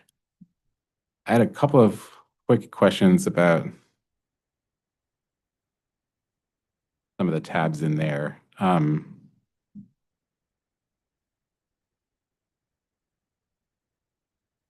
Does the tab labeled, the tab 4.1, the plant additions detail, does that match the most recent plant supplement? That's the intention, yes. Okay.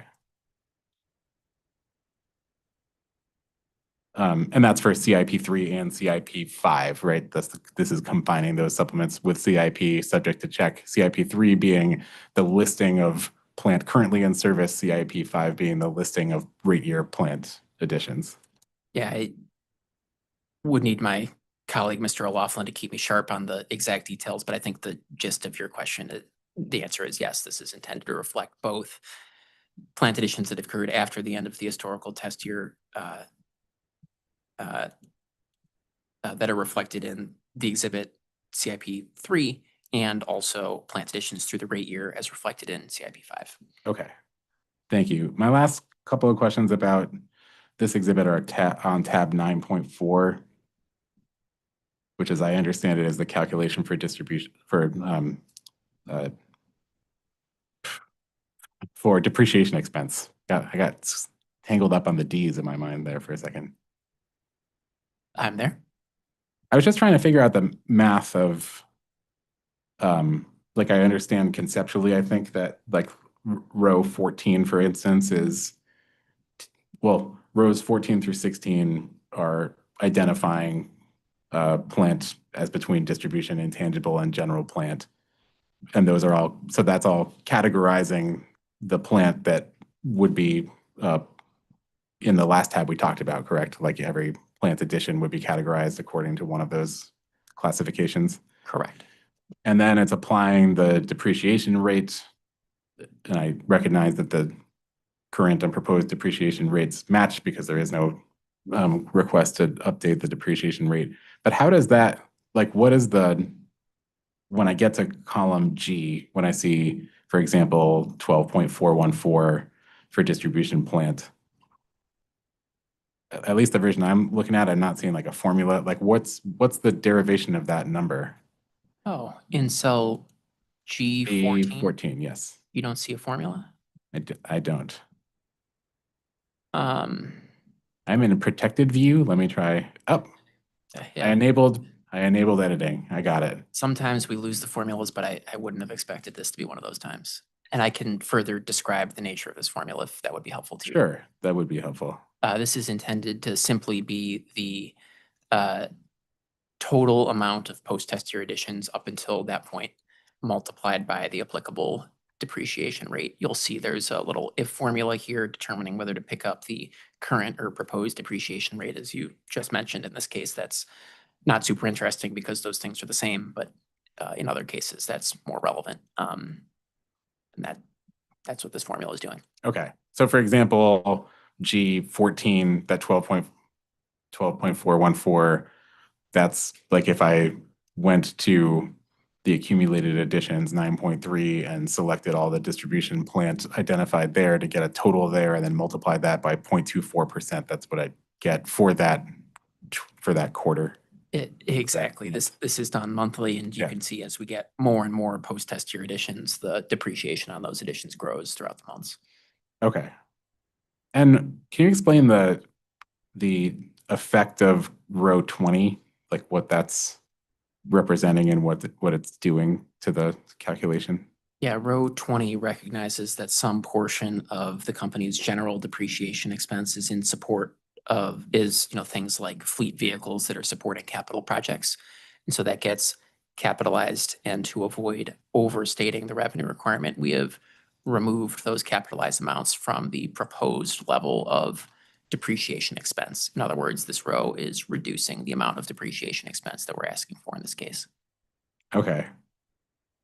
And is that like the way you determine the amount of depreciation expense that's capitalized? Is that the 9.86% figure? That is exactly the 9.86%. That just reflects the company's test year experience. Okay. Thank you. All right, I'm ready for another exhibit. OCC, oh, sorry, not OCC, late file 54, which references OCC 566. I am there. Can you just explain what miscellaneous sundry billings are? And we talked a little bit about this during the hearings with Pura staff. We're asking about an element of residual O&M, and I think my colleague, Ms. Van Luling, described that there are sundry uncollectible expenses related to, for example, someone hits a pole with one of our poles with their car, they owe us money, sometimes they don't pay that bill, and that shows up as uncollectible expense. This is the other half of that. This is the revenue that sometimes goes uncollected. Okay. And what gets classified as a goodwill adjustment? Like, can you give an example of that? One moment.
So the customer service reps, we have a policies and procedures where they have essentially the ability to issue a goodwill credit. So if there's a customer service issue and they feel that, in order to gain goodwill, better, whatever happened, make things right, they can, based on the guidelines that are provided, they can apply these credits to customer accounts. Understood. And how is that different than customer credits, which are also identified here?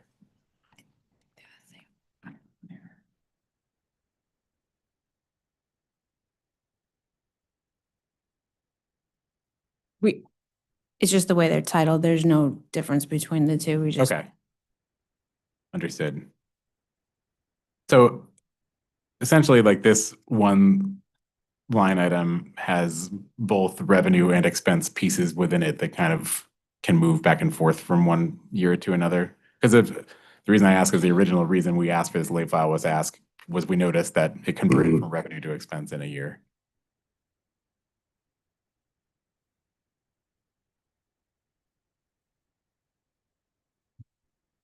I understand why you asked that question. I think it's a fair question because these are positive values, or they have the opposite sign of the other values in this. I don't know that I would agree that necessarily these are an expense. I think you could think of this as foregone revenues. It's revenues that the company didn't collect. Yes. Yep. I understand that. And the goodwill adjustments, sorry, the miscellaneous sundry billings are also sort of more like captured, like recollected under recovered revenue in a way, correct? And I think my previous answer was slightly misleading because this isn't just recovering stuff that was written off. This is all sundry billings or the miscellaneous sundry billings reflected here. Presumably some number of those customers actually pay these amounts and there's not an uncollectible issue. Okay. All right. Thank you. Moving on to late file 55, the attachment.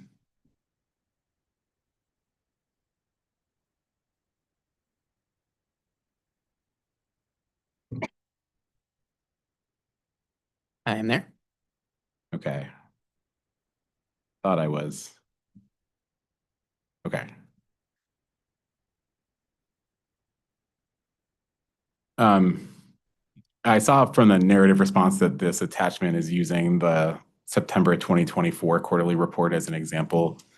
For the record, would that be the report in OCC 69, attachment 1, starting on page 367? I'd take that subject to check. Okay. Sounds right. Okay. So starting with looking at the attachment, starting with total electric operating revenues in row 8, line 1.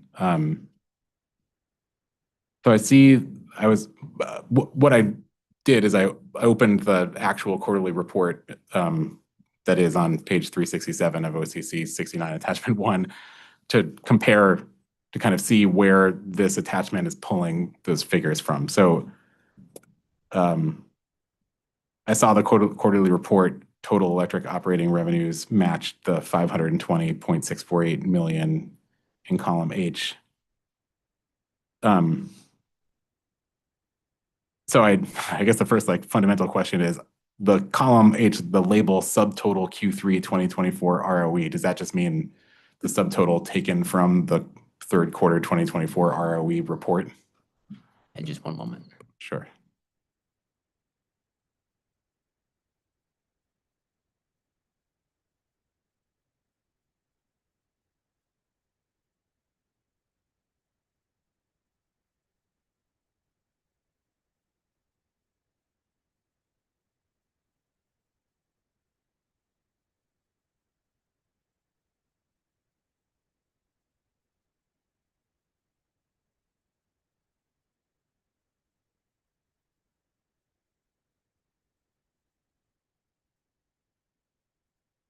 I followed your question. I'm just struggling to locate the exact line you pointed me to. Could I just trouble you to repeat your question, please? Sure.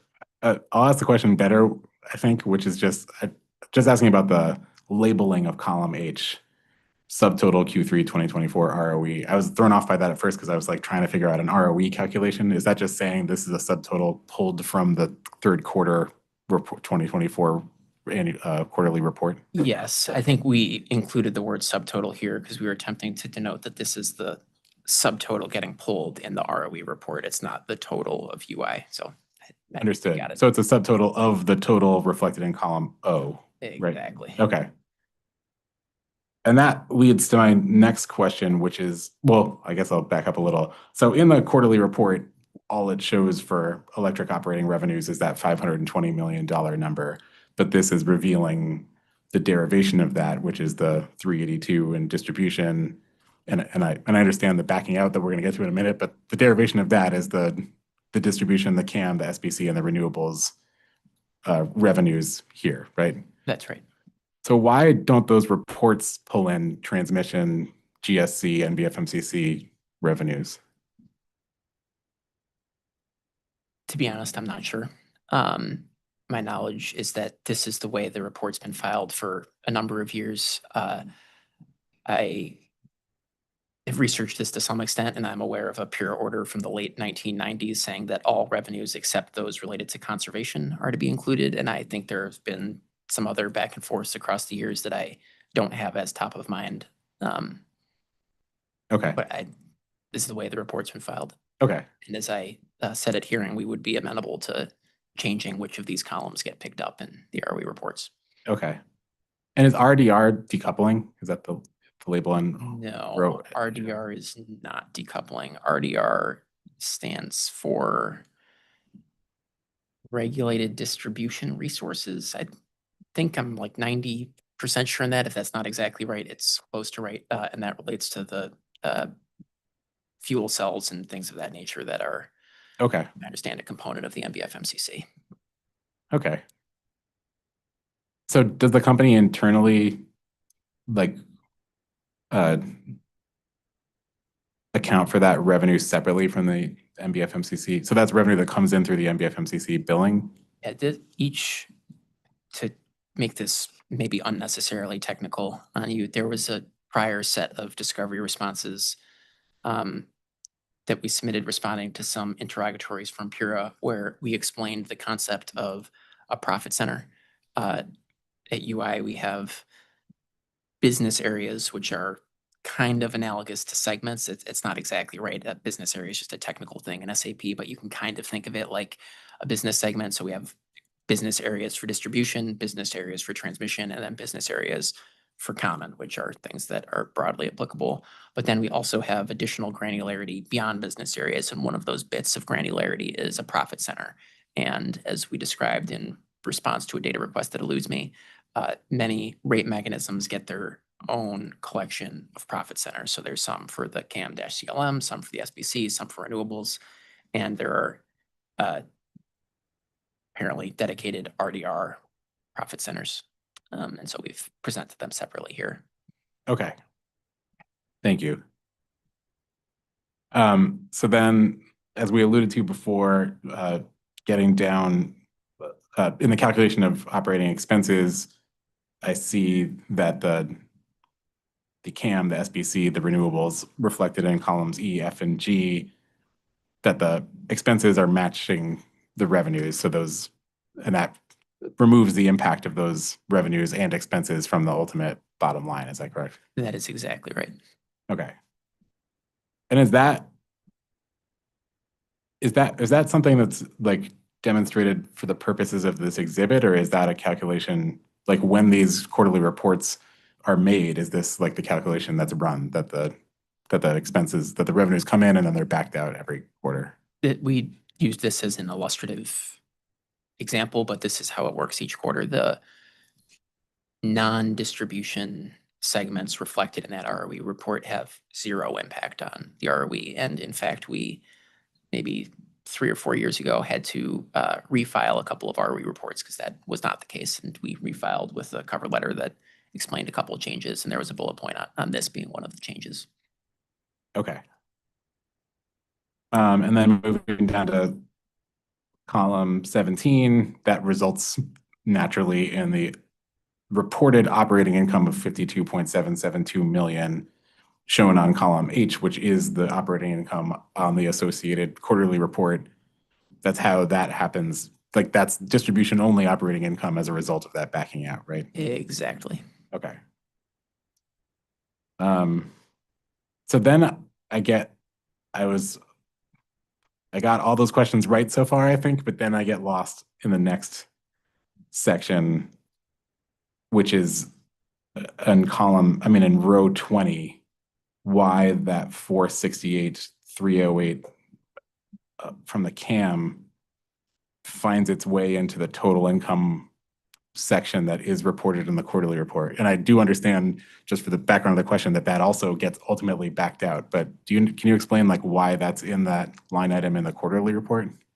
This is just a presentation item. I don't recall if we've provided an ROE filing in Excel format, but if we were to have, or actually I can show you with the PDF, 1 second.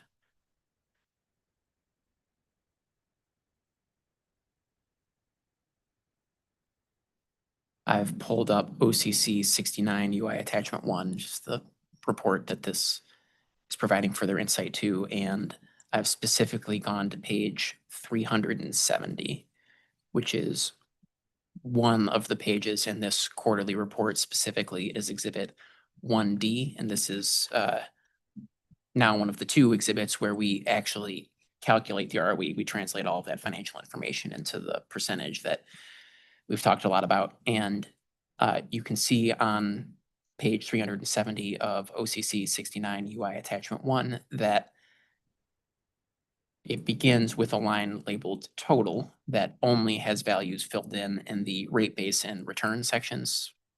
I'll skip over rate base since that's not what you're focusing on, but I will focus on that return value, which I see $52,772,273.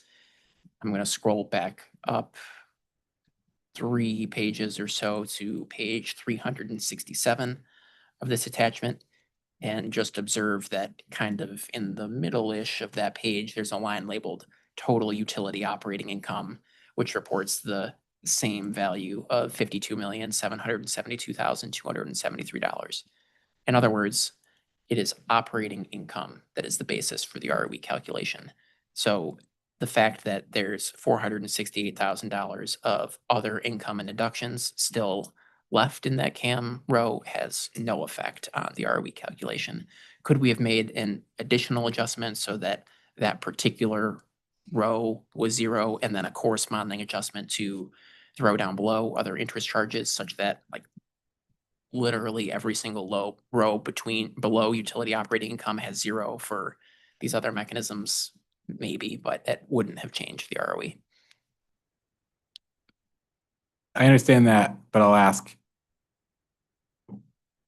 would you agree that you could modify that statement by saying it wouldn't change the ROE as calculated using the rate-based method as opposed to like the net income method of calculating return on equity? I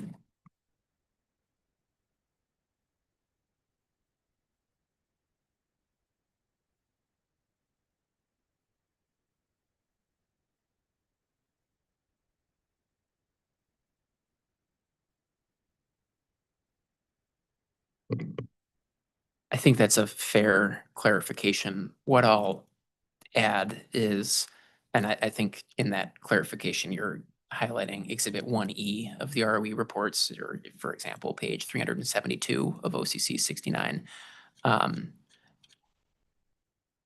We provide this calculation because, to my knowledge, we are required to. You can see in this particular page that I've pulled up, the reported ROE is even less than the ROE that's had us all twisted around. It's 2.26%.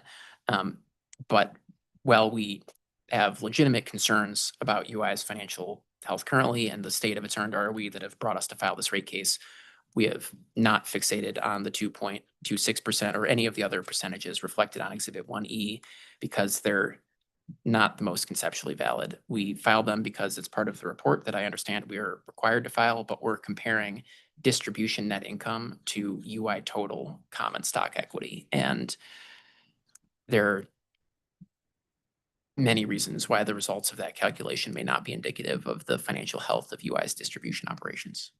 Understood. And I should, maybe I should clarify, all my questions are just about trying to understand the derivation of these reports outside of the like context of the particular earnings of the company. And I didn't mean that my last question just sounds so pointed. I think I was just asking that I understand the testimony about the CAM item not affecting the reported ROE, but it does affect the reported net income on that first page, right? It doesn't affect the overall amount of distribution net income. I see the 468 that you've pointed to on LFE 55, but if you look further down on Excel row 28, you'll see that the net income for this segment is still 0. So that particular issue doesn't have an effect here as I think about it further. And my response to your question that maybe sounded more pointed that you meant it also sounded more pointed that I meant it. I might say this though, UI would also be amenable to eliminating Exhibit 1E if that were acceptable to OCC and PURA. Okay. Yeah, and that got to my last kind of question, which is just, and I think I can guess the answer, but do you know why this CAM income is backed out as interest expense, like the way in the calculation of, and I'm referring to like back to the exhibit. It looks like column E, row 24 is pulling the CAM income from above and reporting it as interest in order to back it out. Do you know, is there a reason that that's where that is? That I would have to check.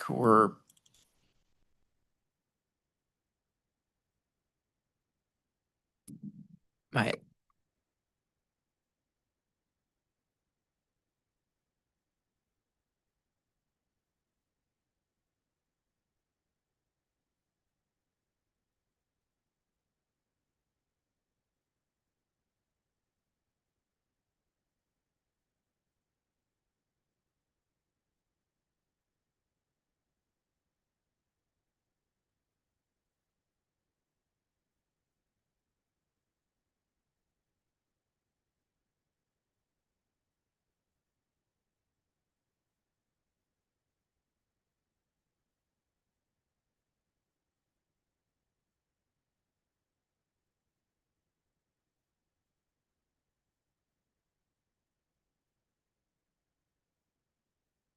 Unfortunately, we're not sure sitting here. We're digging into the accounting, and we can see that there were amounts recorded to the FERC accounts that would be reflected in this line, but I'd have to ask some of my colleagues to learn a more definitive answer. Okay, that's okay. I was curious if there was an immediate reason. So you've talked about today and earlier in the case that the company would be amenable to adjusting if ordered by PURA the way it reports. Would it make sense, in your opinion, for a quarterly report to look more like column D in this exhibit, which, as I understand it, captures only the distribution elements of what's going on? Yes, I would agree. Okay, thank you.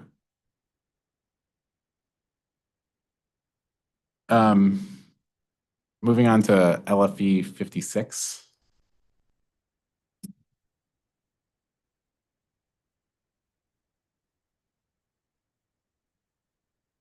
I have some questions about the narrative response first.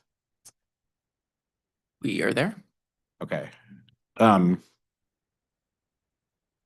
page 2 of the narrative response, the second bullet that begins with the table 80 tab, it says that the cost of providing service was $35.3 million higher than the revenue requirement, and notes that a $13.6 million higher capital cost, $10.4 million higher O&M, $6.1 million higher property taxes, and $3.9 million higher depreciation expenses.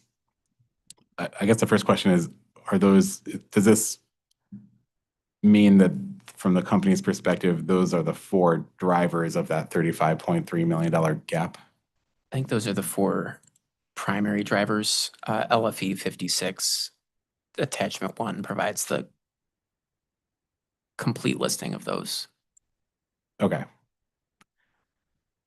Of those 4 drivers, my understanding is that 3 out of 4 of them are primarily, if not entirely, driven by the rate base allowance in the last rate case. Is that correct? That's correct. Okay.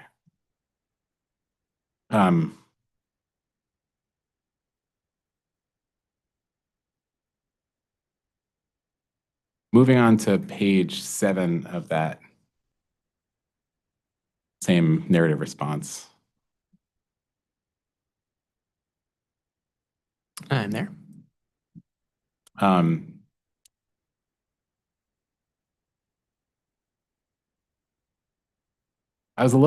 just wanted to make sure I understood. I'll start with the second bullet, which references environmental remediation expense associated with English Station. So my understanding of this bullet is that it's recognizing that amount, that 1.077 million, that the company agrees, I won't use the word agree, but the 1.7077 million isn't, I'll look for how, that UI is not seeking recovery of those costs in this case, correct? That's correct. Okay. And also didn't seek them, I think even more importantly, for the purposes of this exhibit in the last case, correct? Again, correct. And I say more importantly for the purposes of this exhibit because we're comparing the revenues allowed in the last case to the actual cost for O&M. And I'm with you. okay, so is that 1.077 million is a component of the $10.4 million O&M gap that's referenced in the bullet we were talking about a minute ago? That's right. Okay. And is that also within the reported O&M that flows through to the reported ROE? I guess getting back to like the meaning like when O&M is reported for the purposes of the quarterly reports, does the O&M reflected on that exhibit include that expense? That I would, 1 second.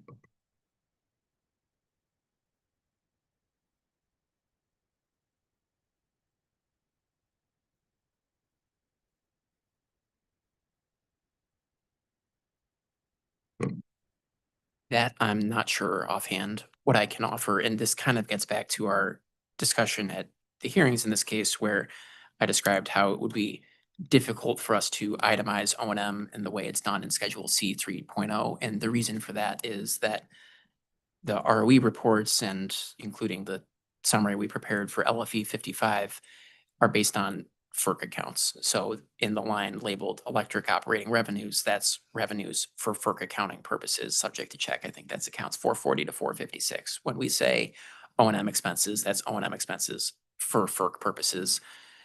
In contrast, the revenue requirement is not based on FERC account, but rather natural accounts. So one of the natural accounts that we've included is environmental expenses, and English Station, even though we're not seeking to recover them, are an environmental expense, environmental remediation expense of the company. So we've put them on that schedule and then removed them via pro forma. To determine the location of those expenses in this ROE report, I would need to check the FERC accounting of those English Station expenses, and I'm just not sure of that offhand, unfortunately. Okay. I have a similar question about the 1.3 million in telecommunications expense. I'll just go there quickly. Would you say that that's a similar issue in that that's another amount that the company, that's an inadvertent allocation, so that's not an amount that's not included in the company's request? Was that included in the request in 220808? It was not reflected in the approved revenue requirement. Okay. 220808. It was reflected in our initial request in this proceeding, but now that we've submitted LFE 1, we've taken it out of our proposed revenue requirement. Okay. So would you say it's fair to say that that's similar to the English Station amount?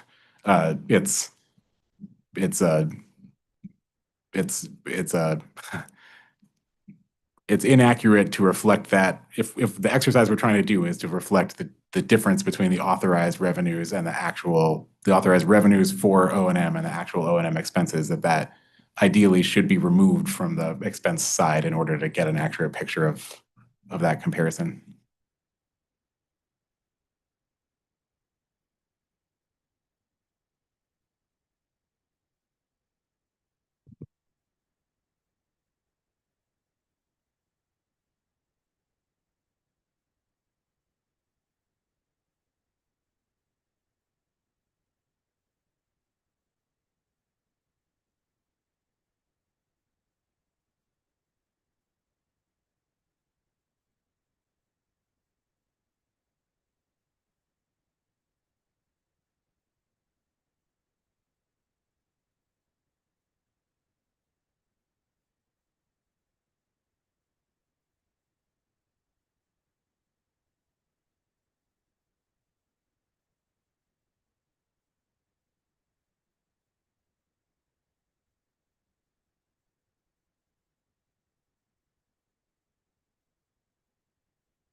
I think I agree with the gist of what you said. If you're trying to do an apples to apples comparison to the revenue requirement that was approved in docket number 220808, ideally, these expenses would not be in there.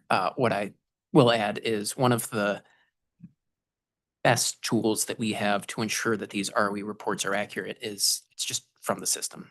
It's just the accounting data with extremely minimal regulatory adjustments layered on top of that. And that was one of the reasons why I was hesitant to offer the, we could functionalize O&M on a quarterly basis, is that would involve each quarter judgments about where do the expenses go, how do they get reflected, et cetera. And I'm just a little nervous about the effect of doing that on the accuracy of the calculation. So we've done a calculation that's consistent with the company's books and records. Understood. I think that response is maybe getting at, ultimately, like what I was going to ask is if it's possible within the time frame of the close of record to just answer the question of whether the company can confirm or not, whether like those two elements, just the English station and the telecommunications expense, are within the O&M that's reported on the quarterly reports. And the response could also be there wasn't enough time to determine that. For telecommunications, that's a yes. I would need to check on environmental remediation, and we will do our best to dig up that answer in the remaining time. Okay. But maybe that could be a read-in, Chairman.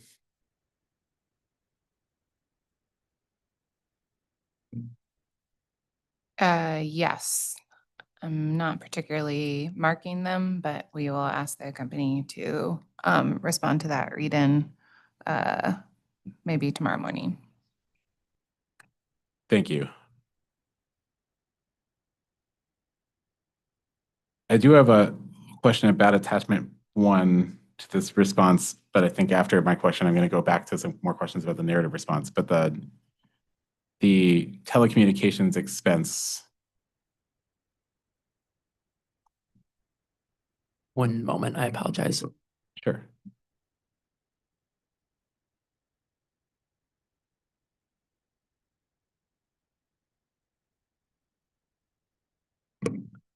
My apologies. I ordinarily pride myself on having all of the data requests and attachments readily accessible, but we lost this one. Okay. 1 second. Yeah, LFE 56 attachment 1.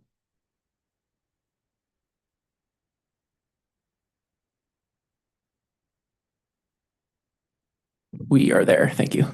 Sure. So table 42, which is the third tab. Yep, we're there. Excel row 20, line 12. By the way, is it easier if I identify things by Excel row or the label? Doesn't matter. Okay. No difference. So that reflects the actual rate year telecommunications expense of 3.253 million. Does that? I'm just is that not inclusive of the adjustment of the like 1.3 million of inadvertently included misallocated expense? There are a few too many negatives in that question, but I think I can answer. We have not reduced the value of 3.253 million reflected on LFE 56 UI attachment 1 for the 1.3 million reflected in this response. Okay. Thank you. So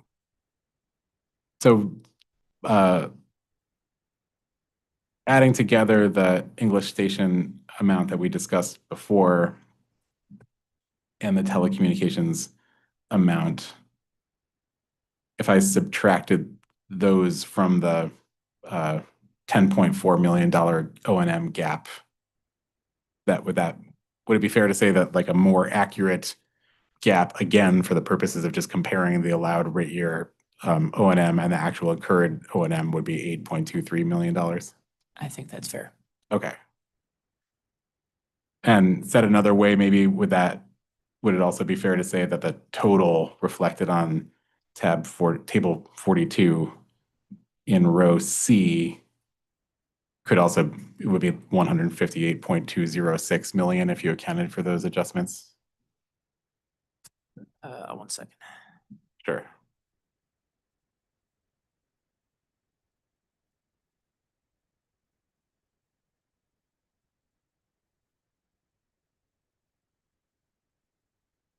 you please just repeat the number? 158.206.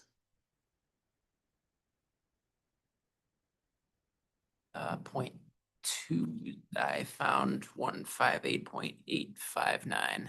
Okay. You take And that was the result of subtracting the 1.3 and subtracting the English station and the telecommunications expense that we've discussed before from the total. That's correct. Okay. I'm sure your math it's more correct than mine. Eyeballing it, maybe you used 1.77 instead of 1.077. Sounds like something I would do. I found 158.859. Okay. Thank you.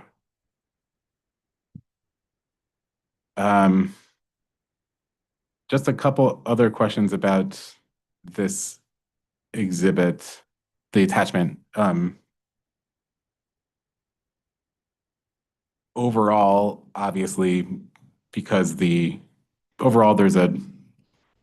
whether we use the 158 million number that we just discussed or the $161 million number reflected on column C here, what this exhibit shows is that actual O&M incurred in the rate year was higher than the level of O&M authorized in rates, correct? That's right. But that's a net calculation because not every one of these line items was more expensive than cost more than the level authorized in revenues, correct? Once again, that's right. There's some line items that are more, others that are less. Okay. Columns G, H, and I, are those the calendar year actual amounts as opposed to the rate year? That's correct. Okay. Just a couple of questions about those.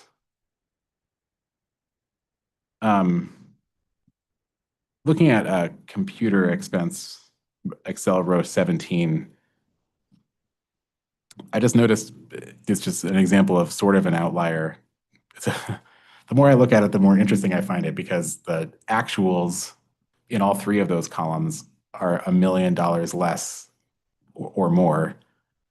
I guess not in the case of 2023, but the actual computer expenses incurred in calendar years is like notably less than even the amount authorized in rates. But then the rate year amount is still more than what was authorized in rates. Do you know why? I recognize that the rate year is sort of a window between the 2023 and 2024 actuals, but do you know what's driving why the rate year amount was significantly more than either of the calendar year amounts in that line item? I'm not sure for this line specifically, but I've got, I think, two comments for in response. First is this kind of harkens back to a data request response that we recently submitted in the PBR docket. I think was directed to OCC regarding the appropriate timing for the ESM calculation. And to paraphrase the question, it was something to the effect of, should the ESM be calculated on a calendar year basis or a rate year basis?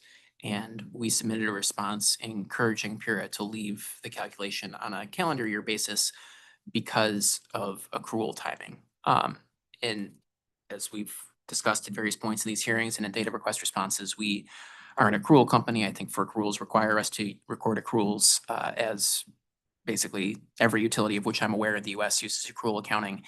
And we have a fiscal year that doesn't exactly align with this rate year. And so what can happen when you measure 12-month periods that not only don't align with a calendar year, but also don't align with a calendar quarter, you can have some, what I will broadly call accrual oddities. Maybe there's an expense that was like a June to July, and it was June one year, July the next. And so it's double counted in one 12-month period and then not counted at all in the other. And that doesn't happen anywhere near as often on a calendar year basis or even a calendar quarter basis. And so for that reason, we encourage PURA to consider leaving the ESM on a calendar year basis as it's done currently.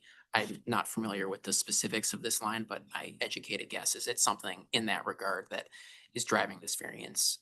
And then my second comment is anticipating that we wanted to provide some additional evidence that might shed light on the reasonability or trend of the various O&M expenses. in the rate year. And so for that reason, we provided in the tabs of this response additional information aligning with the calendar years, calendar year 2022, 2023, and 2024, so that you can see things just like what you just observed. Okay. Understood.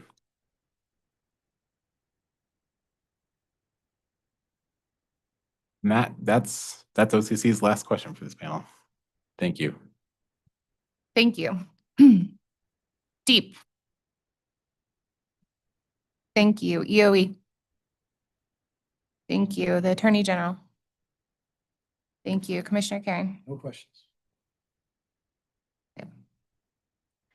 I just have a couple of quick clarifying questions based on earlier cross. Specifically, Mr. Hurwitz, I believe there was a discussion earlier with Pura staff regarding the cost allocation manual.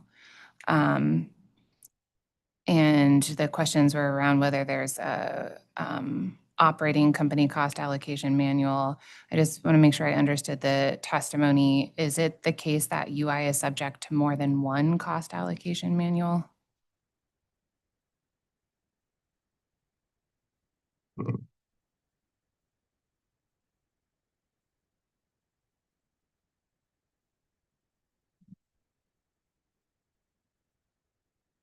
So the cost allocation manuals are in line with how the structure is. So I don't know if you recall, but there's Avangrid Management Company, Avangrid Services Company, UIL, and then UIs underneath. So there's a cost allocation manual between Avangrid Management Company and Avangrid Services Company. Then there's a cost allocation manual between Avangrid Services Company and UIL, et cetera. So there's multiple service company contracts, but at the end of the day, it's all that pooling, right? And so each of those manuals have all of the services that that particular company provides to the other. And everything pools as it goes down. So any AMC costs are allocated to ASC. ASC will gather those, and then all of the costs generated at ASC, and then go down to UIL. And then UIL will have all the UIL employees who are there incorporated in, and then go down to UI. But if you look at the cost allocation manuals, they're almost identical on the services that are provided because of the pooling methodology that happens. Okay, thank you. Maybe then is a better way to ask my question. So I'm sorry, I don't mean to be dense. It still sounds like there are multiple cost allocation manuals. Is a better way to ask that question, are there multiple cost allocation manuals that affect what is ultimately assigned to UI? So I'm not going to answer your question. I'm going to try to answer something else with hopes that this might clarify it. And if not, we'll go back to the question that you just asked. Essentially, there's one cost allocation manual that shows all of the services that are provided to UI. And that, because of the pooling concept of everything that came down, it includes every type of service that is available to UI that pulls down. So you don't necessarily, if you said, hey, can you show me general services? I don't need to show you 3 different manuals to get to the general services because of that pooling. I can show you one that encompasses all of the general services, if that makes sense. But if you were to stop me and say, what services does ASC have? I can give you that manual. If you said, what services does UIL have? I can give you that manual. But there is one manual that shows all the different types of services that UIL gets. Does that help, or do you want to go back to? I think so. Maybe you can just ask my next question. So the cost allocation manual, so multiple manuals exist. Okay. So are they each subject to review or audit? They are each subject to review and or audit depending on where the financial statements ultimately lie. So for UI, it will be subject because of the allocations that come down to UI for audit. Okay, so to go back to my previous question, I think what I'm trying to figure out is if there are multiple cost allocation manuals, were they all reviewed or audited, like for in advance or for purposes of this proceeding? They, I believe they were all filed in this proceeding. I need to check that real quick, but I believe we did file all of them for this proceeding. Yeah, they are also all subject to internal audit. Internal audit looks at our cost allocation policies as a whole, right? And because of this pooling concept, they might not specifically look at like one of the cost allocation manuals, but again, they're all very similar, and the one at UI is the same services, but they look at the cost allocations and make sure that they've been being allocated in compliance with the cost allocation manual. And then we file the FERC Form 60 that includes UI, UID, that shows the allocations that came down from AMC and ASC to that. That is not subject to an audit each year, doesn't have a filed audit opinion, but the UI financial statements that has an audit opinion that has the allocated costs coming down. Okay, thank you. So internally, there's an audit. Are there outside parties that review or audit the cost allocation manuals? The management audit that was done actually spent a lot of time on the manuals, and there's a whole large write-up about the manuals and the cost allocation procedures. They were a management audit, so they didn't issue like an audit report saying that they agree with it, but you can read through like all their findings and what we were able to do and all their recommendations that they made. And within that management audit, they did not note any instances of allocations that were done incorrectly or inconsistently with the cost allocation manual. And then the separate standalone financial statements, including the FERC Form 1 for UI, is subject to audit. Now, that's done by our external auditors, KPMG.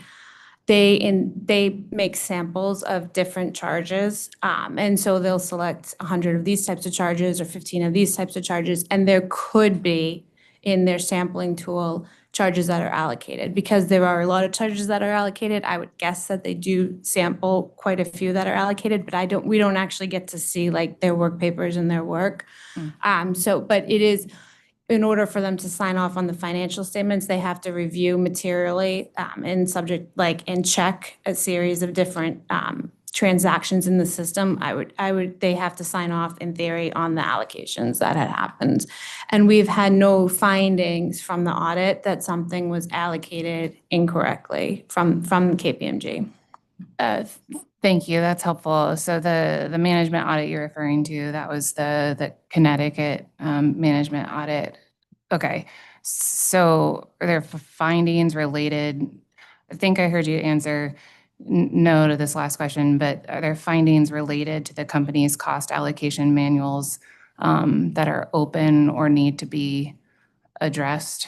No, there were no findings it's like 175 pages, so I'm trying to remember the whole thing. I can double check it, but I know for a fact there were no findings that anything was allocated incorrectly.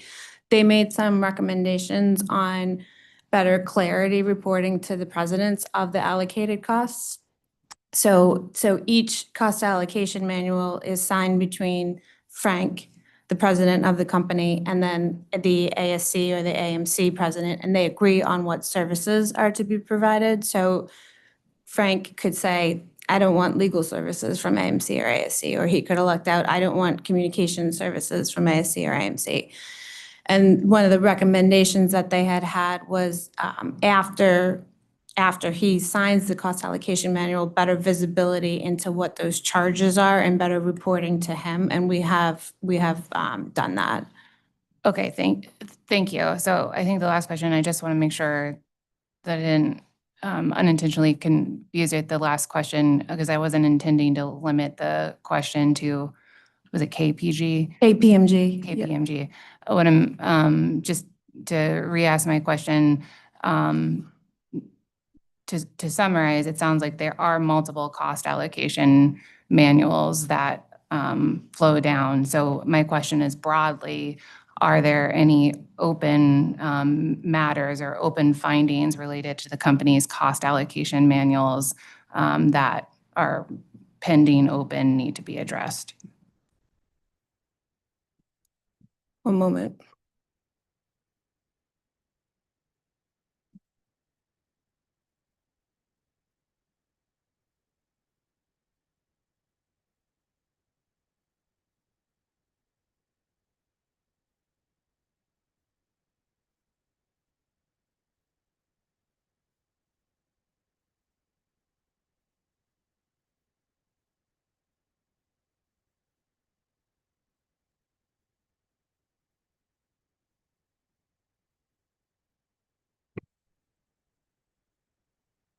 So similar to Connecticut that has requirements of regular management audits, we go through the same thing in New York.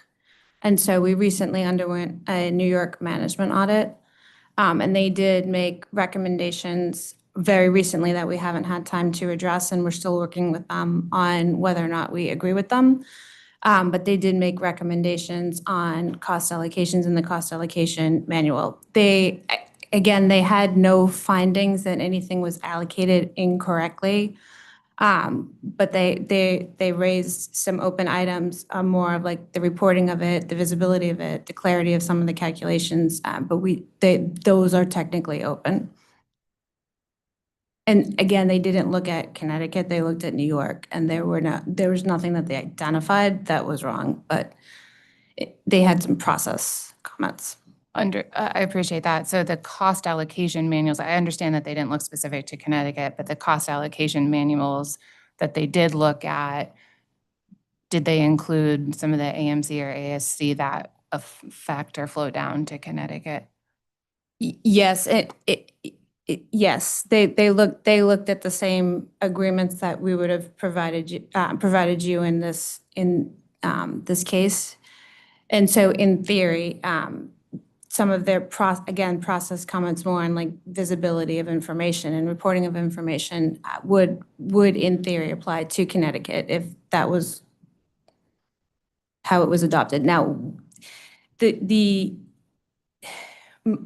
thing with these management audits is that they're done by independent parties and everyone has a different view. So you can have a management audit 1 year that says something, and then a management audit 3 years later, and they say something completely contrary to what the first management audit said. So you're gonna see differences even if you review this New York management audit versus the Connecticut management audit. They had different findings between those auditors. Who's right and who's wrong, right? At the end of the day, it's a management audit on recommendations of like process and procedures and how things should be reported or how things should be clarified or how things should be written within the cost allocation manual. No one's had any findings that this expense was allocated incorrectly, if that helps. Thank you so much. All right, give me just 1 second here, because I have a note.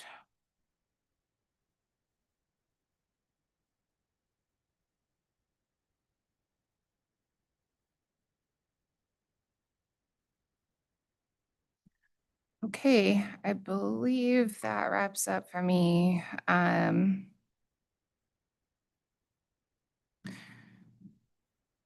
you. That wraps it up for me. So does the company need a moment to consider redirect? Okay, this will be our afternoon break too, so would you like 10 minutes? Okay, we'll take 10 minutes.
Thank you. Welcome back. Attorney Venora, any redirect? Yes, thank you. Just a couple of questions for the panel on redirect. First, starting out, Ms. Van Luling, do you recall cross-examination from Attorney Riley related to cost allocations as between distribution and transmission? Yes, And do you have any further comments that you want to make on that topic? I do. So if we all agree that certain costs are prudently incurred, they're going to be allocated between distribution and transmission. And what's critically important is that distribution and that transmission allocation need to add up to be 100% of those costs. So prudently incurred costs should be recovered, whether it's from distribution or it's from transmission. And they need to make sure that those costs total the 100% and they're fully recovered. If not, then there's exposure on those prudently incurred costs unnecessarily because of different allocation factors. So the allocation factors between D and T have to equal 100. Thank you. And Mr. Hurwitz, do you recall cross-examination from Attorney Wheel related to late filed exhibit 56 attachment 1 and the impact of telecommunication and English station costs on the ROE calculation? I do. And do you have any further comments on that topic? I do. I just want to highlight that those are very minor components of the analysis. If the entirety of those amounts were to be removed from, for example, the December 2024 ROE report, that would change the 3.37% ROE at the company's actual authorized 50% equity ratio to 3.63%, so barely 25 basis points. The $52.9 million increase identified in response to LFE 56 would still be in excess of $50 million. So these couple of items that we discussed with Attorney Wheel do not in any way change the overall takeaway of the story that we're telling in LFE 56 or the picture of UI's financial position today. Thank you. That's all that we have for redirect. Thank you. This panel is excused and we will proceed to the Office of Consumer Counsel's panel on revenue requirements, and the company is up first to cross-examine.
Okay, Attorney Wheel, I believe your witness has been previously sworn. Any late file exhibits to adopt? Yes, just one moment, Chairman. Of course. Just struggling with my computer as usual.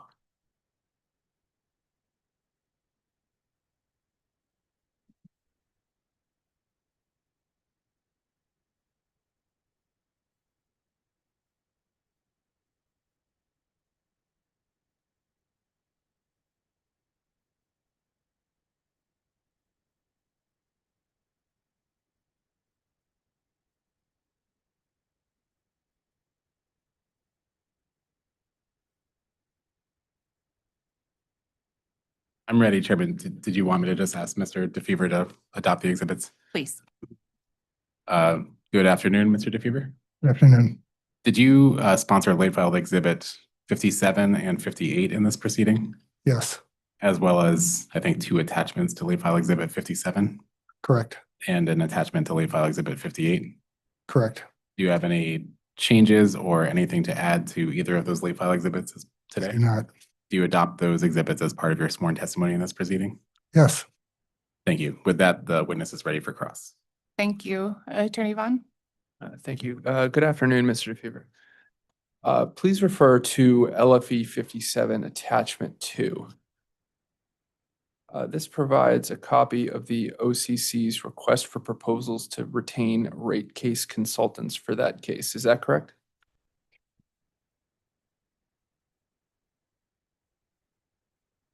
Correct. And do you have that in front of you? Yes. Thank you.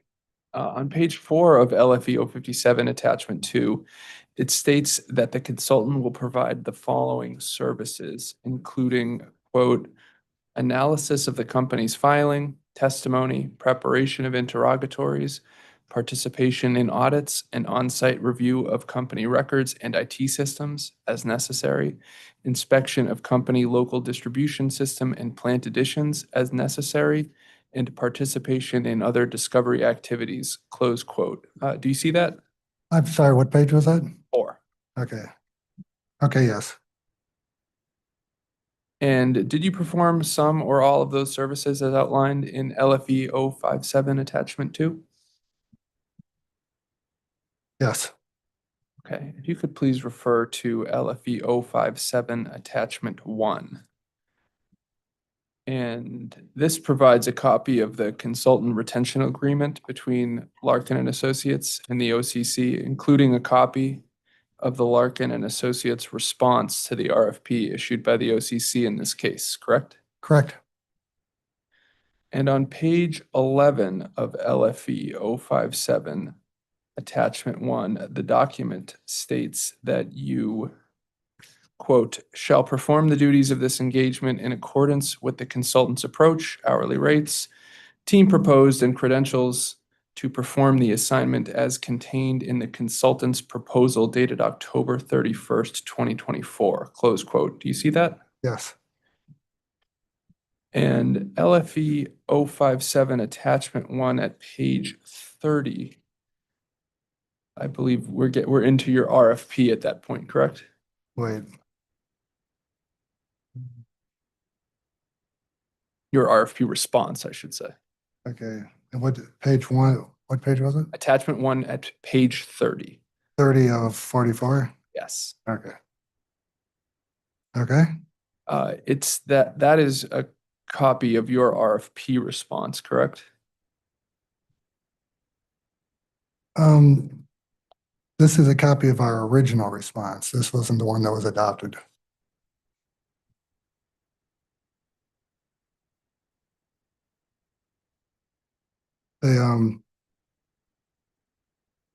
But this is the one that you filed, correct? Well, I filed both. If you go to page 42, the OCC asked for modifications, so then we provided the one on page 42, the revised work plan and budget.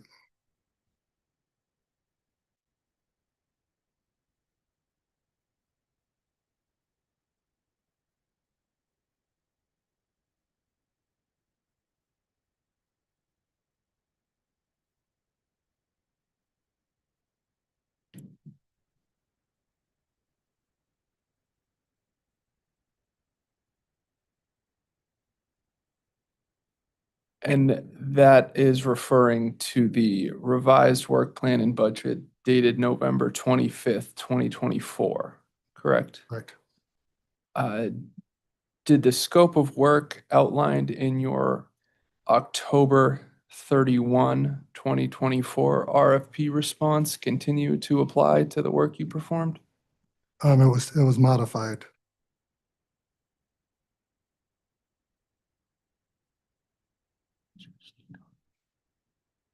All right, well, let's refer back to your original RFP response, which is indicated as strike that. Let's refer back to page 30. Okay. This page of the RFP of your RFP response states that you will review the revenue requirement proposed by the company, and in light of all the recommended adjustments, we will independently develop a revenue requirement, close quote. Do you see that? I do. But again, this is what was modified. The OCC asked for a modification which wouldn't include that. How is this functionality of your work modified, I suppose? It states on page 42 of 44. It says, the fourth line in parentheses, excluding capital expenditure analysis and preparation of revenue requirement schedules.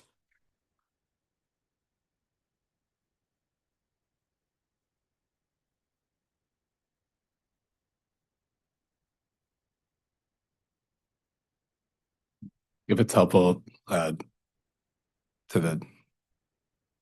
Attorney Vaughn, this is also discussed in the narrative response to the LFE 57 in the second paragraph.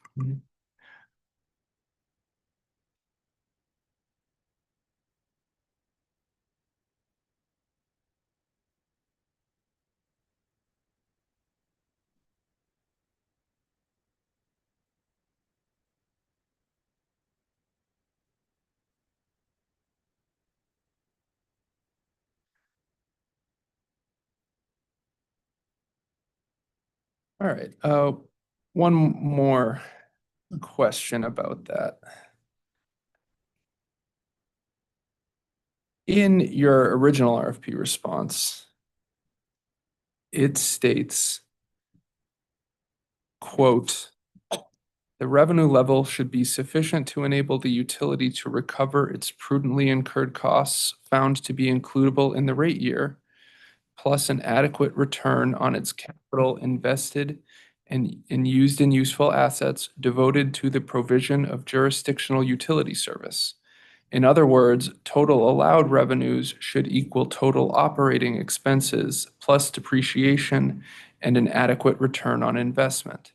This is inclusive of a sufficient level of income taxes to provide the utility an opportunity to earn such return on an after-tax basis," close quote. Do you see that? I do see it, but again, that's not the proposal that was accepted.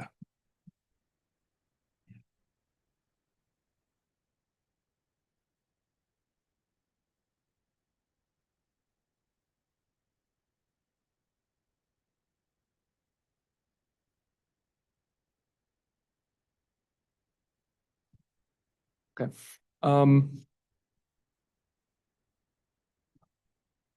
Referring to reviewing LFE 58 attachment 1 at line 16, you've made an adjustment to the company's revenue requirement to account for late payment revenues. Is that correct? Correct. Would you agree or accept, subject to check, that late payment charges are reflected on the company's C schedules on Schedule C-3.01 and C-3.01 WP? Subject to check, yes. And would you accept, subject to check, that these schedules respectively show the company's distribution operating revenues and distribution other operating revenues? Subject to check. And wouldn't you agree that late payment charges are a source of revenue for the company? Correct. I'm just gonna object for the record that this exhibit that Mr. DeFever is being asked about is an exhibit that was prepared at the request of the company. And then questions about this sounds like these are questions kind of looping back to Mr. DeFever's testimony as opposed to the exhibit itself. This is the substance of Mr. DeFever's recommended adjustments is a different line of questioning than the schedule, which was requested by the company to show the prospective impact of his adjustments. I believe I'm entitled to ask questions about the late filed exhibits, correct? I think this is a late file exhibit that we did request and that Mr. DeFever put in, and I did ask him about line 16. Am I not? I think that's an appropriate question. One moment, Attorney Yvonne, can you, it's Late filed exhibit 58, attachment 1. okay, I will overrule the objection and ask Attorney Vaughn to restate the question, please. Re-ask the question. Okay. I believe the question that I had just asked was, wouldn't you agree that late payment charges are a source of revenue for the company?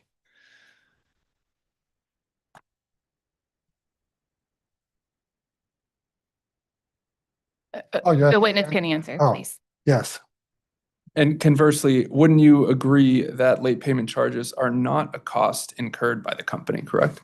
correct. And the other adjustments included in the other line items of LFE 58 attachment 1 relate to costs incurred by the company, correct?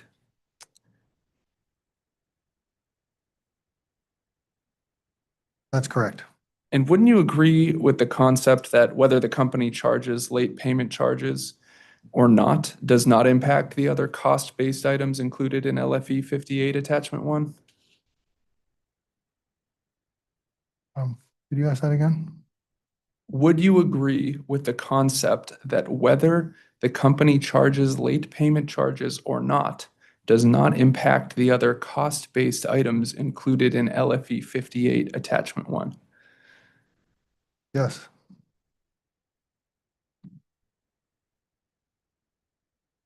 And wouldn't you agree that the revenue requirement generated in this proceeding should result in a total dollar amount to be collected through electric rates that covers the company's cost of service to customers?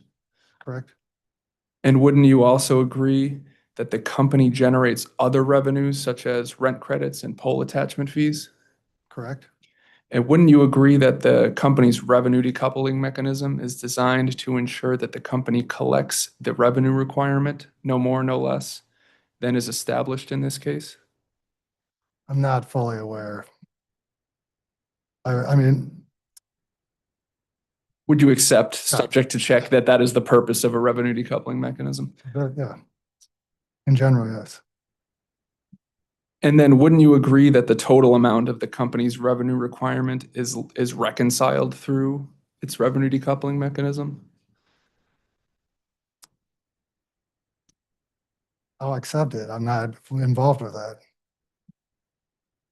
And accepting that reconciliation, wouldn't you agree that the inclusion of late payment charges, of the late payment charge adjustment in LFE 58 attachment 1 as a reduction to the company's revenue requirement would have the result of doubly reducing the company's revenues, once as a downward adjustment in its revenue requirement, and then again through the revenue decoupling mechanism, correct? No, because that's not the purpose of this document.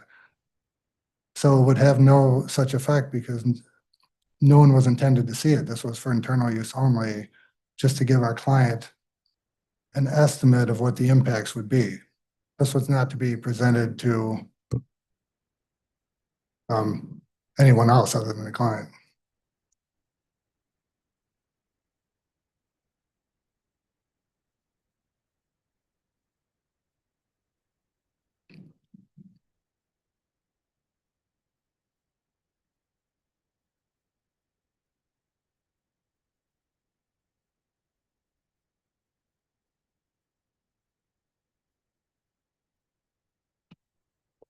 And so I suppose irrespective of whether you created it for the OCC as an internal document, as you just testified, or whether it was created in response to the late file exhibit, as I thought I heard Attorney Wheel say, wouldn't you agree that this is included as an O&M adjustment alongside other cost-based items? On this document, yes. Okay. Okay. And you participated in docket number 231102 on behalf of the OCC, correct? Which company was that? That was both Connecticut Natural Gas Corporation and the Southern Connecticut Gas Company's rate cases. Yes. And would you accept, subject to check, that in docket number 231102, Pura had initially included an adjustment to CNG's revenue requirement for other revenues and then removed that from the company's allowed revenue requirement? Subject to check. And based on that, wouldn't you agree that the proposed revenue requirement adjustment based on late payment charges is not an appropriate adjustment to the company's revenue requirement.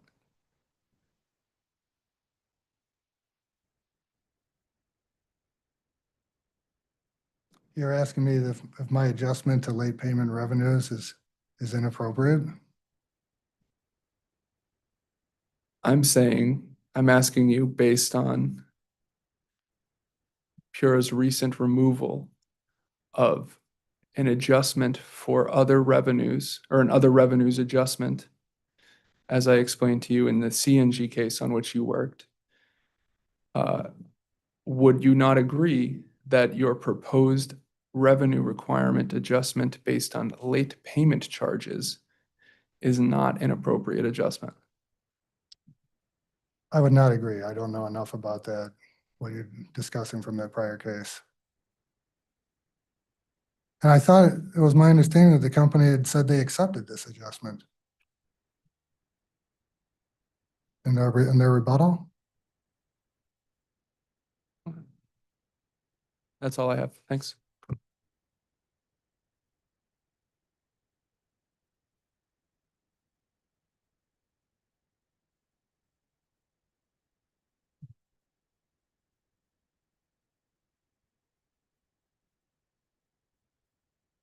Attorney Wheeler, would you like a couple minutes or redirect?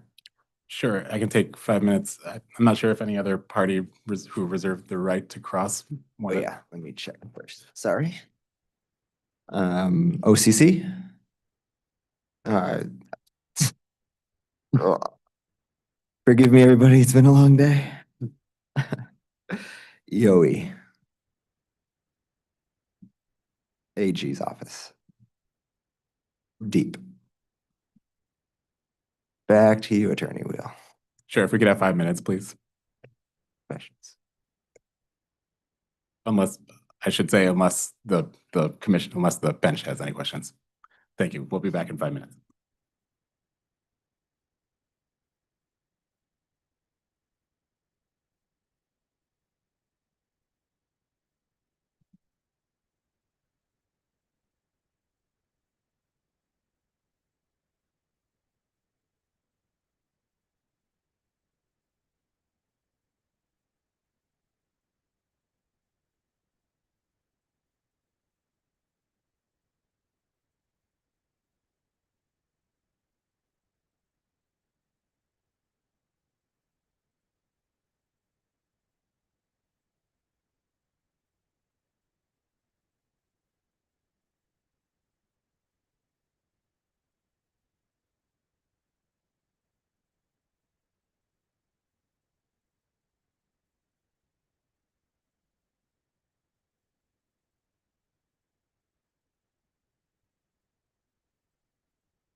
Attorney Wheel?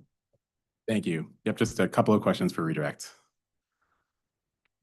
Mr. DeFever, do you recall when Attorney Vaughn was asking you questions about whether the revenue decoupling mechanism is potentially double counting late payment charges? Yes. Are you aware of what revenues are or are not counted within the revenue decoupling mechanism in Connecticut? No. Thank you. When you were testifying, you made a reference to the schedule that was provided as attachment 1 to LFE 58. One moment.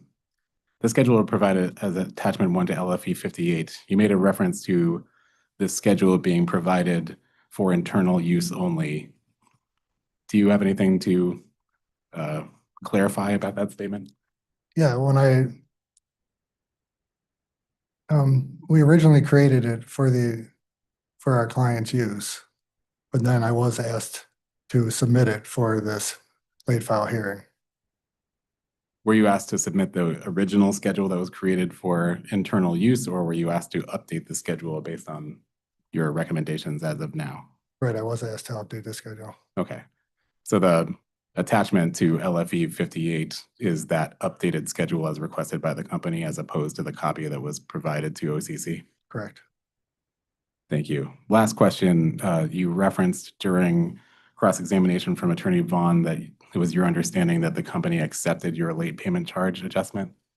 Correct. Was that a reference to surrebuttal testimony page of the the rebuttal testimony filed by the company on March 12th, 2025, page 14, beginning at line 5?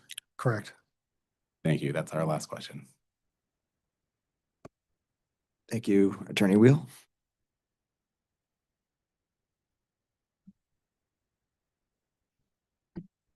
Okay. This panel is excused, and hearing no objections, I think I'm going to call it for the day. It's such a beautiful day outside. Give everyone back a little time to enjoy the weather. Are there any administrative matters before we adjourn for the day?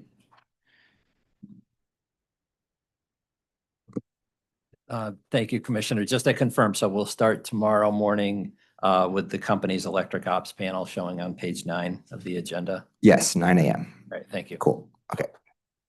Thank you. Thank you, everybody.